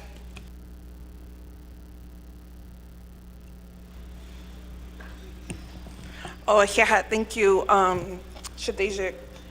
Speaker Curley, I appreciate the questions from Shanole, Ms. Claw, Delegate Claw, and from Mayaj, Chairman So. I think we definitely need to, as a body, understand the litigation account. But at this point, my concern is there was legislation, a council resolution in December, so it's CD 72-22. This now prohibits any carryovers except the chapters, and so this is general funds. All of the fixed accounts are general funds, and so this funding, if we just sweep in these dollars, it's not clear how much can be expended by September 30th, and so this may be an opportunity to put it in the expenditure plan as we, as a council, look at how we want to define or how we want to move forward with the fixed litigation account. We may have to I'm not sure the history on why it's under just fixed account, but we may need to look into the future on how to protect those dollars for litigation. But right now it's subject to CD 72-22. And if any carryovers are added to your budgets and come before council, you'll need 90% of the vote. That's what the resolution requires. And that's a high threshold. There's other areas that we need to do 90%, and that's usually like when you're changing like Sahasin resolutions. So I think 90% is 21 or 22 votes for the comprehensive budget. So we're really looking at carryovers, and that would be the impact. So there's an opportunity to have that discussion, and I provided that copy to Attorney General Branch and offered, let's have that conversation on what that looks like. So I appreciate your question, and for Delegate So, I hope that also answers some of your concerns. You sponsored that resolution, and at times we're not exactly sure how certain council resolutions will impact the future, but I believe we have enough time to come together and say, what do we want to do? Because litigation is important. We want to make sure that we're prepared to respond. But now we do have some constrictions as it's general funding. So I hope I answered a majority of your questions, and we'll work with Department of Justice and Attorney General Branch on if there's any questions regarding the balance of the fund, the future, and the history. I think that would be a great discussion for delegates. Thank you, Shadeja, Speaker Curley.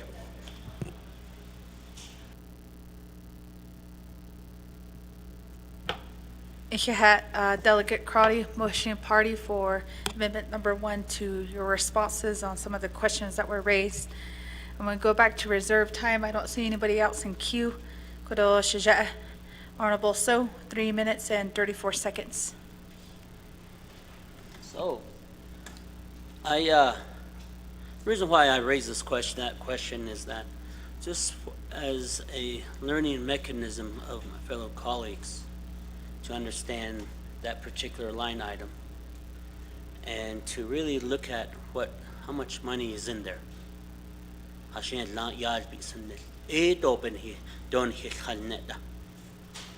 something that's even executive session even just as something I wanted to brought that question up just so that you guys are nothing else. But again, yes, my legislation that restricted the carryovers. We had programs that were carrying over monies from previous fiscal years, year after year. And every year they're at us to say, hey, DNL not based on nada needs. At the end of the year again, they have all this money left over and they say, we want the carryover and we want more money. Even legislation source. Khala yan leg na and the programs that ya dings and ya is ben ya do chabelas ni. When you look at the federal government, they don't have any carryover mechanism. Carryovers, we look at it as you're hoarding monies in a program, and nabalacha, kaja, beso, alone, we want some more, but they're not spending these. That's the reason of the personal lapse fund for or carryover of the no more lapse to do away with them. So I'm ready to vote on this and waive my time. Thank you.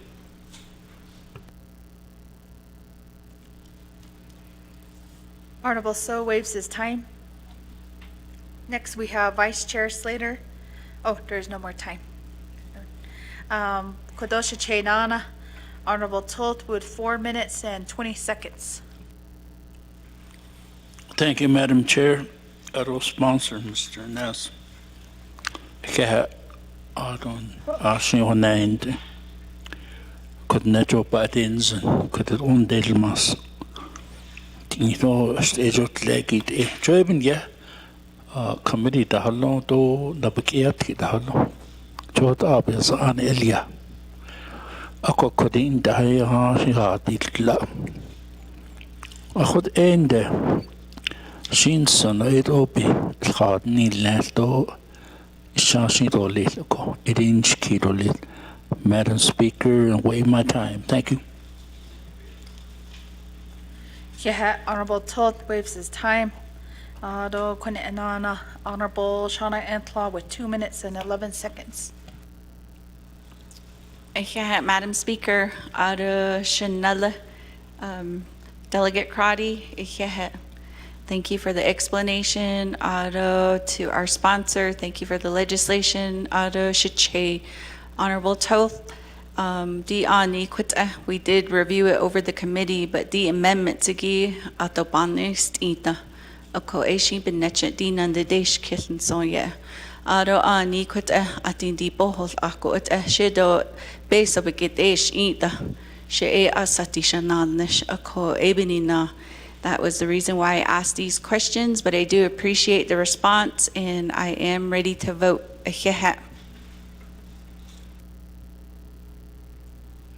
Hokoshi, Honorable Tla. Thank you, colleagues. I did not hear any questions to the motioning party. So are there any other questions or comments on the amendment?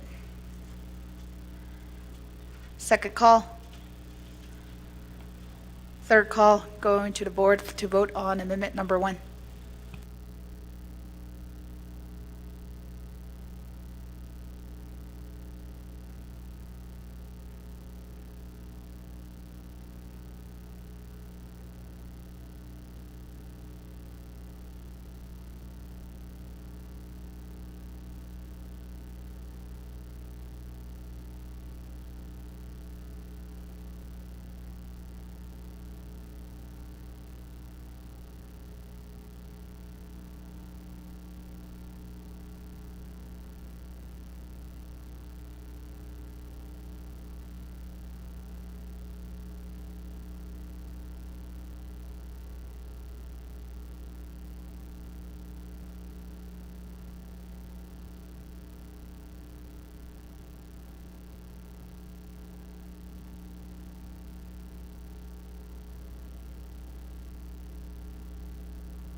one more minute to vote.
Delegate Azeret.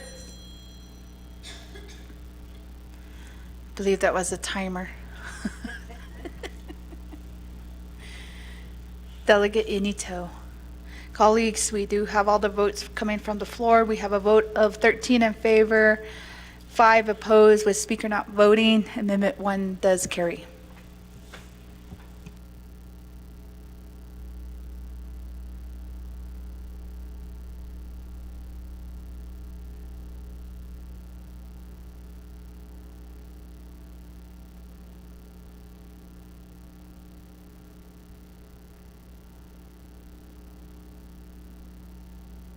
Colleagues, we are back on the main motion. Just give me a few seconds to review who was in request to speak.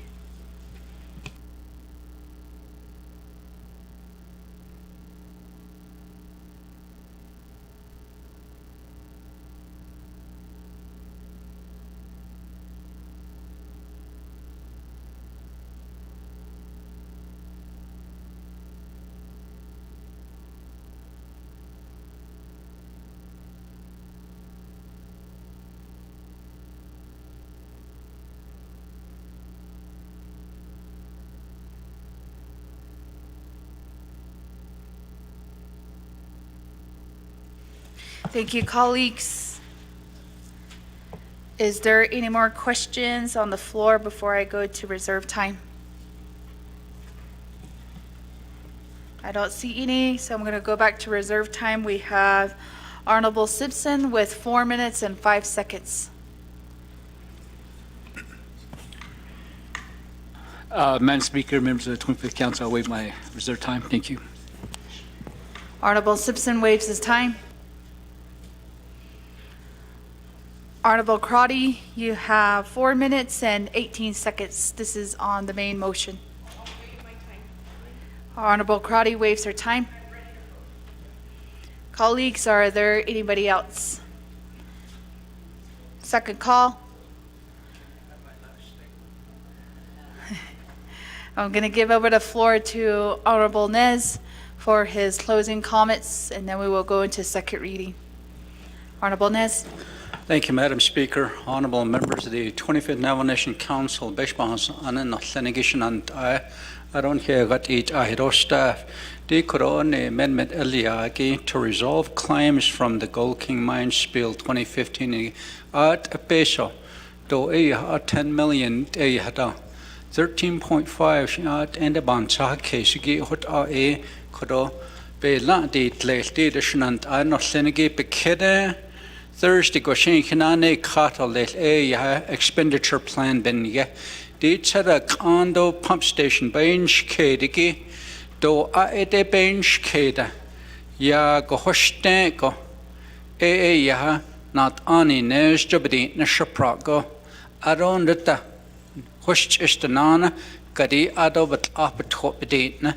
At a hand, so she yek at all lately benige, what ended his job, was and all lately benige, a sat expenditure plan at all neatly at Edo lately shake at obey not the election and I not clinicky.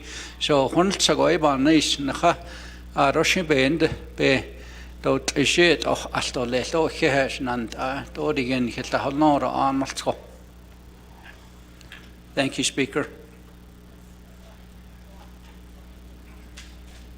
Yahat Shiaj Honorable Nez Kodo be Hanani Zigi Yahat Ado Shadnet Dola Nadol Kida Besh Badasane. Second call. Third call. Kodo staff, can you do our second reading of the legislation? Amendment number 1 for legislation 0033-23. Page 5, delete lines 19 and 20 in their entirety. Strike through after the fixed cost litigation account has been reimbursed for the actual costs of said litigations as calculated and attested to by the Attorney General of the Navajo Nation. 2, page 6, line 10 through 21, remove section 2903, reimbursement of litigation costs in its entirety. Strike through 2903, reimbursement of litigations. A, the Navajo Nation Department of Justice shall be reimbursed for the actual litigation costs and expenses expended in regards to Gold King Mine release in San Juan County, Colorado on August 15, 2015. Number 118 MD 02824 DNM, and any underlying and related actions, including but not limited to Navajo Nation versus U.S. EPA et al., number 116 CV 00931 DNM, New Mexico versus U.S. EPA et al., number 116 CV 00465 DNM, and Allen et al. Versus United States et al. 118 CV 00744 DNM, as calculated and attested to by the Attorney General from any and all settlements and awards stemming from such litigation. All monies awarded to the Department of Justice in Section 5A of this Act shall be deposited into the fixed cost litigation account prior to any monies being deposited into the account. Page 4, lines 26 and 27, delete the language as follows. Strike through in the amount of $10 million to resolve claims from the 2015 spill. Strike through which cases was settled or partially settled. 4, renumber or re-letter succeeding paragraphs or sections accordingly if necessary, and this amendment shall supersede inconsistent language contained in any other committee amendment, which shall be conformed to the intent or language of this amendment. The Office of Legislative Services, with notice to the sponsor of the legislation, is hereby authorized to make necessary grammatical changes. Madam Speaker, that is Amendment 1 to Legislation 0033-23. Yahat Shade Kodo Nani Kaki Ado Kodoshi Bandidija. We will call for a vote on the main motion. We'll have 2 minutes on the board. Colleagues, again, this will require a 2/3 vote of the full council.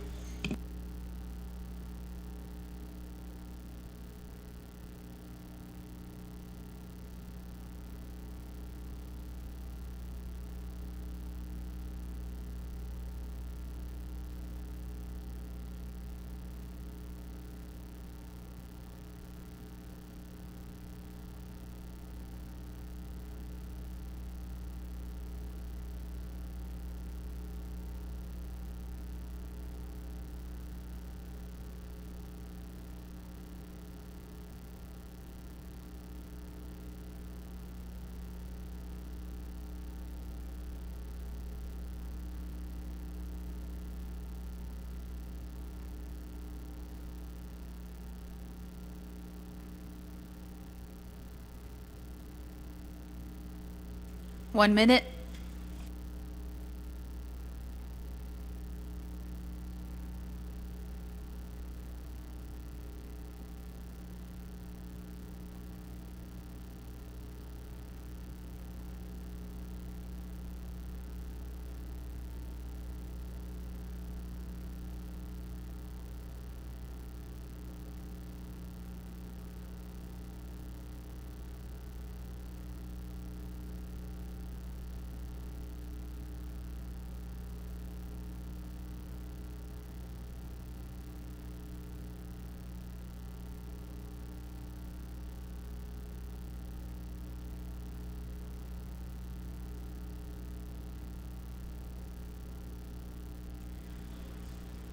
10 more seconds.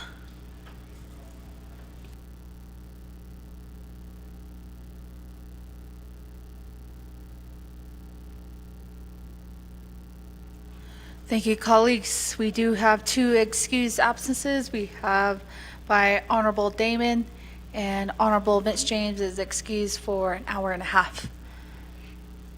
Colleagues, with that, we have a vote of 19 in favor, 0 opposed, with Speaker not voting. The main motion carries.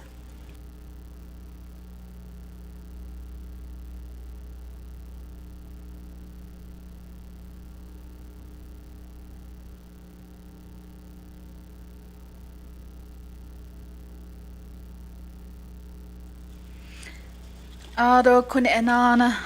New item E, legislation 0052-23. We have the prime sponsor here, Honorable Crotty. Staff, could you help us read this legislation to the record?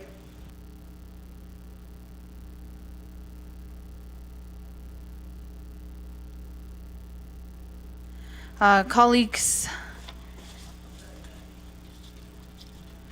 this is on the agenda, so do you reserve your time or you just?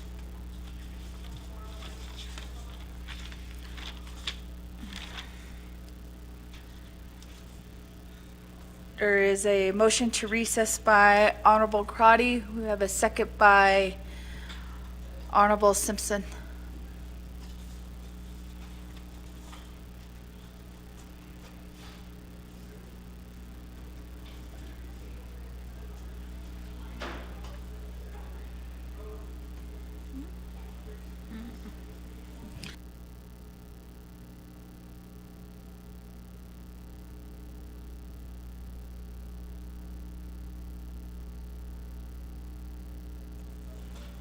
Colleagues, I don't see anybody in request to speak regarding the motion to recess.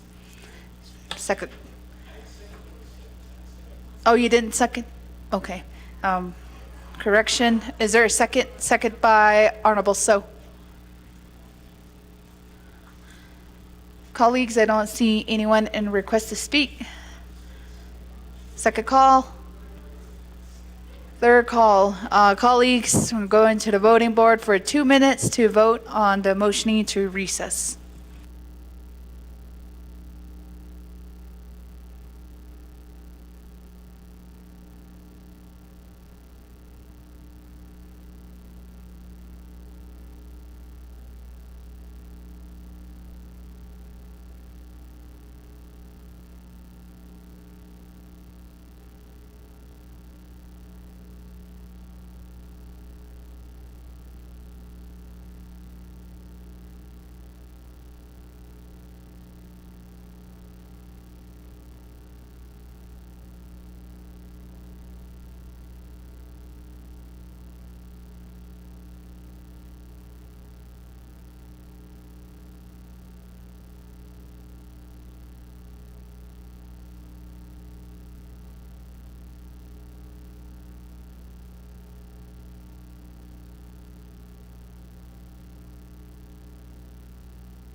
One minute.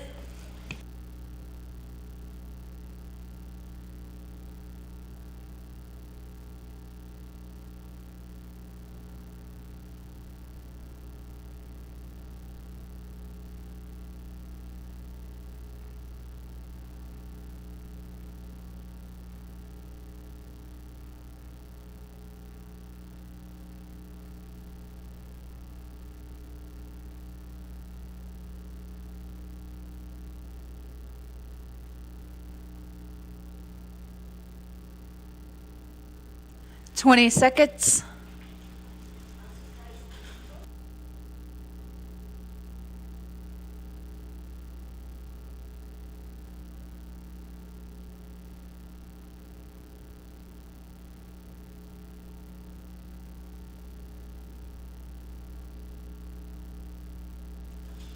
Votes are locked in. We do have 2 excused absences. We have Honorable Damon, Honorable Vince James for an hour and a half. Colleagues, with that, we have a vote of 7 in favor, 12 opposed, Speaker not voting. The motion to recess fails.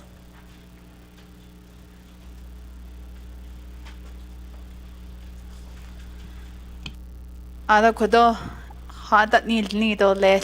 No, we are on the. I think we are on the fourth legislation, if I'm correct. We still have full legislations. Let's go give the time over to our staff to read the next legislation to the record.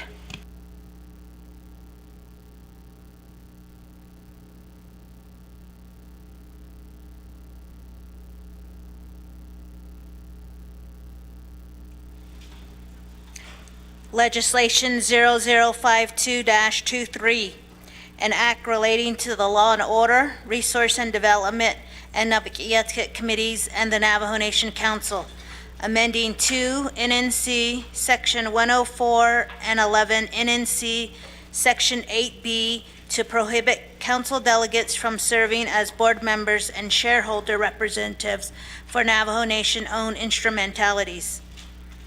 This legislation requires a 2/3 vote from the council.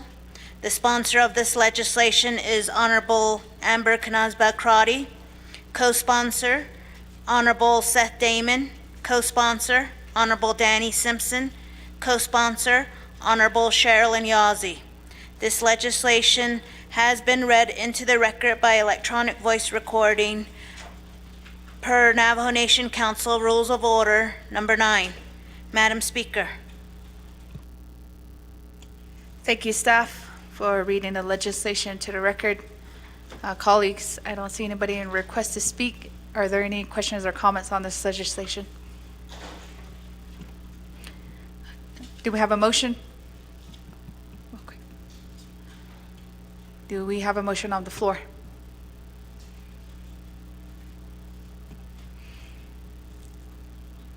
Second call for a motion.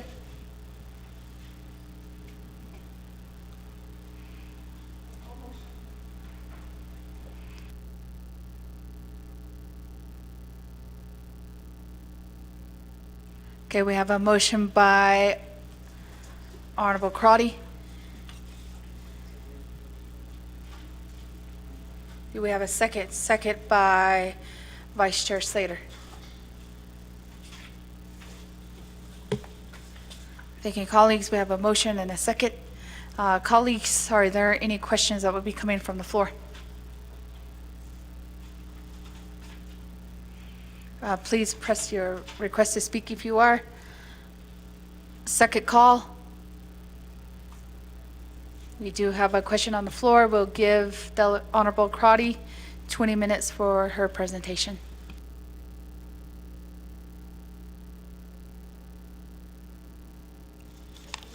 Thank you, appreciate it. Thank you, Shadeja, Speaker Curley, my colleagues here in the chambers, our relatives who are listening and observing in the council chambers, and for our relatives who are listening and watching online. Appreciate this time to present this legislation. This legislation has been in draft for nearly, or at least 6 years. So in 2016, I worked with the former Office of Legislative Counsel, Mr. Haven, who assisted the council in committees, and I believe, I'm not sure the exact title, but also would support the Ethics and Rules Office in some of the legislation. And so it was through his expertise and insight that we developed the findings section. So I want to make sure that I recognize the work that he provided to the council at that time. We did not move forward with this legislation because there was a conversation with the 23rd Council that with that council things would change, that the people voted in a majority of new council delegates, and they had made a commitment to their constituents and to their people to focus on some of the systemic issues in their role as council delegates. Unfortunately, during that time, there was also some changes of opinion on the roles and responsibility of council delegates sitting as shareholders and board members.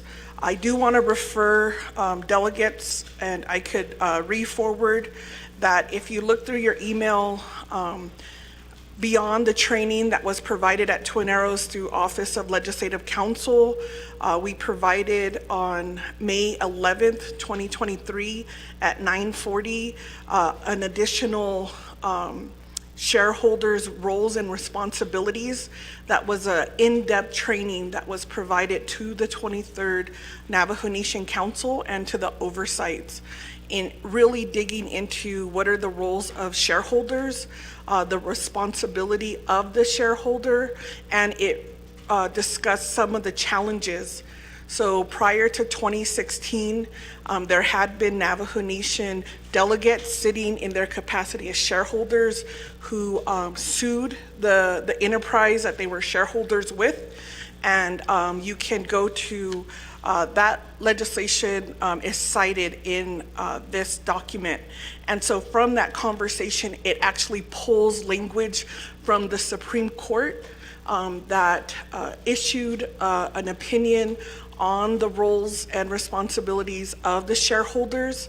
And there are recommendations from that training PowerPoint presentation on some of the policies that need to be updated at the council when it comes to shareholders and boards. In reviewing the legislative history when it comes to shareholders and boards, I was unable to find any policies from the recommendations of the Supreme Court. And so that is, could and should be the responsibility of this council to coordinate what does that look like in response to the Supreme Court opinion.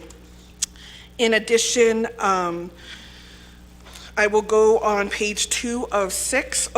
I also want to state when it came to boards, there had been past conflict when there was 88 or 12 standing committees. And when it came to our tribal universities, especially at Dine College, prior to being a delegate, I was an employee at Dine College. And Dine College charter has a delegate on the board.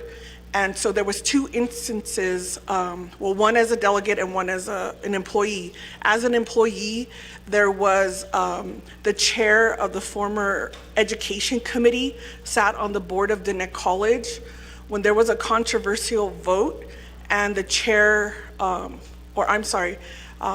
the delegate was not available to attend the board meeting, another delegate attended the board meeting, but was not authorized through proxy and casted a vote, and it created chaos with the board vote. And so there has been some conflicts in terms of how delegates see their role as shareholders and their role as board members. The second in recent history, going back to Dine College, was the late Nelson Begay was hesitant to be on the Dine College board, but sitting on the committee, Health, Education, Human Services, and that it was his district, we felt that he would be the best delegate in our committee rather than the chair of HES.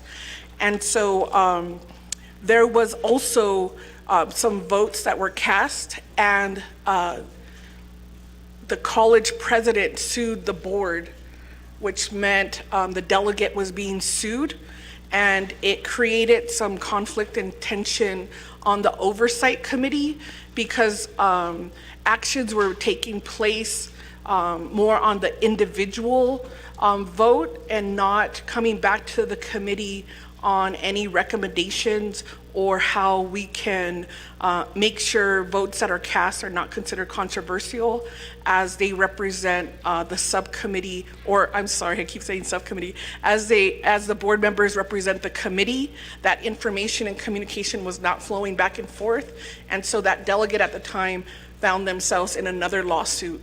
So the question came up, should Navajo Nation legal team represent that individual? And the determination was, because that delegate was acting in their board capacity, that they would have to, they would not be represented by the Navajo Nation attorneys, and would have to work with the board and whatever attorney they hired. I'm not exactly clear on the outcome of that case because we had to separate ourselves, and because that was an ongoing case, it also was a challenge then to support some of the Net College's initiatives because we had this pending case with one of our committee members.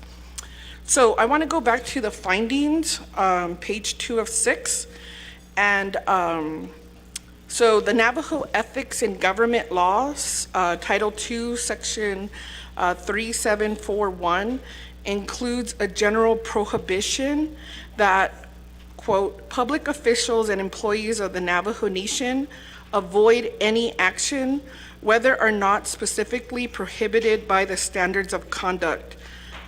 You can look at Ethics and Rules Committee 08001, which could result in, this is important, or create the appearance of adversely affecting the confidence of the people in the integrity of the government of the Navajo Nation. So that's citation Title 2, Section 3745, Section B, subsection 6. In addition, starting on line 15, the Navajo Ethics in Government Law also includes specific prohibitions that elected officials, quote, shall not have direct or indirect financial or other economic interests, nor engage in such other employment or economic activity which necessarily involves inherent substantial conflict or appears to have such substantial conflict with their responsibilities and duties as public officials of the Navajo Nation. This is Title 2, Section 3747, Section A, labeled restrictions against incompatible interest or employment. Line 22, there's a typo, it does say B, that should be C, and we could fix that with the authority given to legislative services. Due to the potential for conflicts, the Navajo Nation Code specifically prohibits council delegates from serving as elected official of the federal or state government, from being an employee of the federal or state government, from engaging in the private practice of law, or for serving simultaneously as a school board member while serving as a delegate. You can see Title 2, Section 104. The regulations and standards for the Code of Conduct for elected officials of the Navajo Nation, ERC 08001, further clarifies that multiple duties arise to create conflicts when elected officials hold other governmental or non-governmental positions that impose duties upon the elected official or in their other roles. Page 3 of 6, line 1. Members of boards of directors have duties to the entity whose board they serve on.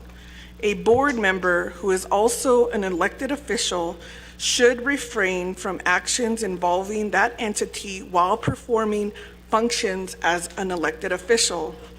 An elected official shall not participate or vote on any before any entity of which the elected official is a member by virtue of or his, I'm assuming it should say his or her status as an elected official. This is according to the former Ethics and Rules 08001, Section 4, B, 3, and C.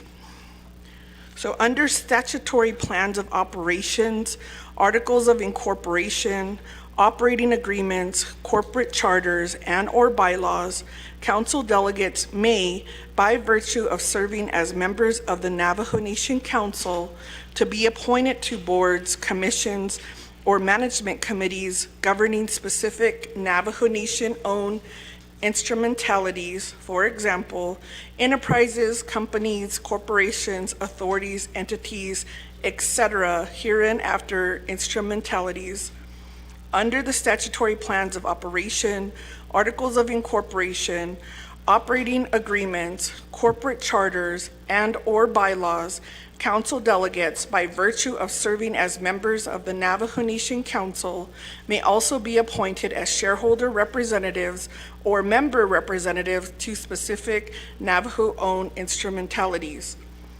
The Ethics in Government Law expressly states that, quote, "It is the intention of the Navajo Nation Council that the provisions of this Navajo Nation Ethics in Government Law be construed and applied in each instance so as to accomplish its purpose of protecting the Navajo people from government decisions and actions resulting from or affected by undue influence or conflicts of interest."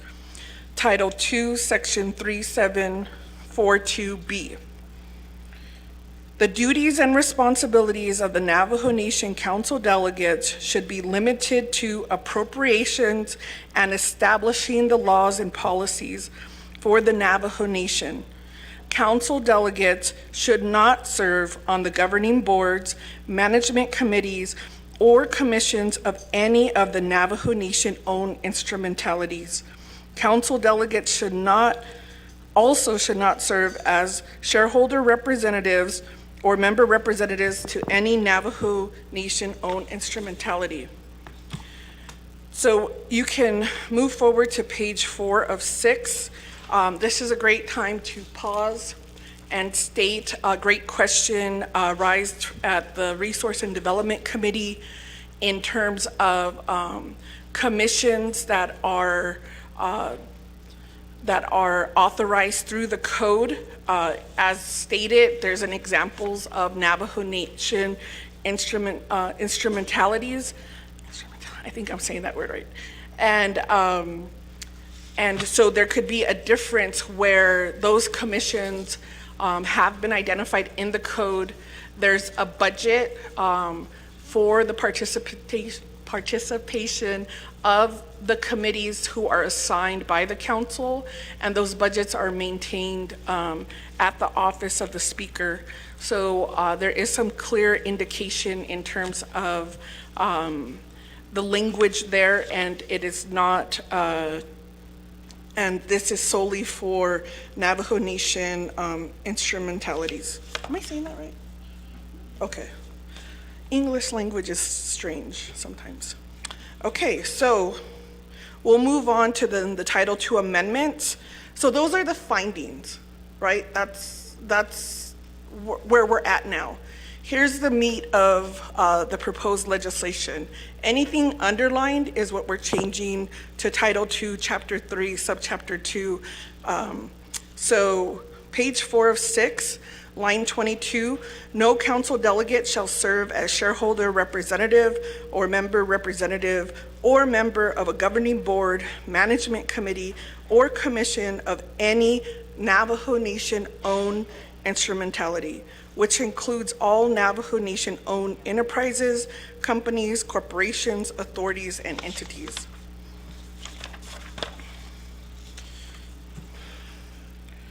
Page 5 of 6, line 20, this will change or amend Title 11, Elections, Chapter 1, Navajo Nation Election Code of 1990, Subchapter 1, General Provisions, Section 8, Qualification for Office.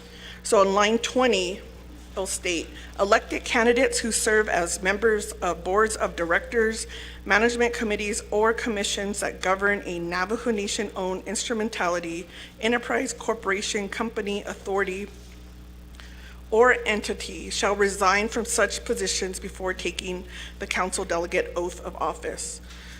Line 25, once sworn into office, council delegates shall not simultaneously serve as A, members of boards of directors, management committees, or commissions that govern a Navajo Nation-owned instrumentality, enterprise, corporation, company, authority, or entity, members of Navajo Nation boards or commission, or B, shareholder representatives or management representatives for any Navajo Nation-owned instrumentality, enterprise, corporation, company, authority, or entity. So in page 6 of 6 is the effective date. So this shall be effective pursuant to Title II, Section 22B. All Navajo Nation-owned instrumentalities, enterprises, companies, corporations, authorities, and entities shall immediately amend their governing documents, for example, articles of incorporation, operating agreements, bylaws, corporate charters, etc., to reflect the amendments enacted herein, and shall provide copies of such amendments to the Resource and Development Committee within 60 days after the effective date of this legislation. And so this Section 6 is codification. Section 7 is the saving clause, that any provision of these amendments will be determined invalid by the Navajo Nation Supreme Court or the district courts of the Navajo Nation without appeal to the Navajo Nation Supreme Court. Those amendments that are not determined invalid shall remain the law of the land. And so I believe that covers this legislation. We can forward the shareholder roles and responsibilities so you can look at the Supreme Court language. I believe it's from 2000. The case was,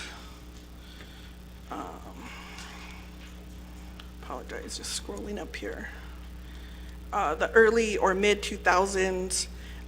Some suggestions while we were in transition, some delegates felt that it's not clear how much stipends are being provided. We are calling the enterprises. They're not willfully providing that information. It's unknown how many meetings are called. Some plan of operations state an annual meeting, but then gives the board president the authority to call additional meetings. And if you look at the shareholder representative training, you're, as shareholder reps, you're not representing the council's opinion, or as a council delegate, your opinion on the enterprise. You're actually supposed to work directly with the people as their representative on how the enterprises can interact either through what investments or future growth. And so that's not clear how shareholder reps or boards have been developing that transparency. In any of my emails, I have not seen an agenda. I do sit on the Budget and Finance Committee and Nabikiatik Committee, and so colleagues, there are members of this council that represent both of the committees, and I've yet to receive info, but I have seen requests from shareholder representatives who wanted reports on, let's say, like Time, Honorable Crotty. Colleagues, I'm going to go down the queue for questions and comments on the legislation. Vice Chair Yazzie, you have 5 minutes. Good evening, everybody, and thank you, Delegate Crotty, for bringing this legislation. I guess you kind of already brought it up, but how long have you been working on this legislation? And then also, how long has it, when did you start working on trying to get compensation and or stipends or anything, that kind of information from the shareholders? And I will be sitting on the Navajo Times shareholder. I haven't started any meetings with them, so I just want to get an idea of what that looks like, and do they get any additional perks Thank you. Reserve my time.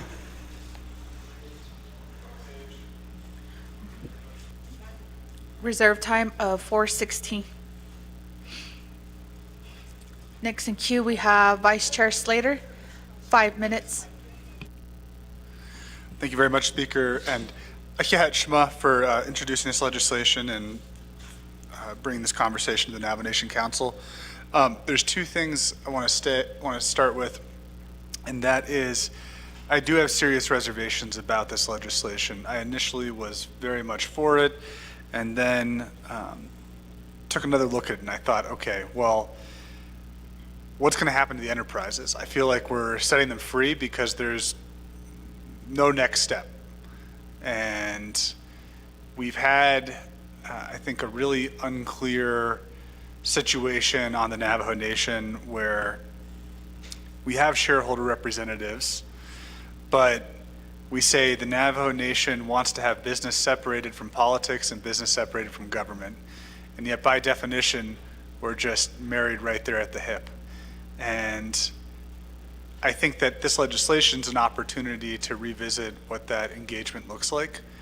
But my concern, I think, stems from what you've raised, and that is how do shareholder representatives represent the interests of the Navajo Nation, which owns the entities? And it's the Navajo Nation which comprises, in my mind, the government, the people, the land, non-human relatives. It's everything that it makes up our people and this nation. If we completely set the enterprises afloat and remove that engagement, how are we going to be able to track the enterprise's activities? How are we going to ensure that they're providing adequate returns back to the nation? And then how are we going to find synergies with each of these enterprises, whether it's, finding a young kid in high school or a group of them, getting them scholarships, getting them up into engineering or journalism.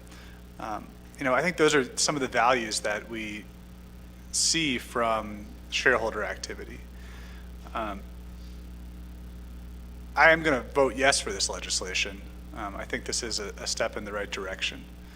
But I do want us to recognize that this is going to be very momentous, and we need to think very clearly, if this passes, about what the next steps are going to be for the Navajo Nation's relationships with the government's relationships with entities of the Navajo Nation.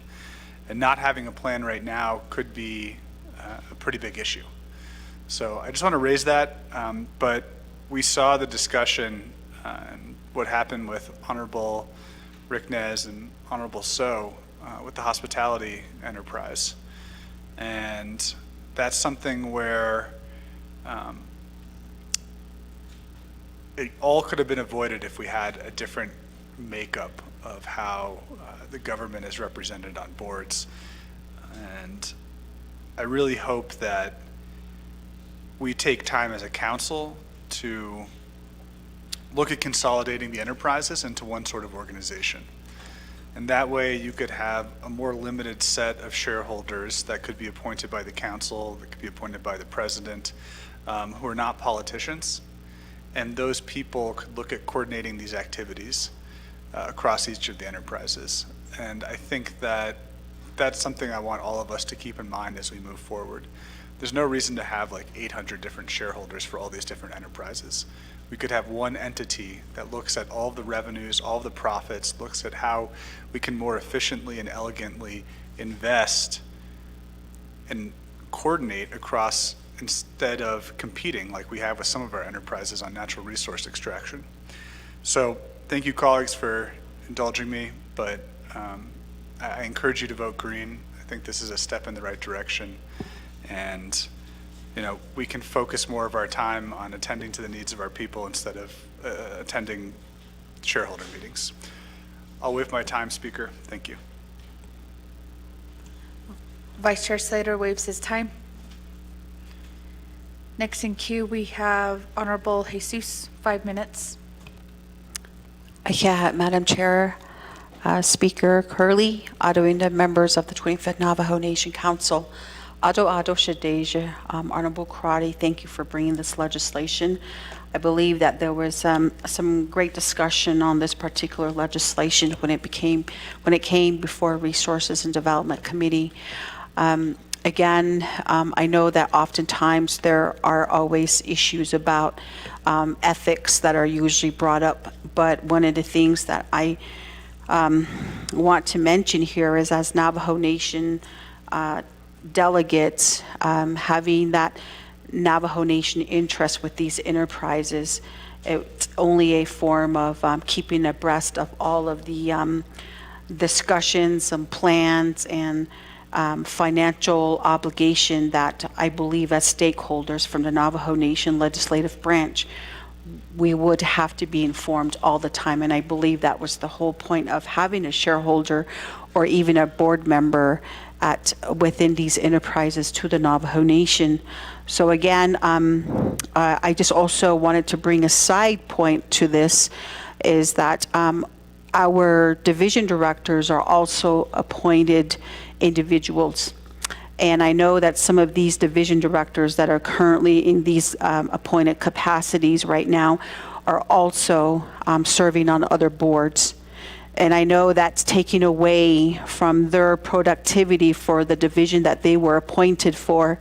And I'm just very curious if that would also be an area that would be considered, whether if it's in this legislation or another legislation, because technically, you know, that leadership capacity or role by the division director is not going to be fully exercised because they're concentrating as a board member for other companies or enterprises. And that's one area that I just wanted to bring about, because oftentimes we get questions about what are the current status on these projects for these divisions, and that division directors are really nowhere to be found to get immediate answers or responses to a lot of these projects. And that's where we as leadership in the legislative branch get questioned, that there needs to be some answers. So I just wanted to put that out there, Shadeja, Honorable Karate. And again, this is, you know, starting in the right direction, but again, you know, everyone has their own, you know, set of thinking in regards to this legislation, but I just also want to put that out in regards to division directors. And Madam Speaker, I do go ahead and waive the rest of my time. Thank you. Thank you. Honorable Jesus waives her time. Next in queue, we have Honorable Dr. Endinez, 5 minutes.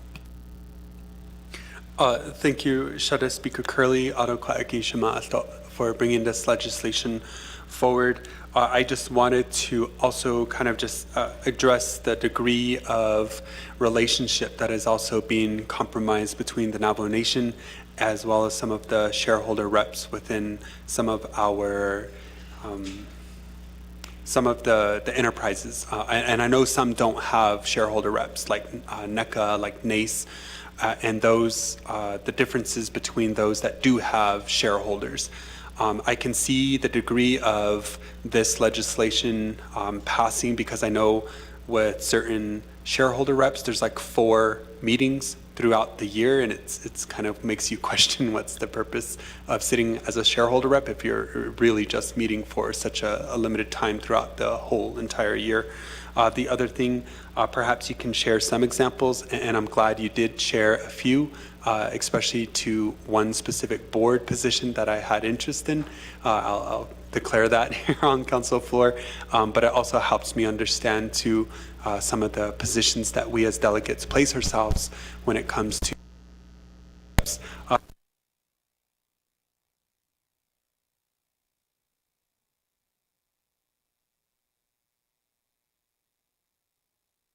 is accountable. As I know there are several comments that have been expressed about certain confidentiality or certain things that you cannot share or obtain. So how is that also going to be more leveraged as we move away from sitting as shareholders? So I just wanted to make those comments and ask those questions. Speaker, I reserve my time. Thank you. Reserve time at 3:14. I don't see anybody else in queue. I'm going to give the floor back over to Honorable Crotty. Yeah, thank you for those insightful questions and conversations that we have had as colleagues here on the 25th Navajo Nation Council. We have had this discussion 2016, and if you refer to that email, it is a pretty lengthy overview of what are the roles and responsibilities of the shareholders, especially with that federal case regarding Navajo Nation oil and gas. In that area, and in looking at, what has not been clear or clarified is the types of incentives shareholder representatives or board members, I'll just say individuals representing Navajo Nation-owned instrumentalities. It's not clear, and I've asked for plan of operations. That was a request, and I haven't received that information, but that's something that we could collectively provide. And what I do appreciate is in the 23rd Council, Chairman Elton Joe Shepard, who was chair of Resource and Development Committee, with these concerns had said, you know, as a shareholder rep board or under this, you do not have to accept the stipend. You have a choice. You do not have to accept the mileage. You do not have to accept the hotel or the lodging or the travel. And so I was a shareholder for Navajo Nation Oil and Gas during that term. And what I simply had to do was not turn in the W-2 form or not request any of that funding, and kept my activities as transparent. When information would come in, I would provide that to a listserv that I have for anyone who wants to know more information on Navajo Nation, and in addition to the committee that I represented. And I had mentioned before at Resource and Development, no, I'm sorry, I think this might have been at Nabakiat. No, I can't remember where this conversation came up. Like, what did I do as a shareholder? We really looked at the community health impact because I was on the oversight, and we had just received information from the Navajo birth cohort study about uranium exposure. So, and that's where we had found out like newborns were being born with trace elements of uranium. And so we wanted to include health impact studies to our impacted communities. And so we had so from that recommendation on how our enterprises interact with the community, there was an explosion in Naizi or Counselor, very close to a home, and the committee went out there, and this home was not protected from this well that had exploded. And when we went there, the whole area was still charred up. And so what we wanted was our enterprises to be proactive and provide, policies in how they were going to develop on Navajo Nation, interacting with the community. There was a public hearing, I think at the Counselor Chapter House, that was very informative. We had representation like from the state come. And so those are examples of how committees can work with the enterprises and bringing in impacted communities. But you don't have to receive the stipend, and I'm not sure why the enterprises or boards do not provide that public notice, because as I mentioned, as shareholder representative, you're representing the shareholders, and the shareholders are the Navajo people. So that could be a question if any of the enterprises want to answer. The other area that I wanted to mention was Delegate Vice Chair Slater. She has your concerns regarding what are the next steps. If you look at page 6 of 6, this gives directive to all of the Navajo Nation-owned instrumentalities to shall immediately amend their governing documents. And that's on line 11, and they have to provide those copies of those amendments to the Oversight, Resource, and Development Committee within 60 days of the effective date of this legislation. So that, I believe, is the responsibility of the enterprises. And so I want to take a step back and say, and acknowledge that a value for yourself is government representation on these boards. I'm just going to call them instrumentalities. If you look at Title II, Section 301, B6,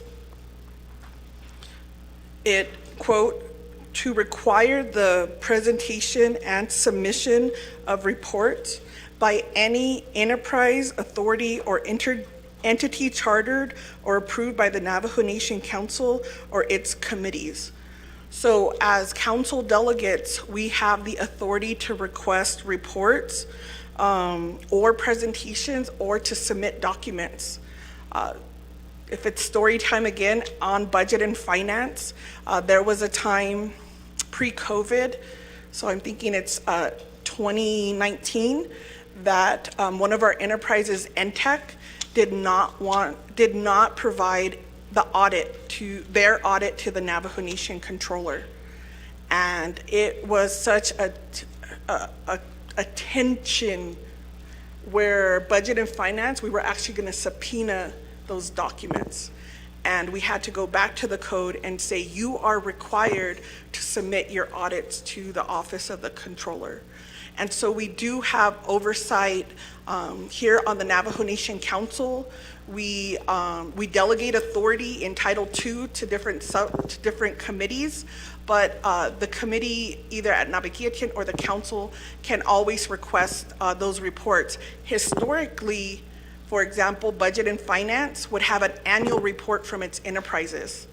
And that would happen, I believe, in December, and that's when their audits for the year were finalized and some projection, and that was in the capacity of the committee.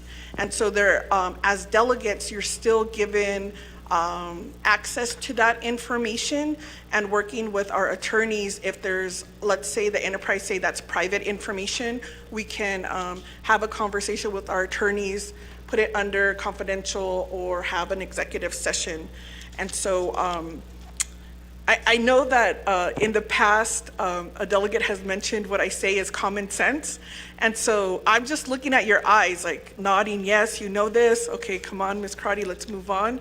But if you don't, now when you go to Navajo Jeopardy, you can take it all and have some of this information.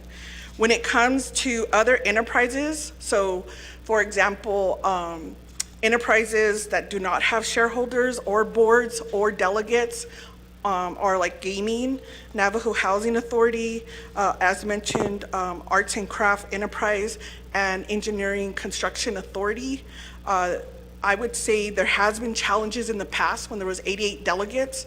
I can recall on the floor, they used their position as shareholders of Navajo Times to, because the reporters were reporting not favorable reporting on this very contention regarding the reduction of the council, then there was a call like, how can we meet? What's our role and authority as shareholders? So these are also some areas that we should reconsider, since Navajo Times is our media, and I'm not sure if there's ever been a conversation on the freedom of the press. And Vice Chair Slater, your concern on government representation. So I think there's areas where we can definitely improve that coordination and communication, and I believe that's at an annual report. If I remember correctly, at one time, Resource and Development Committee under Chairwoman Catherine Benally had all of the enterprises meet at NDOT, and they talked collectively on how they could work together and what were some of their recommendations. And at the recent Economic Development Summit, the enterprises also met there and talked about how they can work together or what the future looks like in terms of Navajo Nation. I'm not sure if any of the shareholder representatives or board members attended that discussion. I was actually at the leadership roundtable with President and Speaker, and we had a great discussion there. So I'm not exactly sure or a clear example on where government representation has provided support or enhanced the discussion. I'll stand firm that I believe it politicizes or can even dwarf the ability of our enterprises to thrive. And if there's a conversation to consolidate, I don't have that answer now, but if there's interested individuals who want to have that conversation, I could be part of that if I have the capacity. And in terms of eventually turning to shareholder representatives that represent all of the enterprises, again, I don't have a position, I don't have enough information, but that could be something to consider when this is approved, and how the nation interacts with the enterprises, and rather being in that role. And this also can be an opportunity for some of our Navajo professionals who have the experience and background and who may want to serve in the capacity of shareholder representative. Let's see. I appreciate the comment from Chair Jesus. I think we can research, or if we want some collaboration on political at-will or division directors, we can talk about the conflict in their position, and if they're serving on a board or a shareholder representative, what that looks like, because there should be some type of declaration. I know in our code, when it comes to elected officials, if they're Navajo Nation employees, they have to declare what capacity they serve if they're like elected officials. And we've had challenges in the past where employees worked in areas and then there was a conflict with their elected positions. And so we can, if you want to defer, or I could defer that question to Legislative Counsel for some initial thoughts. I'm not sure if this could be amended in this Title II. I'm really not sure where the authority is for division directors, and so that's a gray area that we can look into. And then what is the role and responsibility of division directors who are political at will? Because those are executive, we confirm, so maybe in the confirmment, we can add that as an amendment. Like, you will not serve on any boards, like, and I'm just thinking off of the top of my head. Shiaj, Dr. Andy Nez, I appreciate it in terms of insight and some of the challenges that you see. I think in terms of the confidentiality and some of this information, we definitely can be creative on how to keep enterprises accountable, but also let delegates do the work.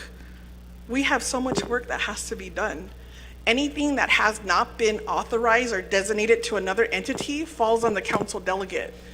So as I mentioned before, that's not always clearly defined, but there was a Navajo Nation government development document that reviewed Title II in its entirety. And so in our laws, like, we have old laws. We have laws from like the 50s. And that's why, so there's so much work that we can do in our capacity as council delegates. We are not able to proxy our votes. And so it really, that is a placement for us. So I want to thank everyone's service on this committee. I know, and council, I know you're doing the best that you can. And I think there's always, you know, the possibility to learn and experience and then be able to reflect. And so I hope that this legislation gives you that opportunity. Thank you, Speaker. I believe I answered any questions. Appreciate it. Thank you, Honorable Crotty, for your responses, colleagues. I don't see anybody else in request to speak, so I'm going to go back to reserve time. We do have Honorable Daniels in queue. Kudo Shiaj, 5 minutes delay. Thank you very much, Madam Speaker. Shema, the sponsor of this legislation, Shema, Honorable Crotty. In regards to shareholders, we have enterprises. Out of shareholders, board members, that egi. We approve a legislation for shareholders to be on enterprise, like Navajo Nation Oil and Gas, there's others. I have a question for Ms. Barbara, Office of Legislative Counsel. I know that NOG, Navajo Nation Oil and Gas Company, is a federally chartered Section 17 corporation. The question that I have is, I know that back in 1997, Navajo Nation Council approved a federal charter of incorporation for NOG under Section 17 of the Indian Reorganization Act. 1997, the U.S. Secretary of Interior issued a charter of incorporation. So for NOG, it's kind of different for NOG. If we going to change something for the shareholders, do we have to go back to the Interior Secretary? That's the question I have for Ms. Barbara or DOJ, either one. Reserve time.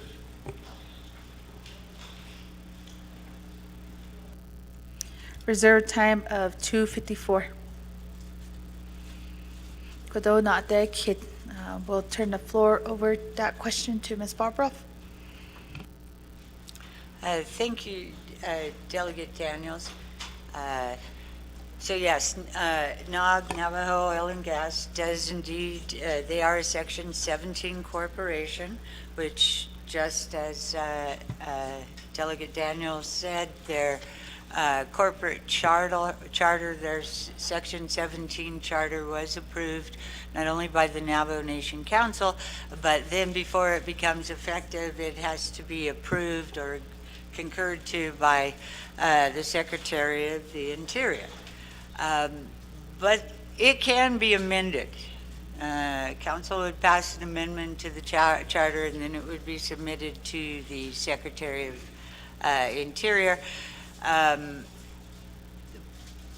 Simple amendment, so doubtful it will get too hung up at Interior, but it's still nonetheless more of a process than just amending a plan. Incorporation documents or such approved by the council. So yes, it is, oil and gas is different, but it can still be done. Thank you, Delegate Daniels. Back to you, Madam Speaker. Thank you, Ms. Barbara. Colleagues, I don't see anybody else in queue. I'm going to go back to reserve time. We have Vice Chair Yazzie with 4 minutes and 16 seconds. Thank you, Delegate Crotty, for answering my questions. I know there are some comments at the back of this legislation, and I know even in my in my communities that I represent, I do bring up legislations that will be going before council, and this was one that community members, made it a point to stop me and let me know that they don't like that their council delegate, myself, was a part of a shareholder, and they see it as a conflict of interest, and they see that I would be gaining something. I'm not sure yet. Like I said, I haven't started attending shareholder meetings, but they felt that it was unfair to them. And then they also wanted to know how the enterprises really do help them or the community in general.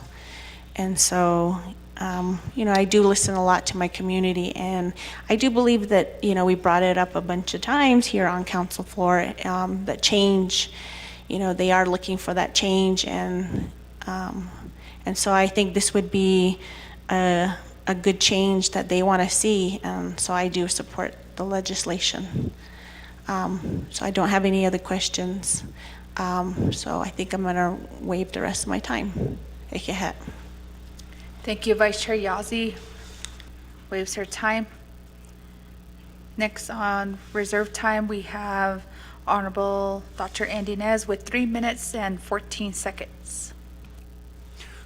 Thank you, Shadow Speaker, and again for addressing the questions, Honorable Karate. So at this time, I don't have any other further questions. So, Speaker, I would like to waive the rest of my time. Yeah. Thank you. Honorable Nez waives his time. Next for reserve time, before I return back over to the sponsor, we have Honorable Daniels with 2 minutes and 54 seconds. Thank you very much, Madam Speaker, the sponsor of the legislation, enterprise. Arts and craft that Navajo Times that I don't know shareholders like so it opens this case so the enterprise shareholders to really go back to the enterprise and get recommendations from the enterprise.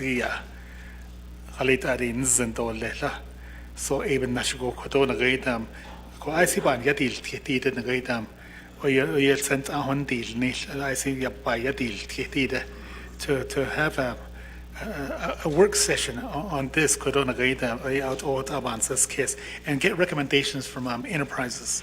So Edot Abahas Sidol. So at this time, I'm going to make a motion to refer this back to Nabakiyat for a work session. Thank you. Reserve time. Reserve time of 1:42. Colleagues, we have a motion on the floor. It is being drawn here on the board.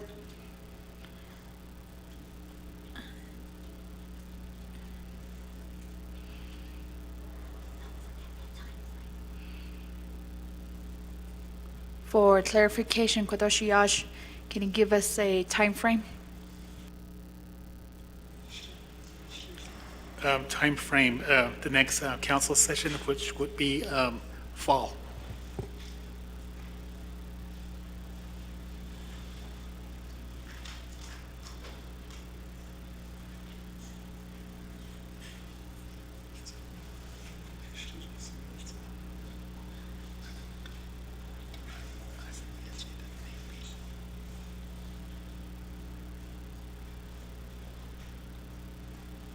Kodeshiyash, Kode Bakagisha, Kode.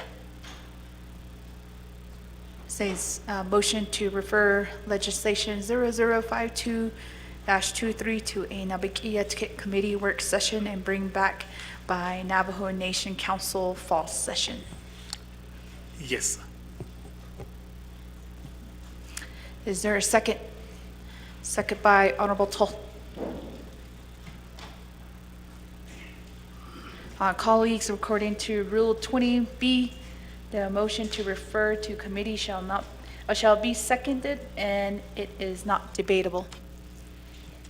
Colleagues, so with that, we'll go to a vote on the board. 2 minutes on the motion to refer.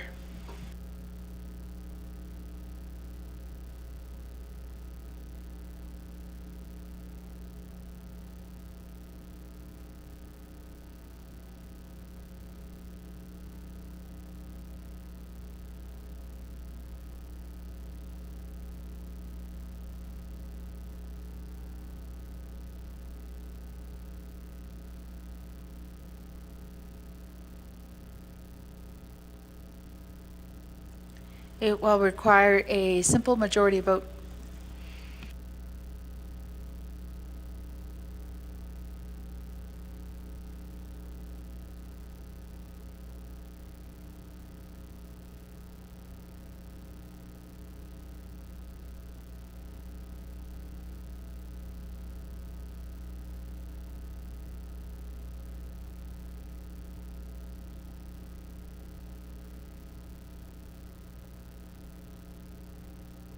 One minute.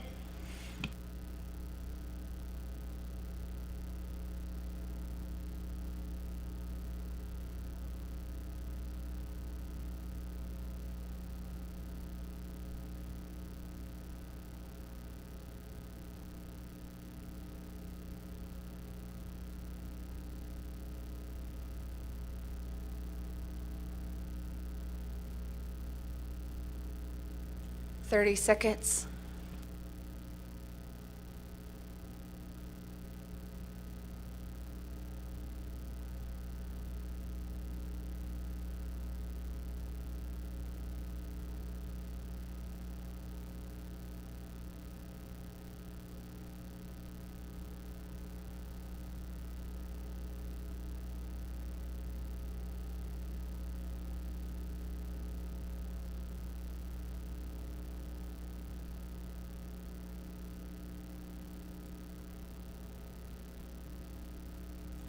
Vice Chair Slater.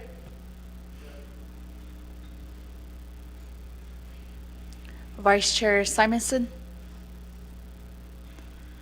Delegate Yanito. We do have all the votes here within the council chamber, colleagues. We do have 2 excused absences. We have Honorable Damon and also Honorable Vince James. With that, we have a vote of 11 in favor and 8 opposed, with Speaker not voting.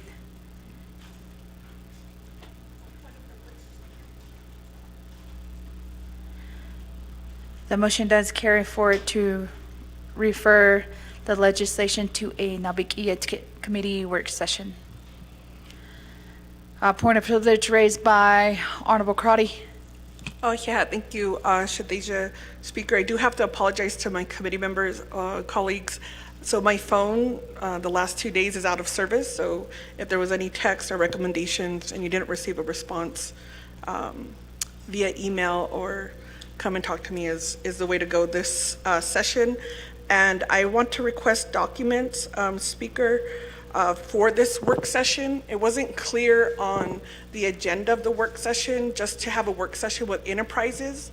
So what we'll need is their plan of operation, who's the current shareholder or board member, how much stipends are provided to these individuals, delegates who are assigned to the enterprise. If their plan of operation states when they meet, how many additional meetings are called, and within the last previous 4 years, when legislation around the enterprise is being developed and heard at council, how many more additional meetings are called and sponsored by the enterprises? Like I mentioned, they have not given this information, and so those are the documents that I'm requesting. Point of order raised by Honorable Daniels. Thank you, Madam Speaker. I raise a point of order. I believe that the vote has been done. I don't know during my get recommendations from shareholders. Don't know recommendations from enterprise team. So.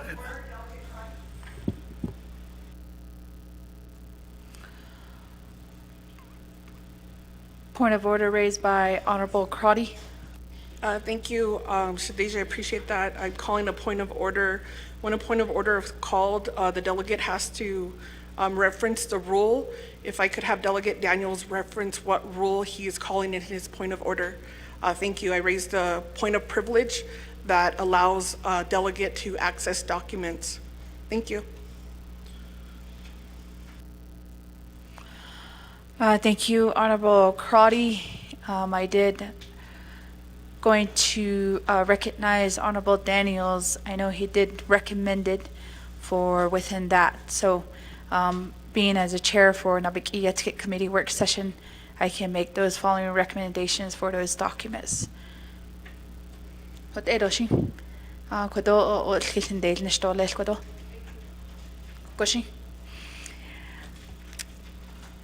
Colleagues, we'll keep going forward with our agenda here. We have legislation 0051-23. We have sponsor, Honorable Karate.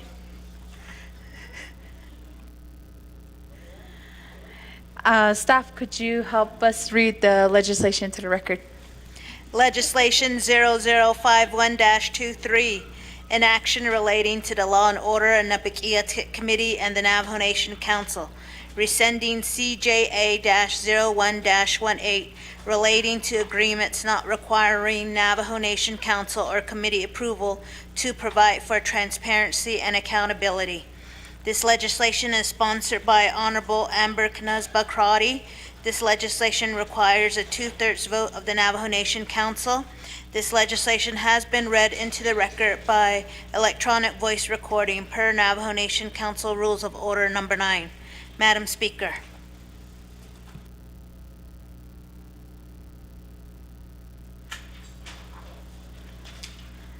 Thank you, colleagues. Is there a motion? Motion by Honorable Parrish, second by Honorable Chair Eugenia Charles Newton.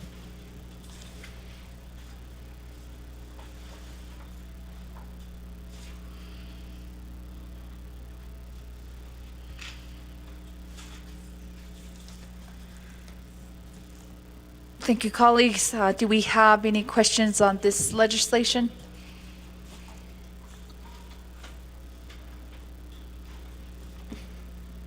Second call. Third call. Thank you, colleagues. We'll go straight to a vote.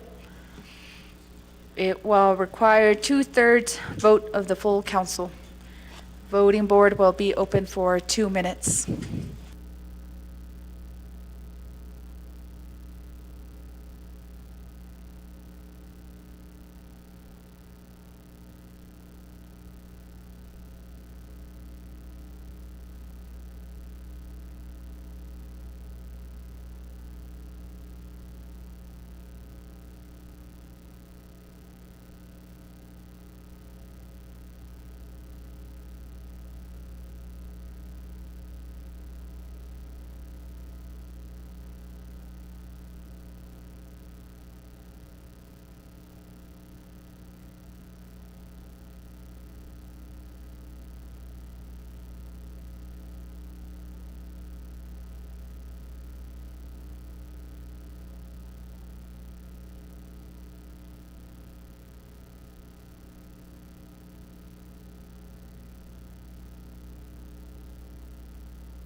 There is 50 seconds left to vote.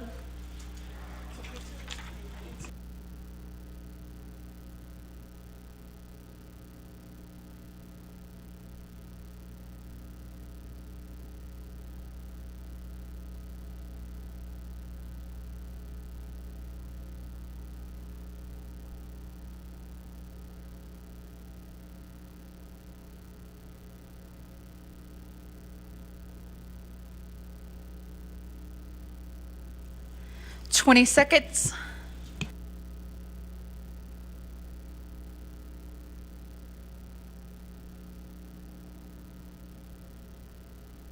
Ten seconds.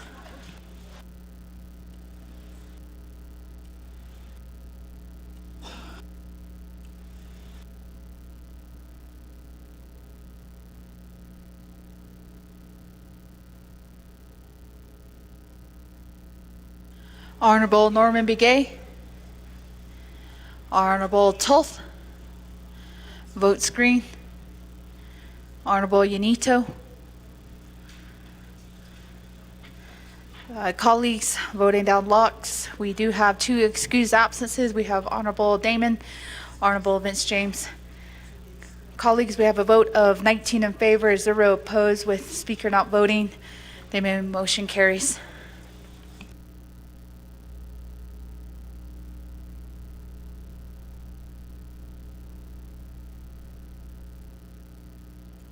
Thank you, colleagues. We're moving down to our next item on the agenda, legislation 0115-23.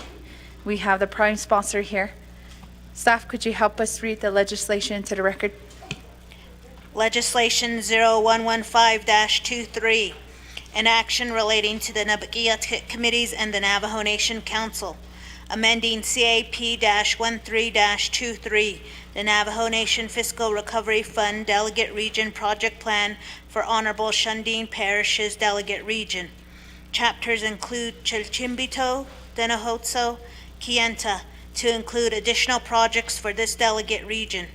This legislation is sponsored by Honorable Shundeen Parish. This legislation requires a 2/3 vote of the Navajo Nation Council. This legislation has been read into the record by electronic voice recording according to Navajo Nation Council Rules of Order Number 9. Madam Speaker.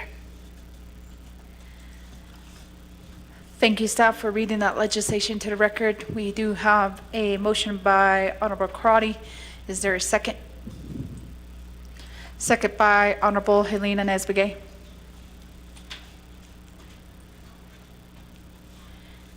Colleagues, I believe there is an amendment for this legislation, so I'll go forward with our sponsor. Honorable Parrish, you have 20 minutes.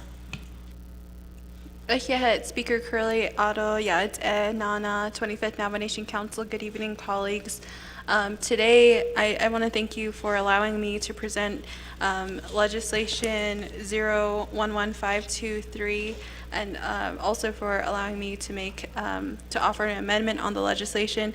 Currently on the legislation, I have 4 projects for Chilchimbito chapter, and the reason why I asked for this legislation to be taken off the consent calendar is because the Department of Justice just finally approved my last project on Friday, so the amendment was drafted on Monday, right after that project was approved by the Department of Justice. So the amendment that I have offered includes even more projects to use up more of the delegate regional plan dollars. And I just want to encourage my colleagues to continue to work with your chapters, or however you're going about the planning process for your delegate regional plans, to continue to move those forward, because right now, as before summer council session, 45% of the ARPA dollars had been expended, so we want to continue to spend those dollars down. So I just encourage my colleagues to continue to work on those delegate regional plans as we continue to work for our people. I'm going to, let's see, the amendment that I am offering adds an additional 4 projects, so a total of 8 projects. Speaker Curley, I will conclude my presentation with that, and I can stand for questions. Thank you. Thank you, Honorable Parrish. First in queue, we have Honorable Jesus. 5 minutes. Thank you, Madam Speaker, and Ado Shadeja Ada, Chair Parrish, for bringing this legislation forth to the 25th Council. I know that there was a mention of a amendment to this particular legislation with an addition of a project that was recently approved by DOJ. So I just like to go ahead and motion that amendment for Chair Parrish's legislation. I'll go ahead and reserve my time, Madam Speaker. Reserve time of 4:36. Second by Delegate Arvizo. Staff, could you help us read that amendment number 1 to the record? Amendment number 1 to legislation number 0115-23. 1, delete Exhibit A summary sheet and insert new Exhibit A summary sheet attached herein. 2, add DOJ eligibility review and Appendix A for the following projects. 1, Kienta chapter, purchase of backhoe project. 2, Chilchimbito chapter hire of contractor for ground prep for housing and operational service project. 3, Chilchimbito chapter completion of unfinished homes for 5 senior members project. And 4, Chilchimbito chapter purchase of 18 feet flatbed trailer project, each attached herein to the end of Exhibit A. 3, renumber or re-letter succeeding paragraph, sections, and exhibits as necessary and appropriate. The council and committee hereby authorize Office of Legislative Services and Office of Legislative Counsel to correct grammatical and/or technical errors, including adjustment of comprehensive dollar amounts consistent with the intent of this amendment. This amendment supersedes all inconsistent language in any other committee or council amendment. Madam Speaker.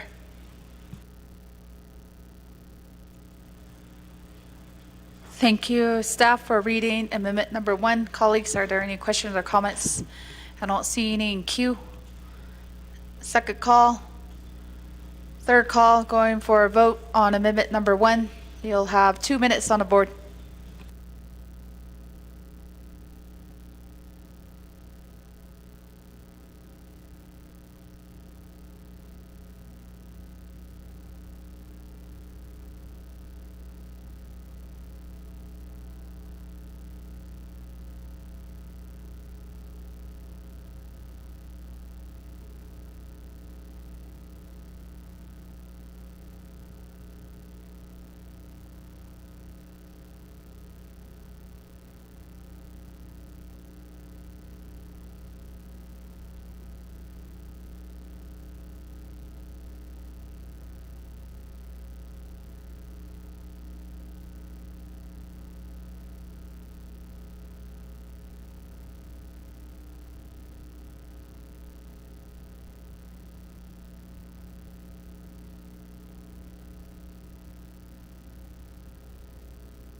One more minute.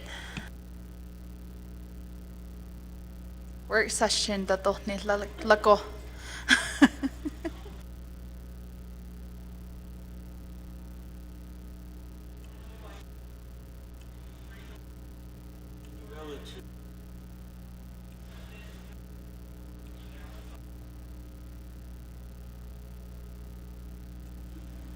Thirty more seconds.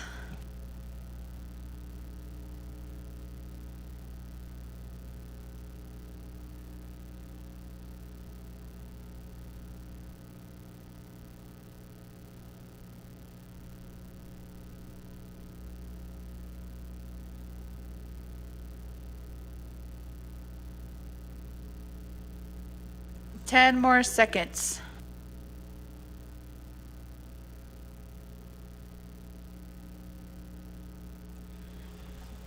Honorable Yanito. Colleagues, we have 2 excused absences. We have Honorable Damon and Honorable James. With that, we have a vote of 20 in favor, 0 opposed, with Speaker not voting. The main motion passes.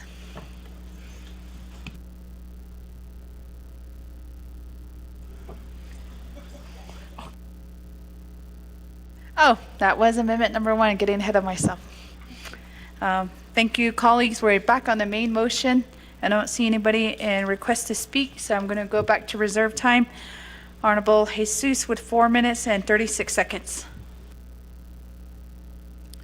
Madam Speaker, I go ahead and waive the rest of my time. Thank you. Honorable Jesus waives her time. Colleagues, I don't see anybody else in queue. Second call. Third call. Staff, could we have our second reading, then we'll go straight into a vote. Amendment number 1 to legislation 115-23. Delete Exhibit A summary sheet and insert new Exhibit A summary sheet attached herein. Add DOJ eligibility review and Appendix A for the following projects. 1, Kienta chapter purchase of backhoe project.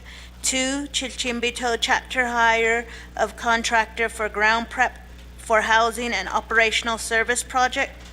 3, Chilchimbito chapter completion of unfinished homes for 5 senior members project. And 4, Chilchimbito chapter purchase of 18 feet flatbed trailer project, each attached herein to the end of Exhibit A. Renumber or re-letter succeeding paragraphs, sections, and exhibits as necessary and appropriate. The council and committee hereby authorizes Office of Legislative Services and Office of Legislative Counsel to correct grammatical and/or other technical errors, including adjustment of comprehensive dollar amounts, consistent with the intent of this amendment. This amendment supersedes all inconsistent language in any other committee or council amendment. Madam Speaker, that is Amendment 1 to Legislation Number 0115-23. Thank you, staff, for our second reading. Colleagues, so we go go straight to a vote with 2 minutes on the board. It will require a 2/3 vote of the full council.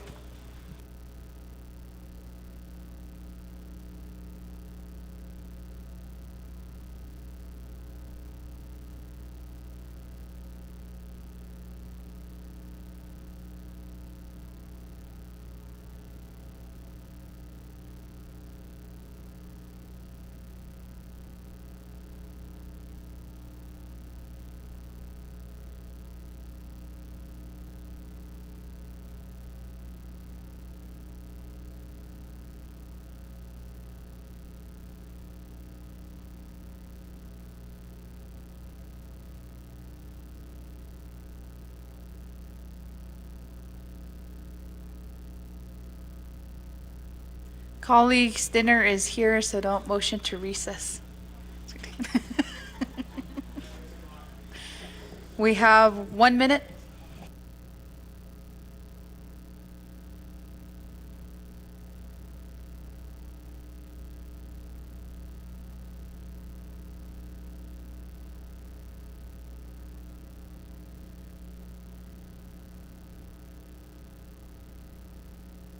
Forty seconds.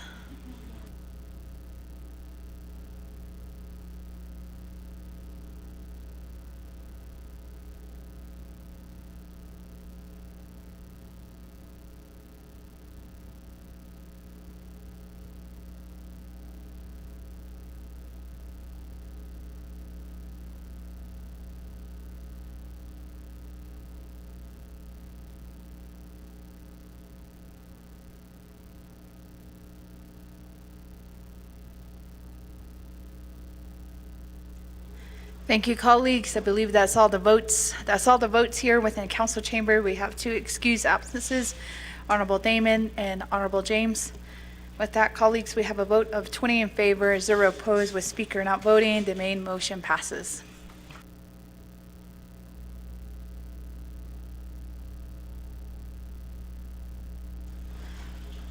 We do have the next legislation, which is I'm the prime sponsor, Kwado Shija.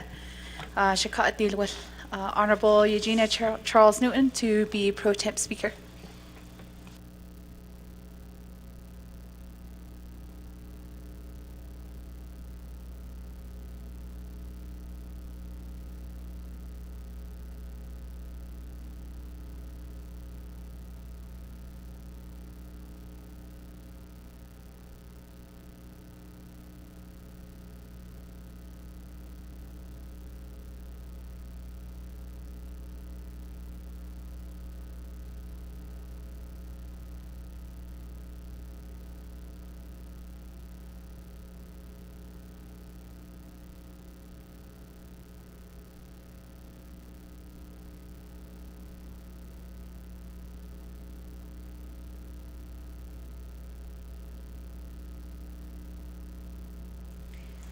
Thank you, Speaker. At this time, we are going to call legislation number 0125-23. This is being sponsored by Speaker Crystalline Curley. Can we have the legislation read into the record, please? Legislation 0125-23, an action relating to the Nabagiatit Committees and Navajo Nation Council, amending CD-62-22 and the Navajo Nation Fiscal Recovery Fund Delegate Region Project Plan for Honorable Crystalline Curley's Delegate Region. Chapters include Touchy, Blue Gap, Mini Farms, Noslini, Talani, Cottonwood, Low Mountain. This legislation is sponsored by Honorable Crystalline Curley. This legislation requires a 2/3 vote of the Navajo Nation Council. This legislation has been read into the record by electronic voice recording per Navajo Nation Council Rules of Order Number 9. Madam Pro Temp Speaker. Thank you for that. We'll go ahead and establish a motion. I believe that Delegate George Tolth had his hands up. Ashwat Shiaj? Oh, okay, second by Delegate Herman Daniels. So with that, committee members, are there any questions, comments, or concerns, or even amendments to legislation number 0125-23? Who's sponsoring it? Colleagues, there is an amendment, so we do need somebody to sponsor the amendment motion made by Lamardo Asseret for amendment number 1. Can we go ahead and read amendment number 1 into the record, please? Amendment number 1 to legislation 0125-23. Delete Exhibit 2 summary sheet and insert new Exhibit 2 summary sheet attached herein. Remove DOJ eligibility review and Appendix A for the following project. 1. Low Mountain Chapter Drainage Septic System Project. Add DOJ eligibility review and Appendix A for the following projects. 1. Mini Farms Chapter Housing Assistance Rehabilitation and Demolition Project. 2. Solani Cottonwood Chapter Warehouse Building. And 3. Solani Cottonwood Chapter Cell Tower Project, each attached herein to the end of Exhibit 2. Renumber or re-letter succeeding paragraphs, sections, and exhibits as necessary and appropriate. The Council and Committee hereby authorize Office of Legislative Services and Office of Legislative Counsel to correct grammatical and other technical errors, including adjustment of comprehensive dollar amounts consistent with the intent of this amendment. This amendment supersedes all inconsistent language in any other committee or council amendment. That is the Amendment 1 for Legislation 0125-23. Madam Pro Temp Speaker. Thank you for that, Ms. Cook. So with that, committee members, amendment number 1 has been read into the record. Can I get a second? Second made by Chair Shandine Parrish. Committee members, are there any questions, comments, or any further amendments that need to be made to amendment number 1?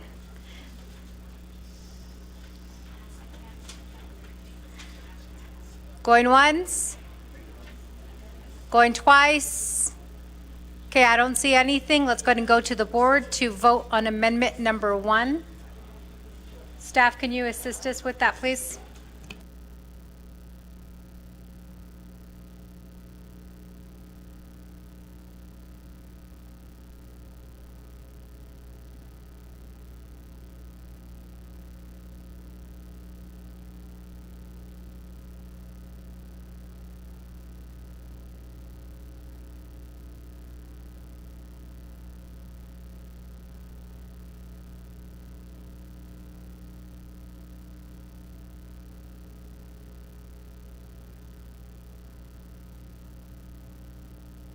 Staff, if we could be a little bit patient, we're having some issues with the voting board. We do have Emo here who is trying to fix the issue. In the meantime, we do have, is it up? We do have staff going around delivering food. They do take tips. So make sure you tip your staff. Tips such as don't wear white after Labor Day.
30 seconds to vote. We have, oh, I'm not X'd out, FYI. I'm good, okay. Chair, or Speaker Curley, you need a vote on your legislation or your amendment. Delegate Slater? And for the record, we do have 2 excused, 1 absent. Speaker Seth Damon is excused. Chair Vince James is excused, and I believe that Delegate Curtis Yanito is absent.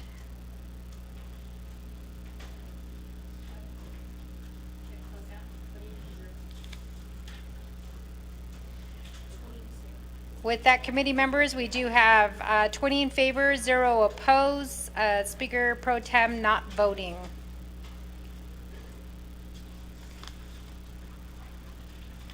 Okay, so now we're back to the main motion. We do have Delegate George Tolth, who made the motion, second by Delegate Herman Daniels. Are there any other questions, comments, or amendments to legislation number 0125-23?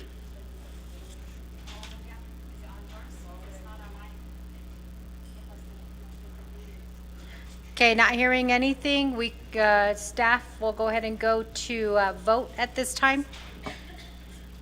Oh, I apologize, second reading. You are correct.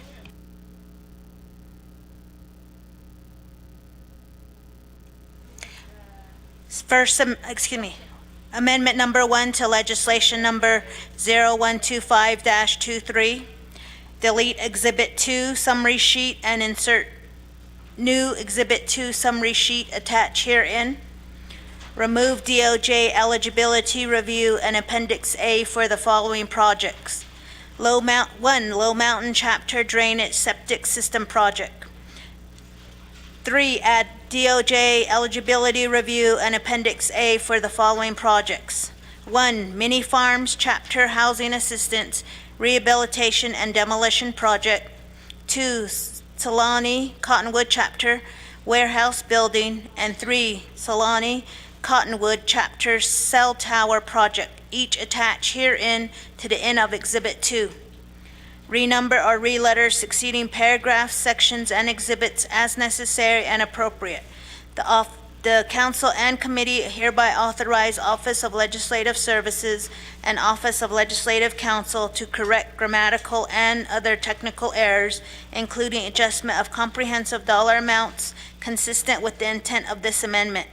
This amendment supersedes all inconsistent language in any other committee or council amendment. This is amendment number 1 to legislation 0125-23. Madam Pro Tem Speaker. Thank you for that, Ms. Cook. So with that, again, a motion was established by Delegate George Tolth, second by Delegate Herman Daniels. This is to the main motion for legislation number 0125-23. Second reading has been made. There were no questions or no comments, so we'll go ahead and go straight to vote. Staff, can you assist us with the vote, please?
Delegate Stephen Arvizo, we are now down to 45 seconds to vote.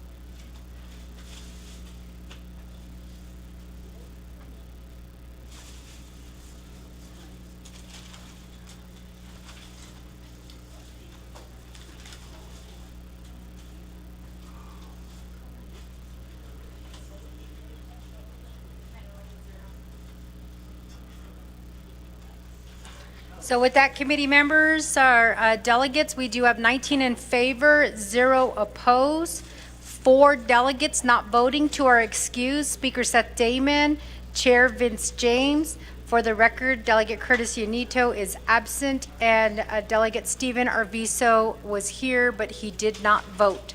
So with that, legislation number 0125-23 passes. We're moving on down to the next item on the agenda. While Speaker's making her way up, legislation number 0128-23, we do have the sponsor, Delegate Carl Slater.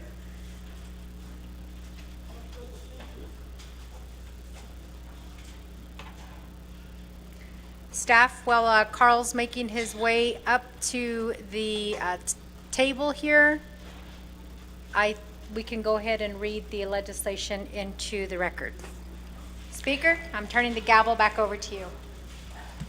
Legislation 0128-23, an action relating to the Navajo Committee and Navajo Nation Council approving the Navajo Nation Fiscal Recovery Fund Delegate Region Project Plan for Honorable Carl R. Slater's Delegate Region. Chapters include Salie, Wheatfields, Lukachikai, Round Rock, Tsechija, Rock Point.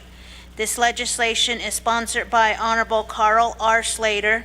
This legislation requires a 2/3 vote of the Navajo Nation Council. This legislation has been read into the record by electronic voice recording per Navajo Nation Council Rules of Order number 9. Madam Speaker.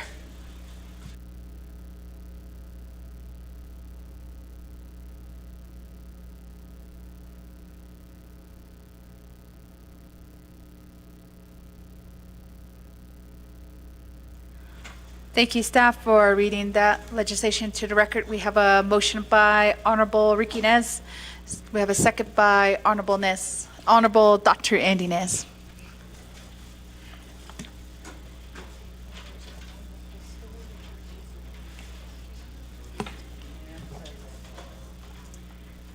Thank you, colleagues. We do have requests to speak.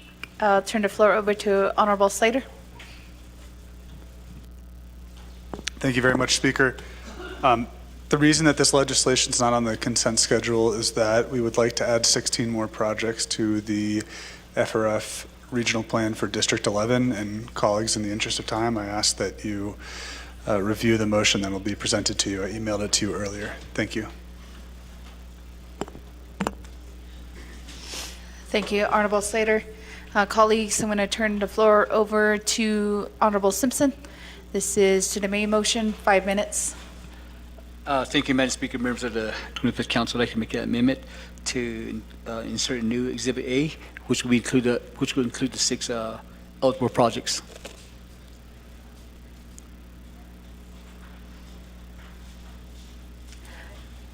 Thank you. Can you have the staff read that into record, the drafted language, please? Thank you, Honorable Simpson. Ado kudo staff and kaidi tka. Amendment number 1. Amendment number 1 to legislation number 0128-23. 1, delete Exhibit A summary sheet and insert new Exhibit A summary sheet attached herein. 2, add DOJ eligibility review and Appendix A for the following projects. 1, Rock Point Chapter Community Trash Bins Project. 2, Rock Point Chapter Water Delivery Projects. 3, Rock Point Chapter Bathroom Renovations Project. 4, Rock Point Chapter Homesite Compliance and Archaeological Clearance Assistance Project. 5, Rock Point Chapter Homesite Lease Land Survey Fee Assistance Project. 6, Rock Point Chapter Community Weatherization Project. 7, Rock Point Chapter Community Septic Cleaning Assistance Project. 8, Rock Point Chapter Dump Truck Project. 9, Rock Point Chapter Community Warehouse Project. 10, Tsechija Chapter Community Trash Bins Project. 11, Salie Wheatfields Chapter Community Housing Weatherization and Renovations Project. 12, Salie Wheatfields Chapter Public Employment Project. 13, Lukachikai Chapter renovation of Chapter House Roof Project. 14, Lukachakai Chapter Track Construction Project. 15, Lukachakai Chapter Renovations Replacement of Chapter Field House Roof Project. And 16, Lukachakai Chapter Public Employment for Illegal Trash Dump Cleanup Projects attached herein to the end of Exhibit A. 3, renumber or reletter succeeding paragraphs, sections, and exhibits as necessary and appropriate. The council and committee hereby authorize Office of Legislative Services and Office of Legislative Counsel to correct grammatical and other technical errors, including adjustment of comprehensive dollar amounts consistent with the intent of this amendment. This amendment supersedes all inconsistent language in any other committee or council amendment. That is Amendment 1, Madam Speaker. Thank you, staff. Colleagues, are there any questions on? We do need a second, colleagues. We have a second by Honorable Johnson.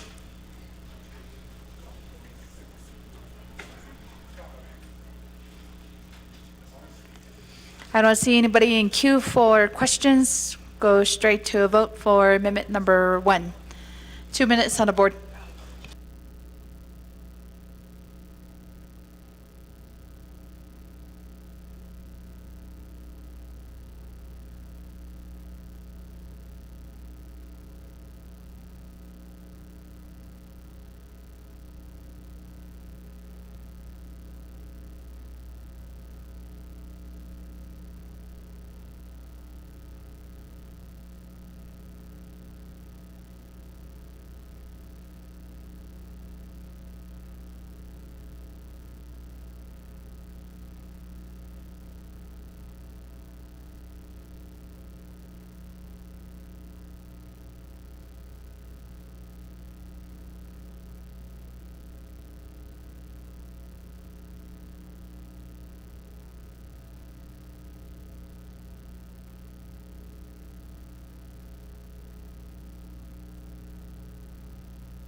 One minute.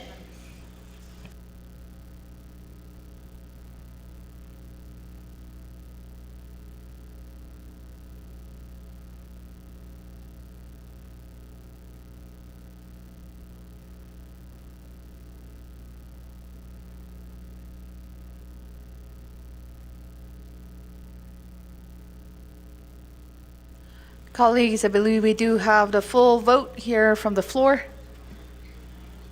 with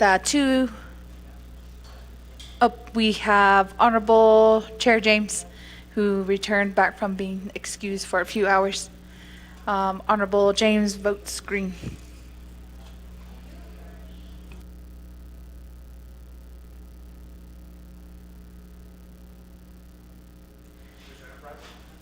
We have one excused absent, Honorable Damon, and with 2 absences, Honorable Yanito, Honorable Arvizo. With that, colleagues, we have a vote of 20 in favor and 0 opposed, with Speaker not voting. Amendment number 1 passes. We are back on the main motion, colleagues. Are there any questions or comments? I don't see any in the board. Staff, could we do a second reading before we go to a vote?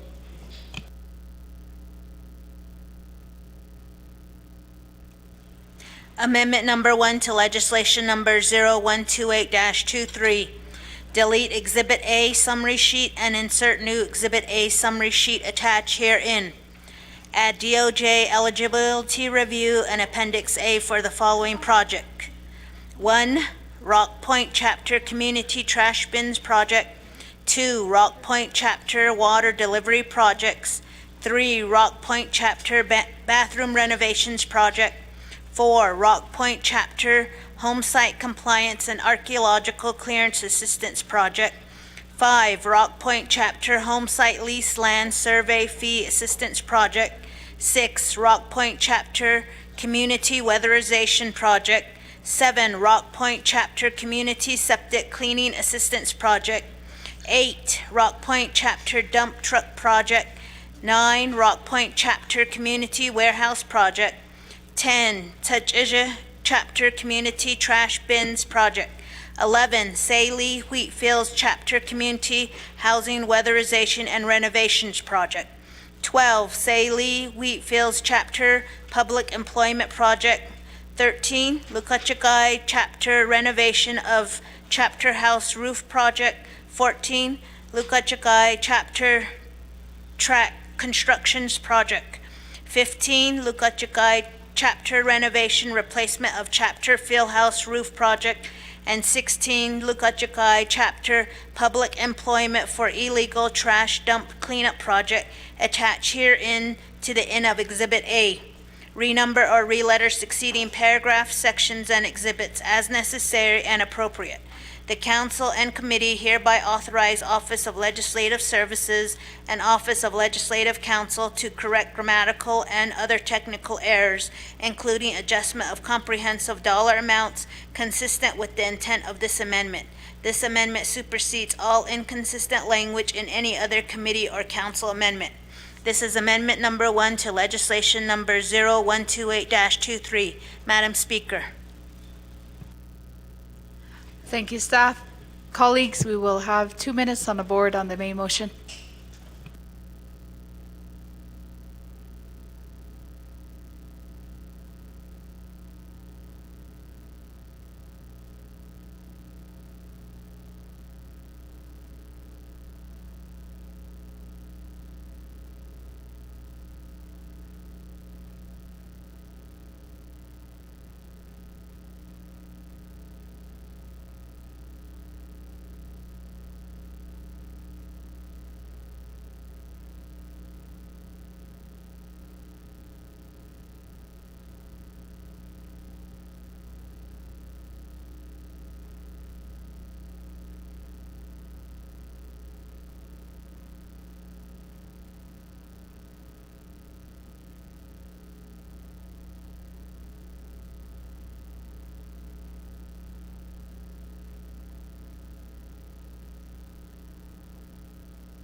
Fifty seconds on the board.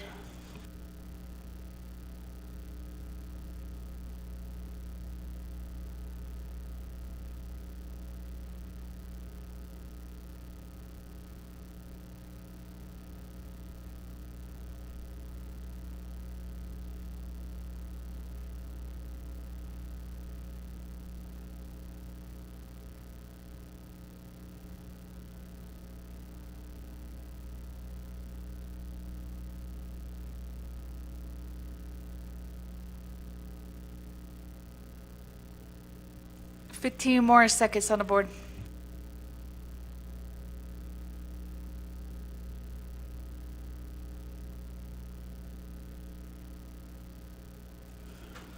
Colleagues, we have all the votes from the floor.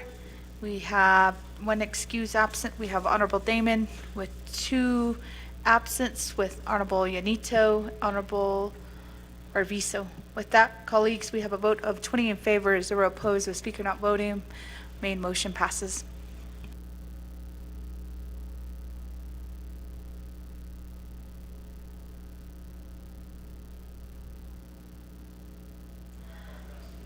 Thank you, colleagues. We are on now legislation 0130-23. We have the primary sponsor here with us, Honorable Dr. Andy Nez. Staff, could you help us read the legislation to the record? Legislation 0130-23, an action relating to the Resource and Development, Budget and Finance, and the Bikiyatkit Committees and to the Navajo Nation Council, approving $5 million from the Sahasin Fund to Navajo EPA for the assessment and remediation of environmental damage from former lumber processing operations at the Red Lake and Sawmill chapters, approving the related expenditure plan. This legislation is sponsored by Honorable Andy Nez. This legislation requires a 2/3 vote of the Navajo Nation Council. This legislation has been read into the record by electronic voice recording per Navajo Nation Council Rules of Order Number 9. Madam Speaker. Thank you, staff. Wado kudo has ani 9 for the record, just the title. Colleagues, do we have a motion on the floor? Motion by Vice Chair Slater. Is there a second? Seconded by Honorable Simpson.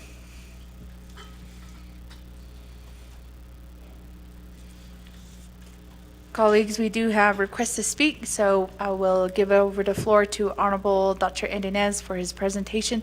You have 20 minutes. Hakoshi ahya shade speaker ado ade shanat adanotliniki ahya ado yat e ambio. Good evening, colleagues, those of us online as well as here in the gallery, staff, speaker, and also ahya. The tracking number 0130-23 regarding the 5 million of Sahasin to Navajo EPA. This, of course, I just want to highlight first and preface here that the funding is being requested on behalf of our community as well as our regions of both Red Lake community as well as Sawmill, Ado, Upper District 18 area. The Navajo forest products industry began in the 1930s. Over time, had began in the community of Sawmill, ultimately coming into the community of Navajo, New Mexico, which is the region itself is about maybe 10, 15 miles just north of the nation's capital. Ako kwaeki di kuishina khek at hazli that del kalo di kwaeki ni manahastan has been aching to be replenished, has been aching to be assessed and remediated. The kuishik at khatina kha hazli o e balahok at. We're over 30 years on working to help address the concerns so that we're able to produce life back in our community of Navajo. So thank you again for allowing us to bring this legislation before you. I just wanted to preface there briefly. I'll allow two of my agents here. We have Pam Maples from the Navajo Nation EPA, Pristine Gardenez. She is the president of the Navajo or the Red Lake Chapter number 18 Economic Development Committee, also known widely as CLEP-C. So at this time, Speaker, colleagues, I will give some opportunity here for EPA as well as Pristine to elaborate on our presentation. Good evening, everyone. 25th Navajo Nation Council, Madam Speaker, and guests. Pam Maples, I'm with the Navajo Nation EPA. I've been with the EPA now for going on 13 years. I'll be providing a brief history of and a current state of the Navajo Tribal Sawmill Enterprise. In 1933, a then unused portable mill above Tawadlina was dismantled and the parts were salvaged and taken to the location at Sawmill, Arizona for a new mill there. Sawmill Agreement number 1669 contains Resolution CM 9-39 signed by Henry G. Dodge in 1939, allowing for an industrial loan for tribal funds to build the mill. This document also references the mill as either Navajo Tribal Sawmill or Navajo Sawmill Enterprise between its 1940 and 1944 entries. On July 23, 1958, the Navajo Forest Products Industries was created as a wholly owned enterprise of the Navajo tribe under Resolution CJ 38-58. The location was moved to Navajo, New Mexico, and a loan was procured to build the facility. The first board was cut in June 1962 using electricity generated from a power plant with a steam turbine that was built on site for the purpose. Construction of the town of Navajo was well underway. The facility dump location was established on the edge of the floodplain of Black Creek, and all waste streams from the logging operations, the power plant, the cooling tower operations, the sawmill, the particle board plant, and the town were either removed to the dump along Black Creek or disposed of in the nearest body of water via the NTUA sewer lagoons or directly into Black Creek above and below the diversion dam used to fill Red Lake. In the years following the closure of the sawmill, the NFPI board was dismissed by the Navajo Nation Council. Navajo Nation stepped in to cover its more than $8 million in debts and its owed payments to the Navajo Nation in stumpage fees. In the interim, the Navajo Nation president and controller were tasked to oversee the liquidation of assets, secure NFPI's facilities, and obtain financial records. Eventually, the Navajo Nation Council passed Resolution CAP 2302 to formally dissolve Navajo forest products industry, at least on paper, but the buildings remained and were subjected to fires and vandalism.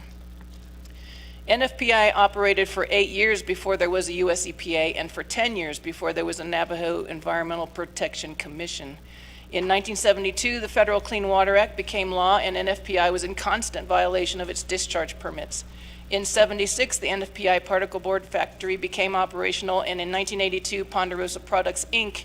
began particle board manufacturing under a lease from NFPI, taking over and expanding its facility. Complex industrial contamination resulting from these operations remains a threat currently in the creek, in the soil beneath and around the site, and in the groundwater also beneath around the site, in the creek water and also the lake. And it's spreading. Residences across Navajo Route 12, 1,400 feet away from the site, have a spring, and it is thoroughly contaminated. The water is black and it smells foul. Contamination could have migrated very far indeed in 63 years. Please see your handouts for the details and pictures. I'll talk a little bit now about why government funds are not necessarily useful. The grants we receive are competitive, region-wide, and the competition is fierce. US EPA brownfields grants have strict rules on groundwater. They will not pay to delineate the limits of any groundwater contamination plume because they maintain that groundwater is not real property. US EPA will not pay to clean up groundwater unless it's a primary drinking water source, and they use their risk assessment and population density formulas, and in most areas of the Navajo Nation don't qualify because of that. US EPA doesn't seem to be concerned that children play in the creek, that the water from the creek is used to grow corn and vegetables, and that the creek, with a point source of hexavalent chromium falling directly into it, currently is used to fill a recreational fishing and swimming lake. They tell us that brownfields money cannot be used to clean up petroleum contamination in soil or groundwater. Neither will the Lust Trust Fund be available since the petroleum came from above ground tanks. There is no EPA fund to clean up petroleum from above ground tanks unless they are situated on a navigable waterway. So right there in the middle of that loophole sits this site with no availability of government funds to clean it up. US EPA can decide at any time they have given us enough money. Navajo Brownfields Program has a plan for assessment and cleanup. Assessment is currently underway. Cleanup can proceed just as soon as there is a non-federal government funding source to fill in the gaps left by US EPA. Again, see your handout for the plan outline. Lastly, a demonstration of resolve by the Navajo Nation to fund remediation of this dangerous site for the protection of its people, while at the same time not admitting responsibility, is a very good tool for Navajo EPA to leverage future federal funding opportunities. Thank you. Madam Speaker, I will defer some time here to Shazeda Pristine. Yeah, Shazeda. Good evening, members of the 25th Council. My name is Pristine Garnanez. Turijini and Shlong Hoasan Bashishchin. And I grew up in Navajo, Red Lake chapter, and my family has been in that area for many, many generations. And so I feel very passionately about my community, and I'm one of the fortunate ones who is able to live and work in my own community. But I wanted to answer some of the questions I think that some delegates posed during committee meetings with regard to the potential for economic development there at the former NFPI site. In 2020, working with Navajo EPA, we were successful in accessing an environmental justice grant from US EPA for $120,000. We're utilizing this grant to help develop a redevelopment plan for the NFPI site. We began these activities back in February of this year when we held community input meetings at Red Lake chapter, and more than 60 people came out from the community to offer their input as to what they would like to see developed on the former NFPI site. And we were honest with them and told them, you know, the site is still contaminated. There is still much work left to be done. But what we realized when we were asking for funding from various sources is that we were always asked, what are you going to do with the site? And as you guys have all asked us, that is rightly so, what's going to happen with the site after cleanup. So the feedback from that is much like you would consider probably in your own communities. Folks wanted to see economic development. They wanted to see grocery stores. They wanted to see housing and parks and recreation and areas like that in our community. So we're now taking that information and we've hired some brownfields expertise to help us with the redevelopment plan, where we take the information from the community. We invite more stakeholders like the folks with NHA or NTUA who can really help us plan out how we're going to redevelop NFPI, the former NFPI site. I also want to mention that one of the questions I heard last week was, how do we know this is going to be successful? How do we know this $5 million is going to be put to good use? And I wanted to say that I think NFPI and the assessments and remediation of that site is just part of a much larger picture that we envision for the community of Navajo. We're sort of creating a web of support, if you will, for the community of Navajo. We are working on a master growth plan. We are working with Navajo Housing Authority to really look at areas where we want to put housing, where we want economic development, where we want parks and recreation, where we want schools.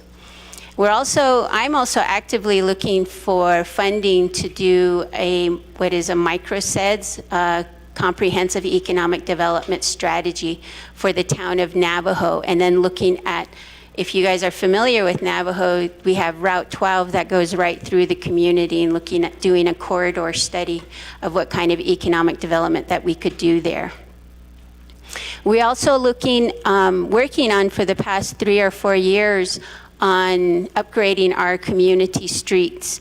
We've so far accessed more than $500,000 to look at all of our streets in the community of Navajo. We've done a planning study in which now we know it'll cost about $19 million to upgrade all of our streets. So obviously we don't have $19 million, so we had to take a step back and prioritize which streets we would be looking to focus on first. And there's a loop that goes through our community, and NFPI happens to sit just off of one of these major streets in our community. So we've done design and engineering. We're about 90% complete on one street and about 60% complete on the other 2 streets on this loop, and we're in the process of applying for funds to rehab one of the bridges on these streets.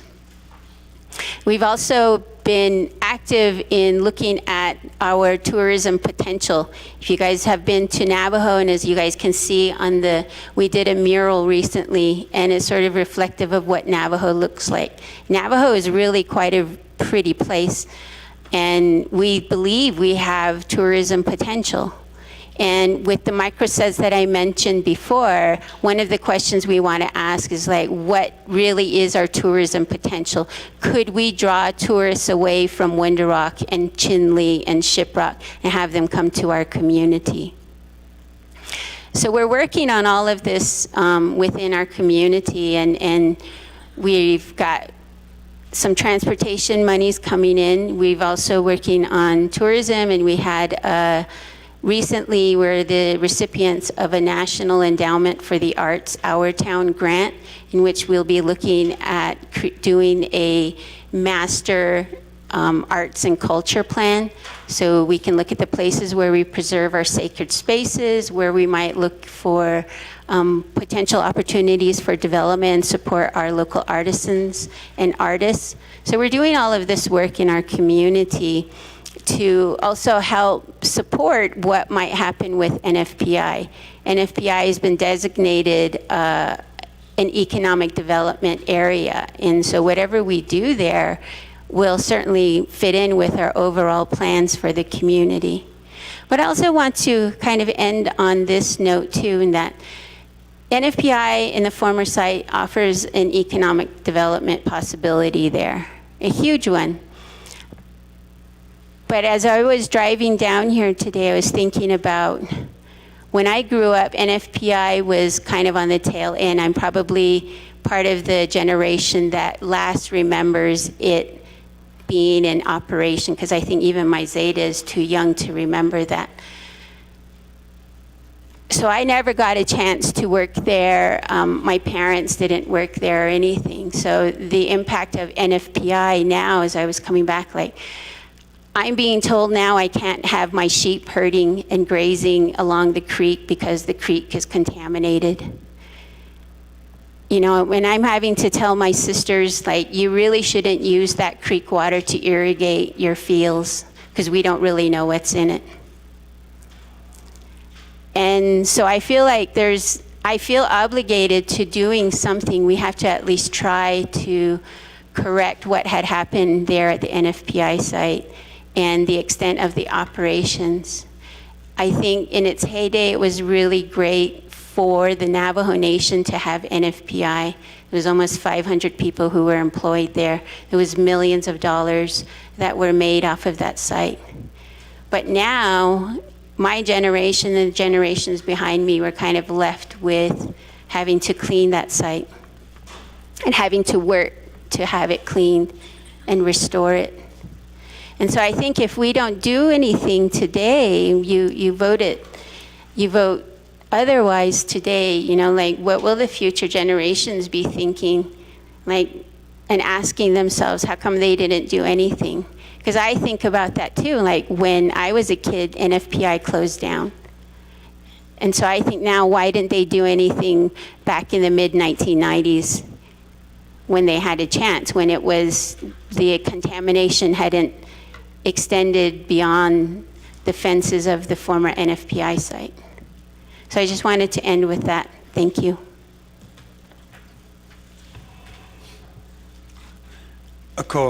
Thank you, Navajo Nation EPA, Ms. Maples, Aro Shazeda, thought, Jo Hut A Yan Himan Hassan, Hut A, Ba Hatan we need Z do Bansi case. Hala A Yan lay Nikit Jihede, do beg Helchede, Kedahut Iniki, A Yego Hut A Nagloshi, Nan Setan Liniki, a Zeta, A Hut A Chodadil et Ande, Dishjide. Ako di kwa eki atan lini based on lineal hut a ya lay in dalne. Ako nihe kodo hut a ban si case hala ya naste a hut agon a halchin anan seo het a ya tsida case do leil. Nihe kodo ya hut a behes ani dani glon.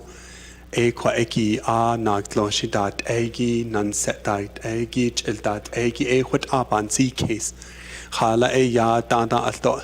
Jana Hut A Ye Hadzi Shaja, Honorable James, A Hut A D Kea Bada Hulyaniki, A Lange Dasekegi, A Hut A Anlate Hatnas Nilite, A Hut A Yatsida case. Het An Jano Eta Delid, Het An Jano D National Carbon Nache, A Badate on Hatno Ye Hadzi, Aro Anlate Elto, Honorable Yazi, Thought Ye Hadzi. Joy Hutza Alta Yamana Hassan Yatil Hitni Hithaban City case do late. Hala ya Kwaeki art Keda hat iniki Nikikea Chodadale. A Konihe Kodo A Hut A D Dishjine Be Nahet A. A ko an near Hut an late 1995 and Danda. Tra Din Shanahe Hut A Shanalik A. A cock a dishine a beige bass annisle, cocodo ya het anjanost et a delil the snow ad. A conjono ya quaegi handa at lehot ya de keda hat inigi, ni halchine do not an dan linigi e hot yatsida case. A co hot do hot bansis case codo. A co quaegi dash not on linigi hot ya bansis case or bansin case or in John do later do hot do she a hot do Rata ahi. Bahna ekilto lahot ahente nihe kodo het anilto al ka nature hot haida be steda di listo les nihe lato hot haida bansen case hot john do lesalto do shi hot shi bansen case inte lato hot ya haida bansen case hot be nihe hold net do les a ko hot yan chodesh asen so desh nat no linigi khala ya di ko agi ni manastan ye go hot ban city case do le do ba ta hulya ani he ta di do he da do ne de Washington kenslgreda ni he ani hot ban city case de net ani lo a ko ya hot ya ni he chode do le speaker. Thank you for allowing us this time. Yeah.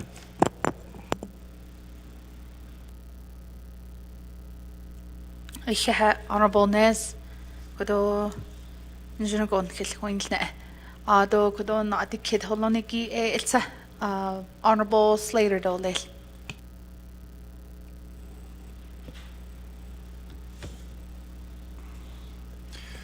Thank you, Speaker, and thank you, Shatila, Delegate Nez. After speaking it over with you and some other delegates, and in order to keep the legislation alive and the prospects of its passage, I'm going to motion to refer this legislation to a work session that will take place no later than this upcoming winter session, and I'll reserve my time.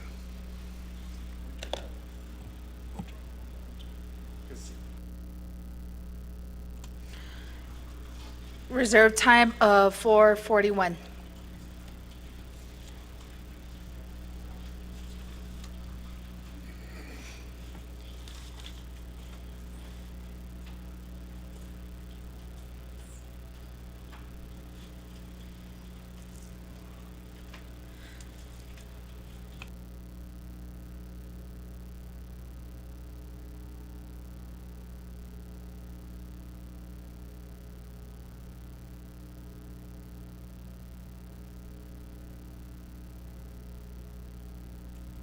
Honorable Slater, if that is correct on the board. That's correct, Speaker. Thank you. Is there a second? Second by Vice Chair Yazzie.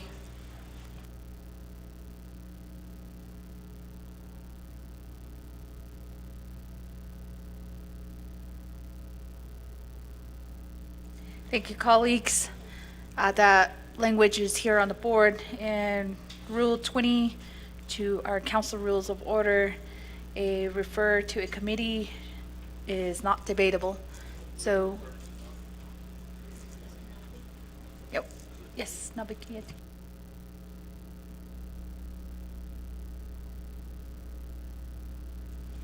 Hakoshi, we will have 2 minutes on the board to refer the legislation to a Nabikia committee work session.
A motion to refer will require a simple majority vote.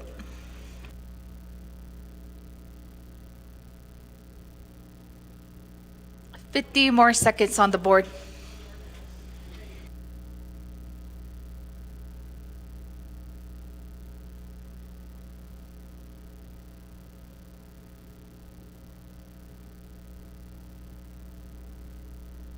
$30 more seconds.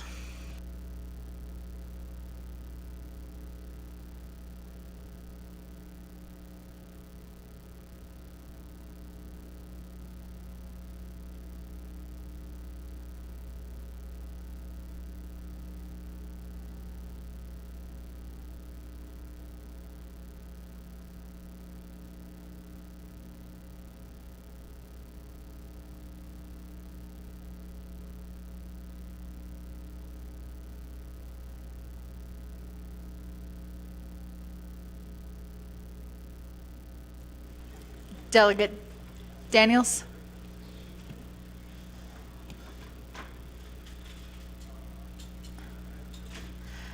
Delegate Daniel votes red.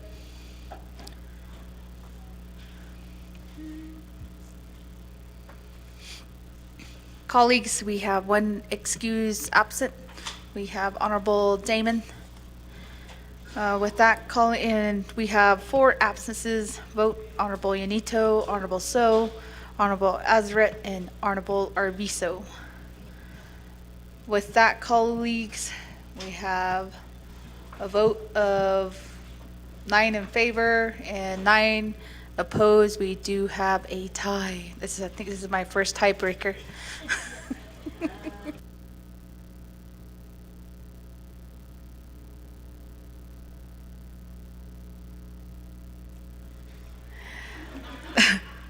Colleagues, I am going to vote green. That will be 10 in favor and 9 opposed.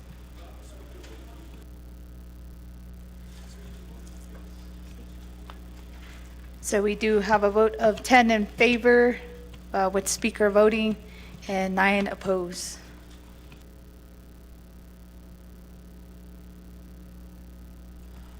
Point of order raised by Honorable Slater. Thank you. I have a question with respect to the protocol on colleagues who are not excused and have missed votes. During the course of the day, there's been some colleagues who were not excused at the time of voting and missed votes, and I think have voted since, and we tomorrow are going to be returning for the council session, and there's a few who aren't excused. At a prior council, and I think Nabi session, there had been a ruling that you made under Ms. Bobroff's advisement that they are going to be marked absent for the rest of the meetings. Is that going to be the case going forward, and would that affect votes today? Or are we, it's one of those gray areas, but it does say that delegates shall vote unless they're excused absent. Or unless they're absent, at which point then can they return to a meeting if they're absent?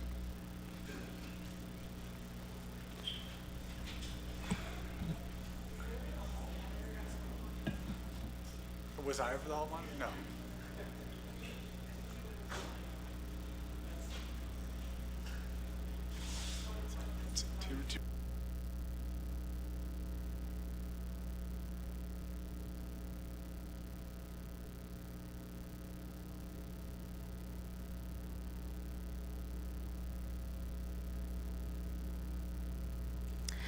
Thank you, Honorable Slater. With that point of order raised regarding the question between excused and colleagues who are absent. Colleagues, I do state before every vote of who is excused and who's absent. And before being excused, when you do requests to be excused, I usually ask for any proof of appointment or an agenda that has your name within part of the agenda to be part of a function or a meeting. If not, if I don't usually get those, I don't do an excuse absence. But in this case, there was 4 colleagues who were not on the floor that did not vote. They weren't in the council chambers. But throughout this session, some would step out, and then when we move into next legislation, they would step back in, either if they were outside or doing a quick errand, and then they vote again, and I have been honoring those votes. I know we had this discussion during the Nabikiya TIC committee, and we did ask legal counsel for their advisement. However, within that time frame, we did not receive any opinions since then. Not that I know of. As a speaker's office, we did not have that clarification. But just from my standpoint, I've been honoring all the votes that one of my colleagues are here in the chambers ever since that when we came back into in-person. So if that provides any clarity, Honorable Slater, unless if you need further clarification from Ms. Barbroff. Okay. And then it would be a different story if they are here in the chambers and they did not vote. Then, point of privilege raised by Honorable Ricky Nez.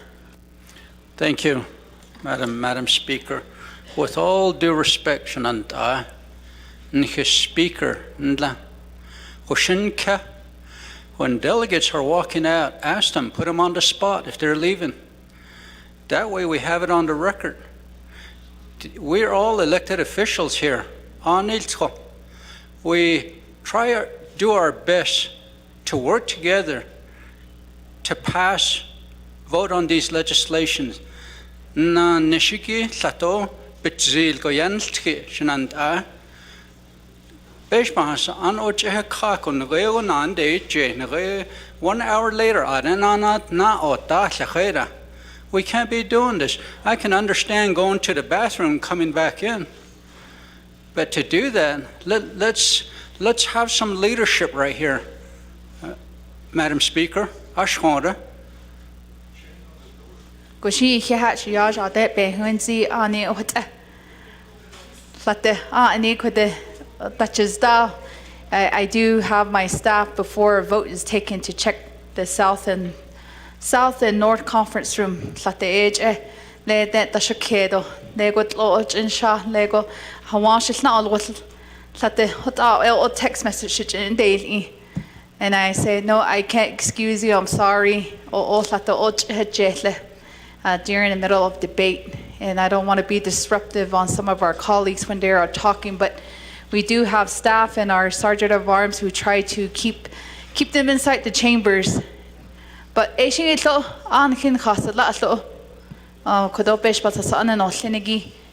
do want to be part of the voting, that is your opportunity to vote for your communities.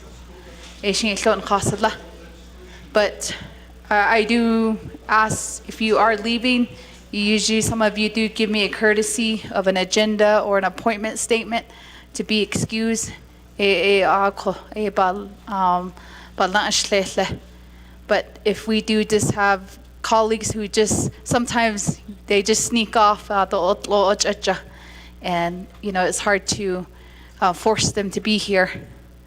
But we do have our staff who check before every vote into the South and North Conference room. Okay, colleagues, we'll continue to carry forward.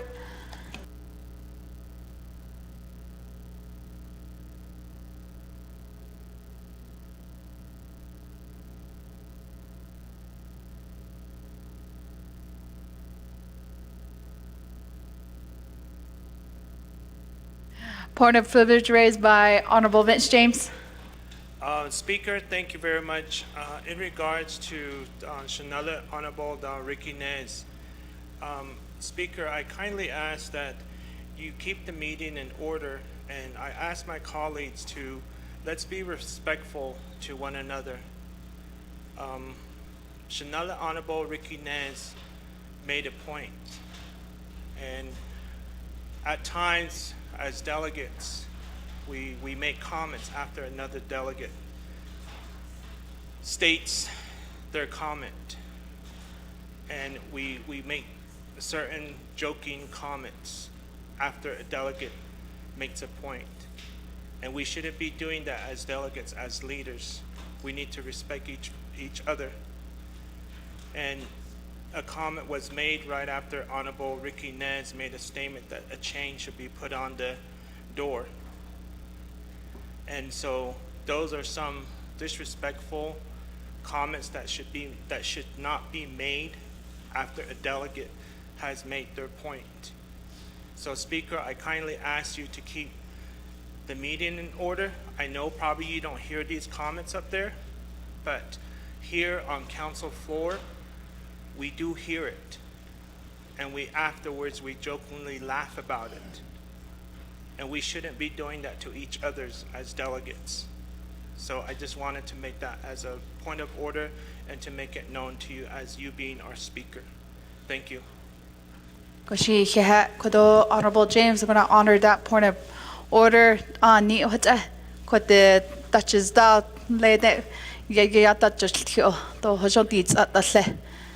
I know a lot of our colleagues, turn your chair back around, or, you talk among each other or walk across the room.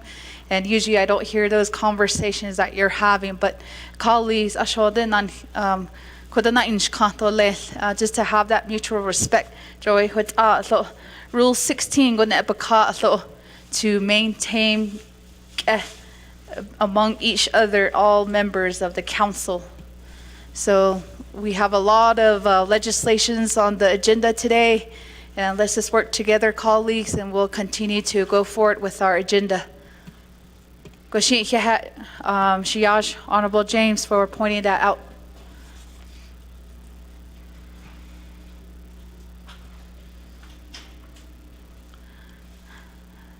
Going down the line, we do have legislation 0133-23, sponsored by Honorable Simpson. He's here with us in the chamber. Staff, could you help us read that legislation to the record? Legislation 0133-23, an action relating to the Navajo Committee and Navajo Nation Council, amending CMY-42-23, the Navajo Nation Fiscal Recovery Fund Delegate Region Project Plan for Honorable Danny Simpson's Delegate Region. Chapters include Vicente, Lake Valley, Nahodishkish, Standing Rock, White Rock, Herfino, Nayizi, and Crown Point, to include additional projects for this delegate region. This legislation is sponsored by Honorable Danny Simpson, and this legislation requires a 2/3 vote of the Navajo Nation Council. This legislation has been read into the record by electronic voice recording per Navajo Nation Council Rules of Order Number 9. Madam Speaker.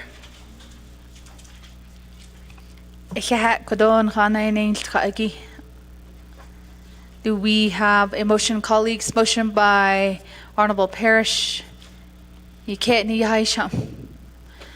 Honorable Jesus.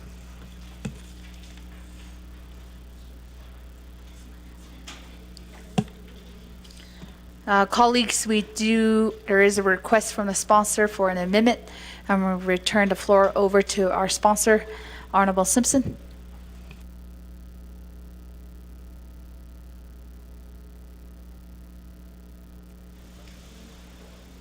Refers the time over to our colleagues. We have Honorable Parrish.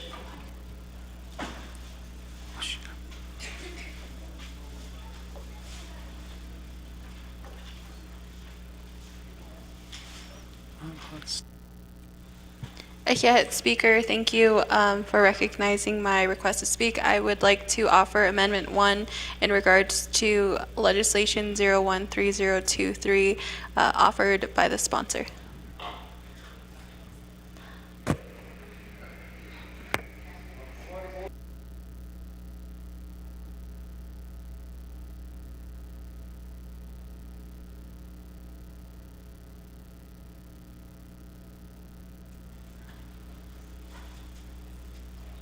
So we do have a motion on the floor for amendment number 1. Point of order raised by Honorable Riquinez. Thank you, Madam Speaker. My point of order is the sponsor hasn't introduced his legislation in order for a motion for Amendment 1 to be introduced. So why don't we allow our brother Simpson 20 minutes, if it takes that long. Thank you.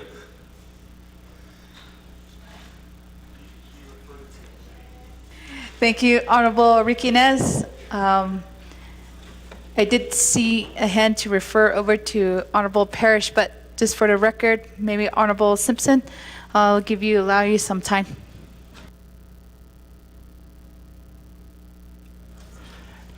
Thank you, Madam Speaker, members of the 25th Council, staff. Thank you for allowing me to bring legislation 0133-23.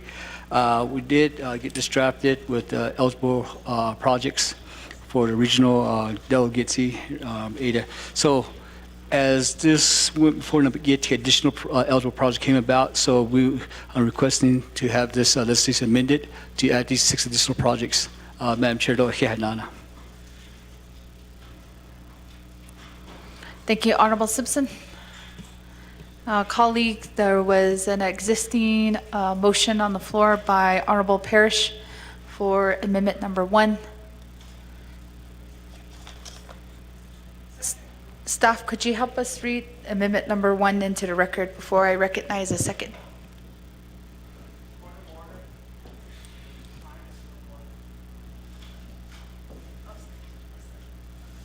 Point of order raised by Chair Vince James. Speaker, my point of order was that the time was still going.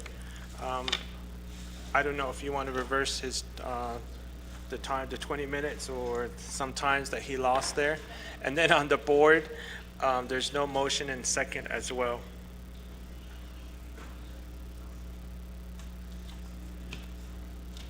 Thank you, Honorable James. If I heard correctly, that Honorable Simpson did request an amendment, and then he did turn the floor back over. And so for a sponsor, he can't reserve his time on his presentation. And sorry, Jalissa did step back away for a few seconds. That's why I said I'm going to have our staff read it into the record before I recognize a second. So staff, may you continue to read amendment number 1 into the record.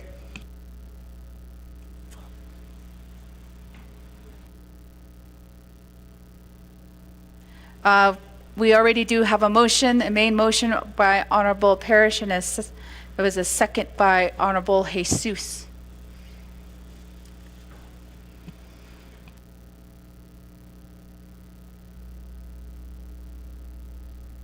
And amendment number 1 was motioned by Honorable Parrish. And we have not recognized a second. I did allow staff to read amendment number 1 into the record first. Amendment number 1 to legislation number 0133-23. Delete Exhibit A summary sheet and insert new Exhibit A summary sheet attached herein.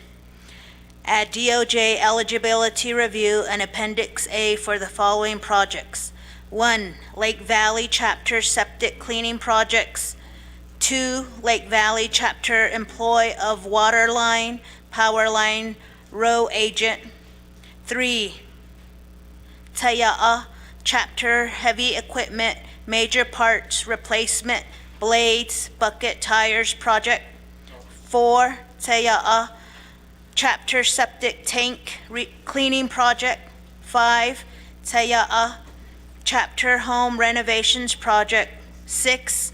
Taya'a Chapter Bathroom Additions ADA Compliant. 7. White Rock Chapter Community Home Bathroom Renovations Project. 8. White Rock Chapter Warehouse Project. 9. White Rock Chapter Community Rural Addressing Project. 10. Herfino Chapter Bathroom Additions Water Lines Project. 11. Herfino Chapter Solar System Project. 12. Herfino Chapter Septic System Cleaning Project. 13. Herfino Chapter Water Line Extension Septic System Installation for Home Upgrades Project. 14. Vicente Chapter Housing Renovation Project.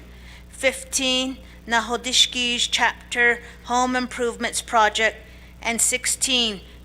Crown Point Chapter Hazard Premium Pay for Employees Project. Each attached herein to the end of Exhibit A. Renumber or re-letter succeeding paragraphs, sections, and exhibits as necessary and appropriate. The Council and Committee hereby authorize Office of Legislative Services and Office of Legislative Counsel to correct grammatical and other technical errors, including adjustment of comprehensive dollar amounts consistent with the intent of this amendment. This amendment supersedes all inconsistent language in any other committee or council amendment. Madam Speaker, that is Amendment 1 to Legislation 0133-23. Thank you, staff, for reading amendment number 1. We do have a second by Honorable Slater. Colleagues, we are on amendment number 1. We have in queue, we have Honorable Toth. To amendment number 1, you have 5 minutes. Thank you, Madam Speaker. Just to make correction to the pronouncement of our recorder or staff. Okay? Standing up. Thank you.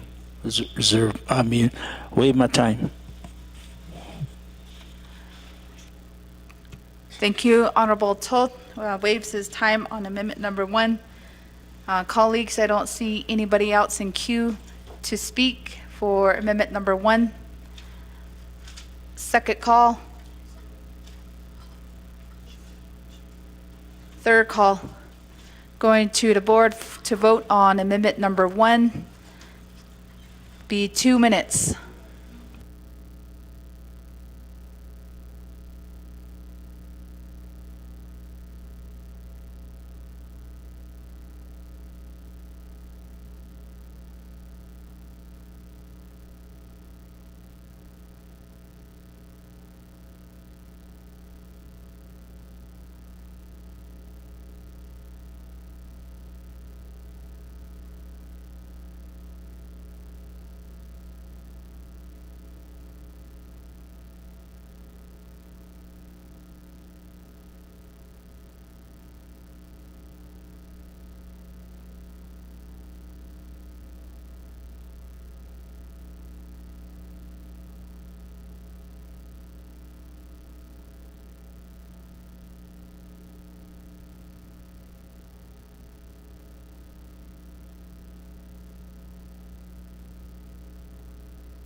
Twelve more seconds.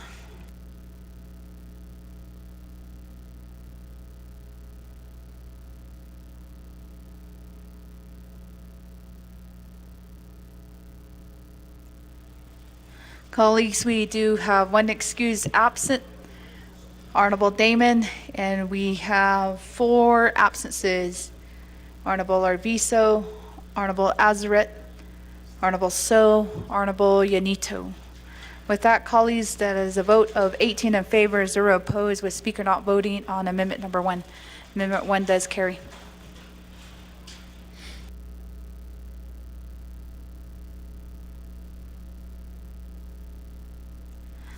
Colleagues, we are back on the main motion.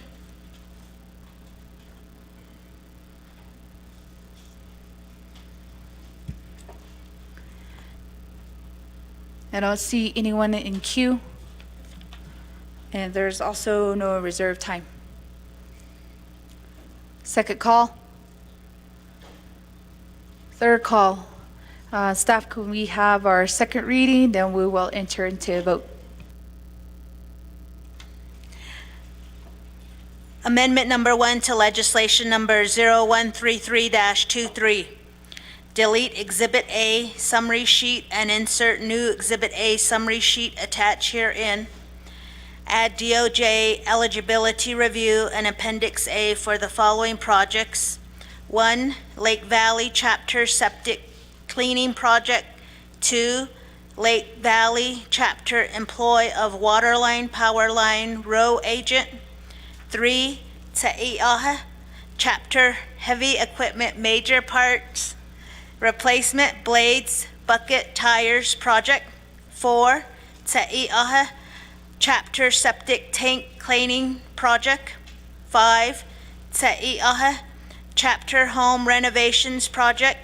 6, Ta'iaha, Chapter Bathrooms Additions ADA Compliant Project. 7, White Rock, Chapter Community Home Bathroom Renovations Project. 8, White Rock, Chapter Warehouse Project. 9, White Rock, Chapter Community Rural Addressing Project. 10, Herfino, Chapter Bathroom Additions Water Lines Project. 11, Herfino, Chapter Solar System Project. 12, Herfino, Chapter Septic System Project Cleaning Project. 13, Herfino, Chapter Water Line Extension Septic System Installation for Home Upgrades Project.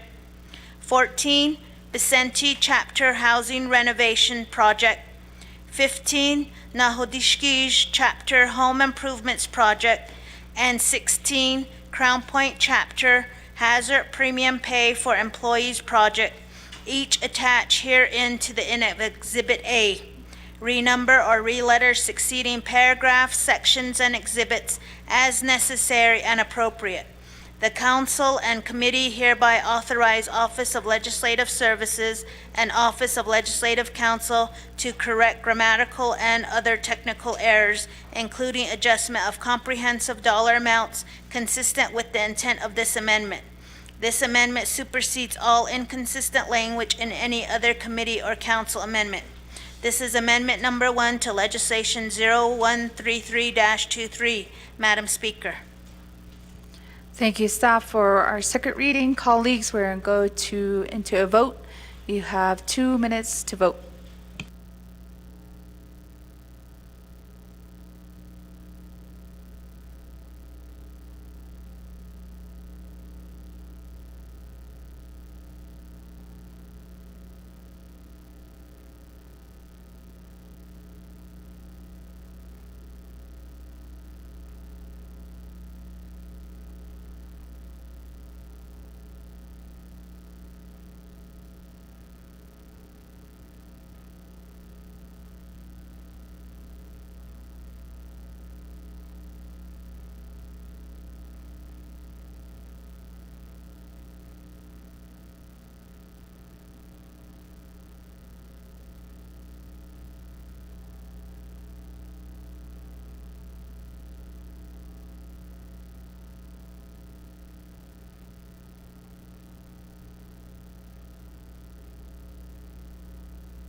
Thank you, colleagues. We do have one excused absence, is Honorable Damon, and 4 absences, Honorable Yanito, Honorable So, Honorable Azaret, Honorable Arviso. We have a vote of 18 in favor, 0 opposed, with Speaker not voting.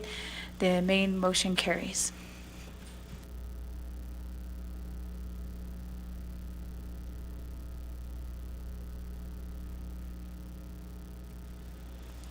Motion to recess, Speaker? There's a motion on the floor, motion to recess by Honorable Slater, seconded by Honorable Jesus.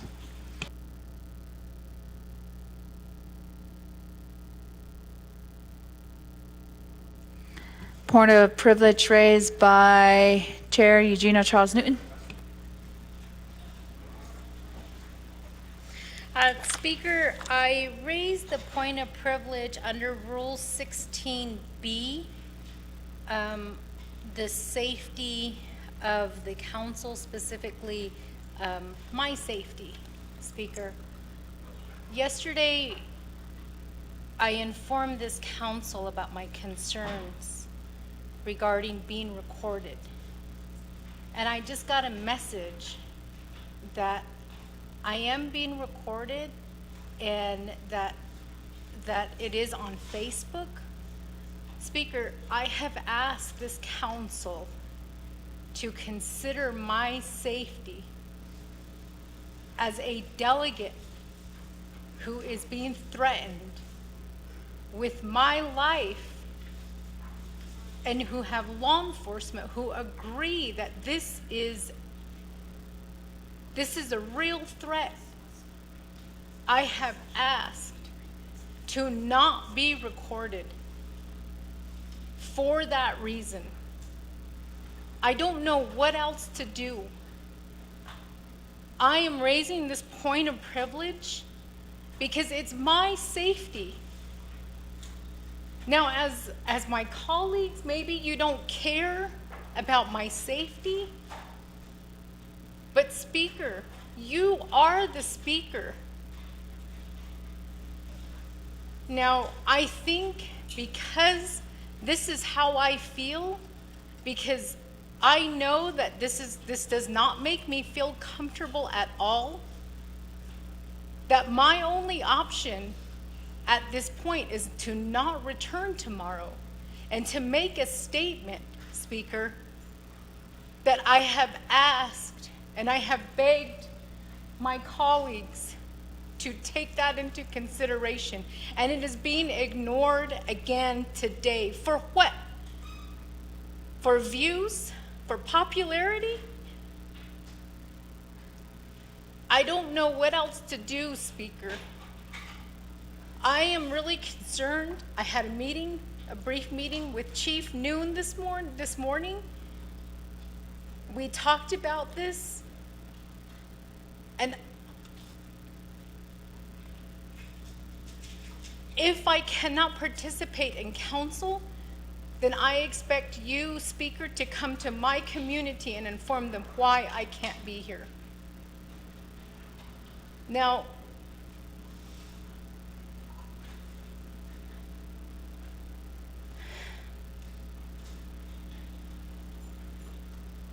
it is frustrating for me when I have asked nicely on 2 occasions, and I have provided reason, and I have emailed a picture. What can I do so that I feel safe in this chamber? Because this is my job here. It is my right to be here. I was elected to be here. If a delegate wants to be transparent, then put the camera on them and only them. I have never ever filmed any of my delegates in here without asking them. Now, I am about being transparent, and I deliver my reports, my weekly reports, on Facebook. And that is a choice that I make, but I do that when I am home, or I do it. I understand that there are no rules governing this, but I would have expected a colleague of mine to understand what it makes me feel like, and to have that respect when it was mentioned at the beginning. So I am very disappointed right now, Speaker, in you, and I am disappointed in the way that you're making me feel right now when I have asked.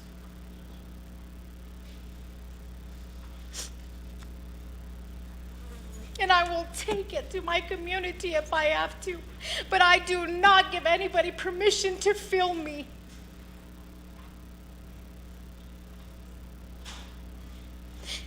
If the purpose of filming me is to cause harm to me, then let it be known. Because I think asking twice is enough.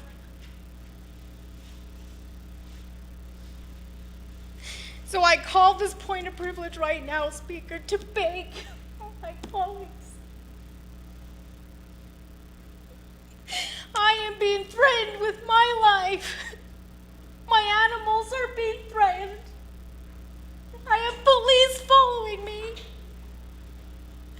Please, I beg you.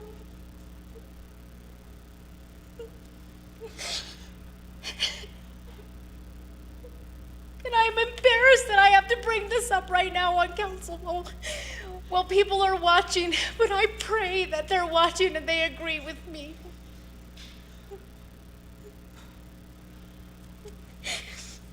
It's one thing to be filmed by your staff, Speaker, because we can work something out where I'm not on camera. But it's another thing to have an assistant filming me. And I just checked on Facebook after I was told.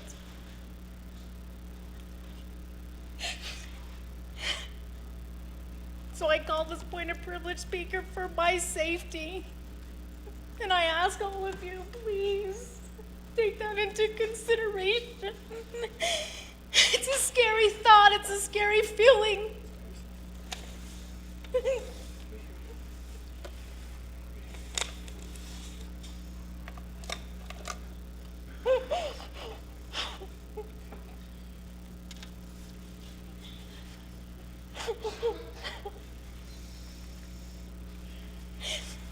I have legislations on the agenda, Speaker. So at this time, I'm going to ask you to make the decision now.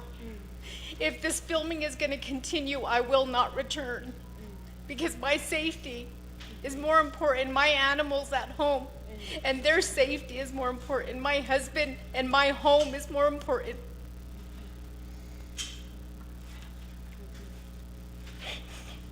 So please, Speaker, tell me now.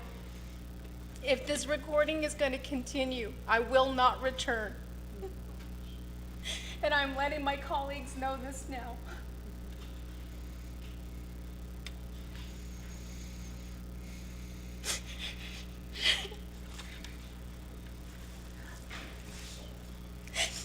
I think that that's good enough reason not to return. But I would like to ask my colleagues that for the legislations that I have, that somebody co-sponsor so that they can present on my behalf. Thank you.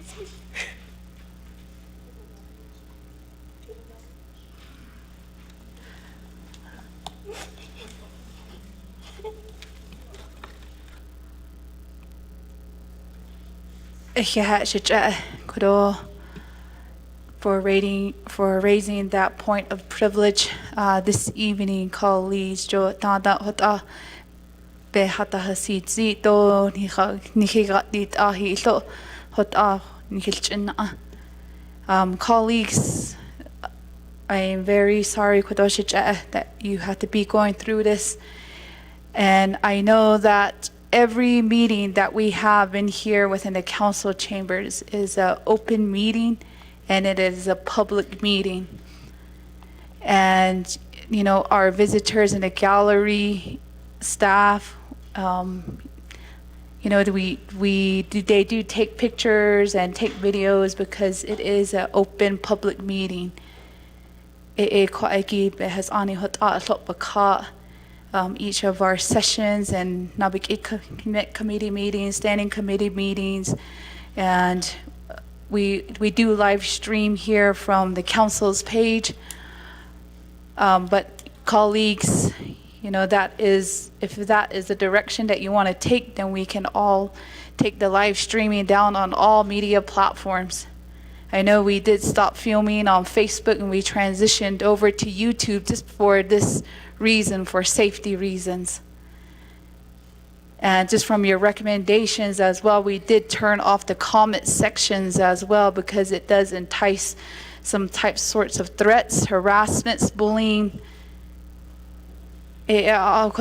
for social media. So colleagues, I'm very open to your recommendations as well. Together, we can make that decision. If you do want to stream this for our people or our public, and it is from our council page that we can control from the YouTube, from our Navajo Nation Council page, that I have control of that. And as of today, we don't do close-ups, we don't do directly right into zoom into your area. It's just been a wide frame all day. However, colleagues, there's also other filming from our other public and staff from within the gallery. And I know referring either to political appointee A Kwagi Ashode Kodona Inch Kato Ada Belchin Hatahasi. And we did get our legal opinion from our legal counsel as well.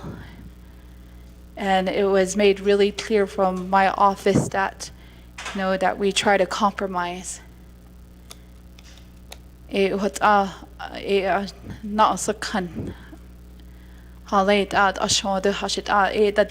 know this is an open meeting and a public meeting for our viewers and our people that are listening online. And since being in council, this is the first time that we are encountering this issue. Since we do have technology, numerous social media platforms, and this is going to be the first time ever that we are going to address social media within the council chambers, press policies, and we did designate only within that area at the entrance is designated for press. So if you do have a press badge and in a capacity as a media, you are allowed within that certain area. And we did notify again this morning that no one else is allowed on the floor for safety reasons other than colleagues and staff. And the back doors and the entrances are Sergeant of Arms being at the entrance. So those were some of the immediate changes that we done from the Speaker's office to make our colleagues feel safe. However, during an open or a public meeting, there is no really set policy in place for our folks in the gallery if they can take pictures or even record. But again, I just ask for a compromise from my colleagues. If you do have your LDAs, if they are taking that approach of recording or taking pictures, you are the supervisor of your LDA, and it is at your discretion on how you decide to use your LDA. So, colleagues, let's come to agreement. One of our colleagues does feel threatening of her life, and we should take that into consideration. So I do request that as well, just as a courtesy to each other of what we're going through. But as mentioned before, the only thing that I really do have control over is the Facebook and the social media pages of the council. So I would really just once again request our colleagues just to really be thoughtful of each other in the situation, the emergent situations that we are in.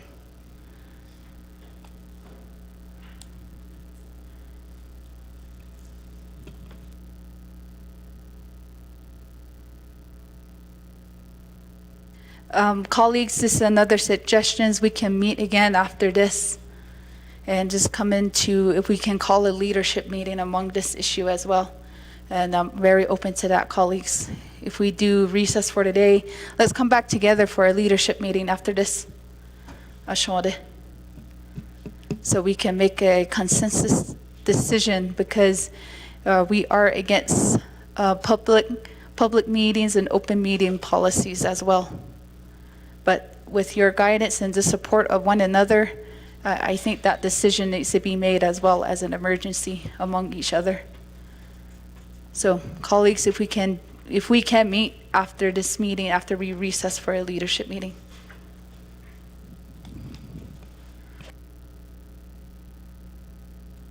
So right now we do still have a motion to recess, and we do have a second.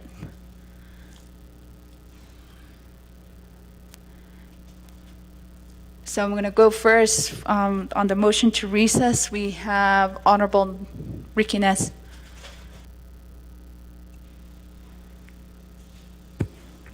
Thank you, Madam Speaker. Since we're going to have a leadership meeting after this, I'll wait to speak then. Thank you.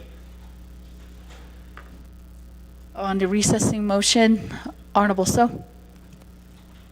I too will speak until the leadership meeting. Thank you. Question, colleagues, we do have an existing motion. Kodoshiaj, Honorable Daniels. Thank you very much, Madam Speaker. Yeah, Kudo. Jonago a Alchahada Seat yesterday. Jono Alchahada Seat Ziko. A coco Kudo, though, over Tesk and Anatol, Leshalanaho. Of course, just as Zenigay, I'm not going to be attending the leadership meeting. I go, yeah, Adan Zaro, Eshodo, and then Hinago. Shashing I can't care or not. I did. Go, but she, not. I couldn't agree them. As a delegate, you are the supervisor. LDA is the Halnodo. And that's the unlaid that they stew. At the car bigger. Than dark Kago bigger at the local level. At the chapter level, it had a Kago bigger. The Yego Nanas, the Halno. She would Anash did. A cocoa and a great out over this. I don't know, a great out. As delegate, Kodo. Oh, I say by Yana deal here, and it's a link over Dana, I don't cut Nana or Kona Kirben Hitcher or Zina Kirkaben Hitcher or Zigo. I see by now or Kato at Chaco, Ben Hitcher or Zigo. I call them. Bashin Neco, a later about Salan Soybans, this case could out no better or the Jukaribe could be Yale tea, could in public, I could be Yale tea on live stream, could I net and he's snag or could be Chida wash Adela, Haita or Shat, what are you? Banzas case or set that either. I call Lily Hate I shall by an anil tea or less. So idiot, perhaps 0 less. Thank you. Yahat Honorable Daniels. Although Kodo, we do have an existing motion on the floor for a recess.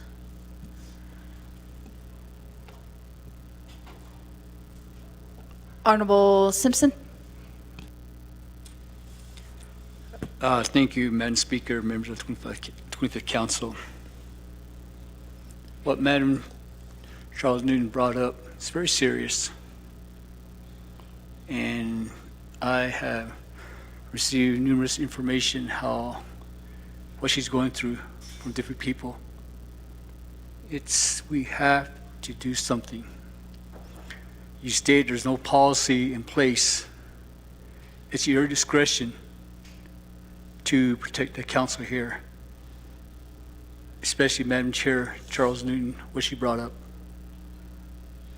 There's always a short-term solution that we talked about. There's a short-term solution we talked about yesterday. At your discretion to individuals that are video the council, it's your discretion that can say that will stop. Your discretion to stop the stream just for a while until we address this issue. Those can be done at your discretion. because there's no policy in place. So again, streaming this through YouTube, you can stop it for, like I said, for short term till we address this issue. And you can tell that there will be no type of doing videos of the council session here. You can do that, Madam Speaker, until we address this issue as a whole. Long term is the one we got to talk about. But short term, again, getting protective service for our Madam Chair, that needs to be done. Her life's in danger now, what she's going through. You need to do something about protecting her. Council-wise, I think we addressed that last night. It's being done today. So, Madam Speaker, streaming, you can stop that on YouTube. People having their iPhone out here, putting it on YouTube, you can stop that. There's no policy. Yeah, we're in a public meeting, but it's still open for people to sit here and listen to us. So even though we go into recess and go to leadership meeting, we're going to say the same thing we said last night. So could I now come, Madam Speaker, to follow what we stated yesterday, last night? So again, question Delegate Daniels. We will just do the same thing, let's talk about the same thing again. So, Ada, that's the directive to you, Madam Speaker. Thank you, Honorable Simpson. Since we are talking about it right now, maybe that I feel like there's a consensus to stop live streaming on all platforms, even with the Navajo Nation Council page. So we can publicly announce that the council, in the meantime, for however how long, we can stop all live streaming. And constituents listening, they can utilize a 5-day comment period to be part of the discussions on the legislation. So that is still a potential. And it was this a precedent that was set for many council during sessions that it was live streamed. So, and we're still practicing that today. So colleagues, I would just ask for your support, and if our constituents or community members are asking why we don't live stream, we would at least come to a consensus to not live stream. So I believe that is a consensus, and we can carry that forward, carrying on into tomorrow. Delegate Toll. We have Vice Chair Yazzie first, and we'll go Shache. Just press your request to speak.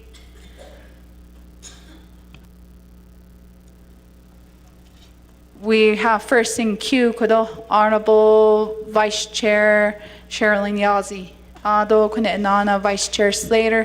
Do inda na do just Shache. Honorable Toll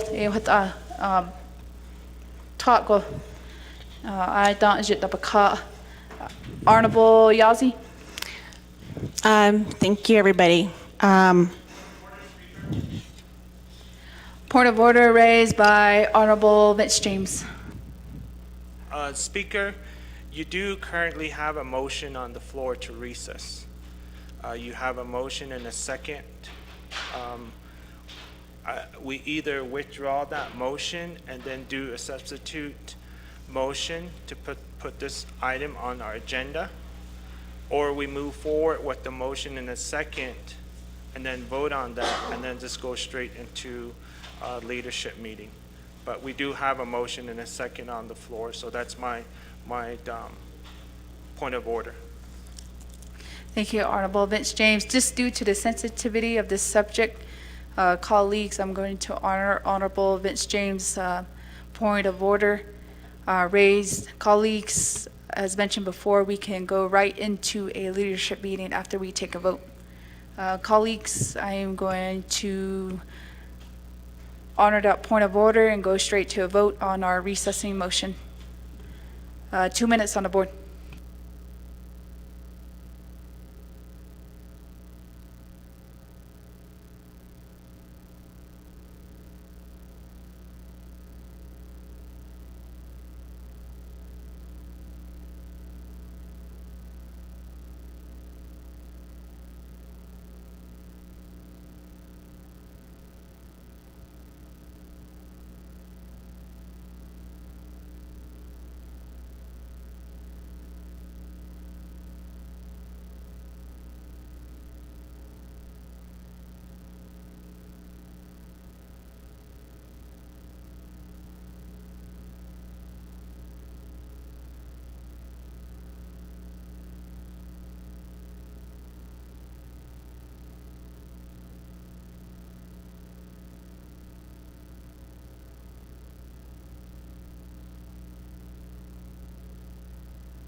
Colleagues, we do have 2 excused absences, Honorable Damon and Honorable Eugenia Charles Newton, with 3 absences. We have Honorable Yanito, Honorable Azaret, and Honorable Arvizo. With that, colleagues, we have a vote of 15 in favor and 3 opposed. On the recessing motion does carry. Colleagues, we do recess for today at 7:52 p.m.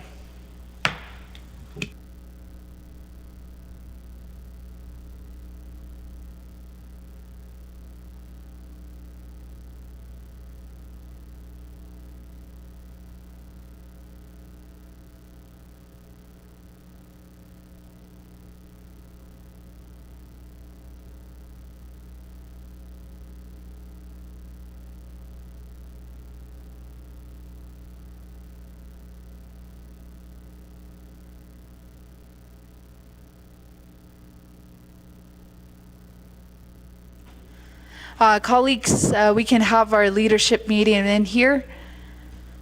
I'll be allowing the colleagues of the 25th Navajo Nation Council, our legal counsel, and our chief of staff.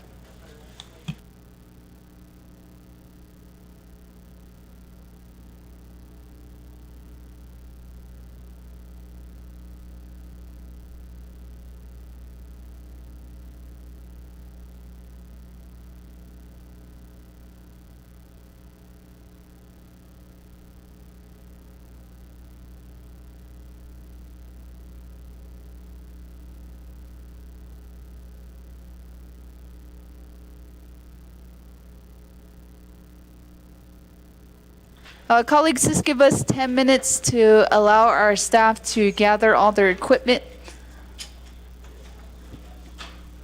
And then we can go into a leadership meeting in here in the chambers.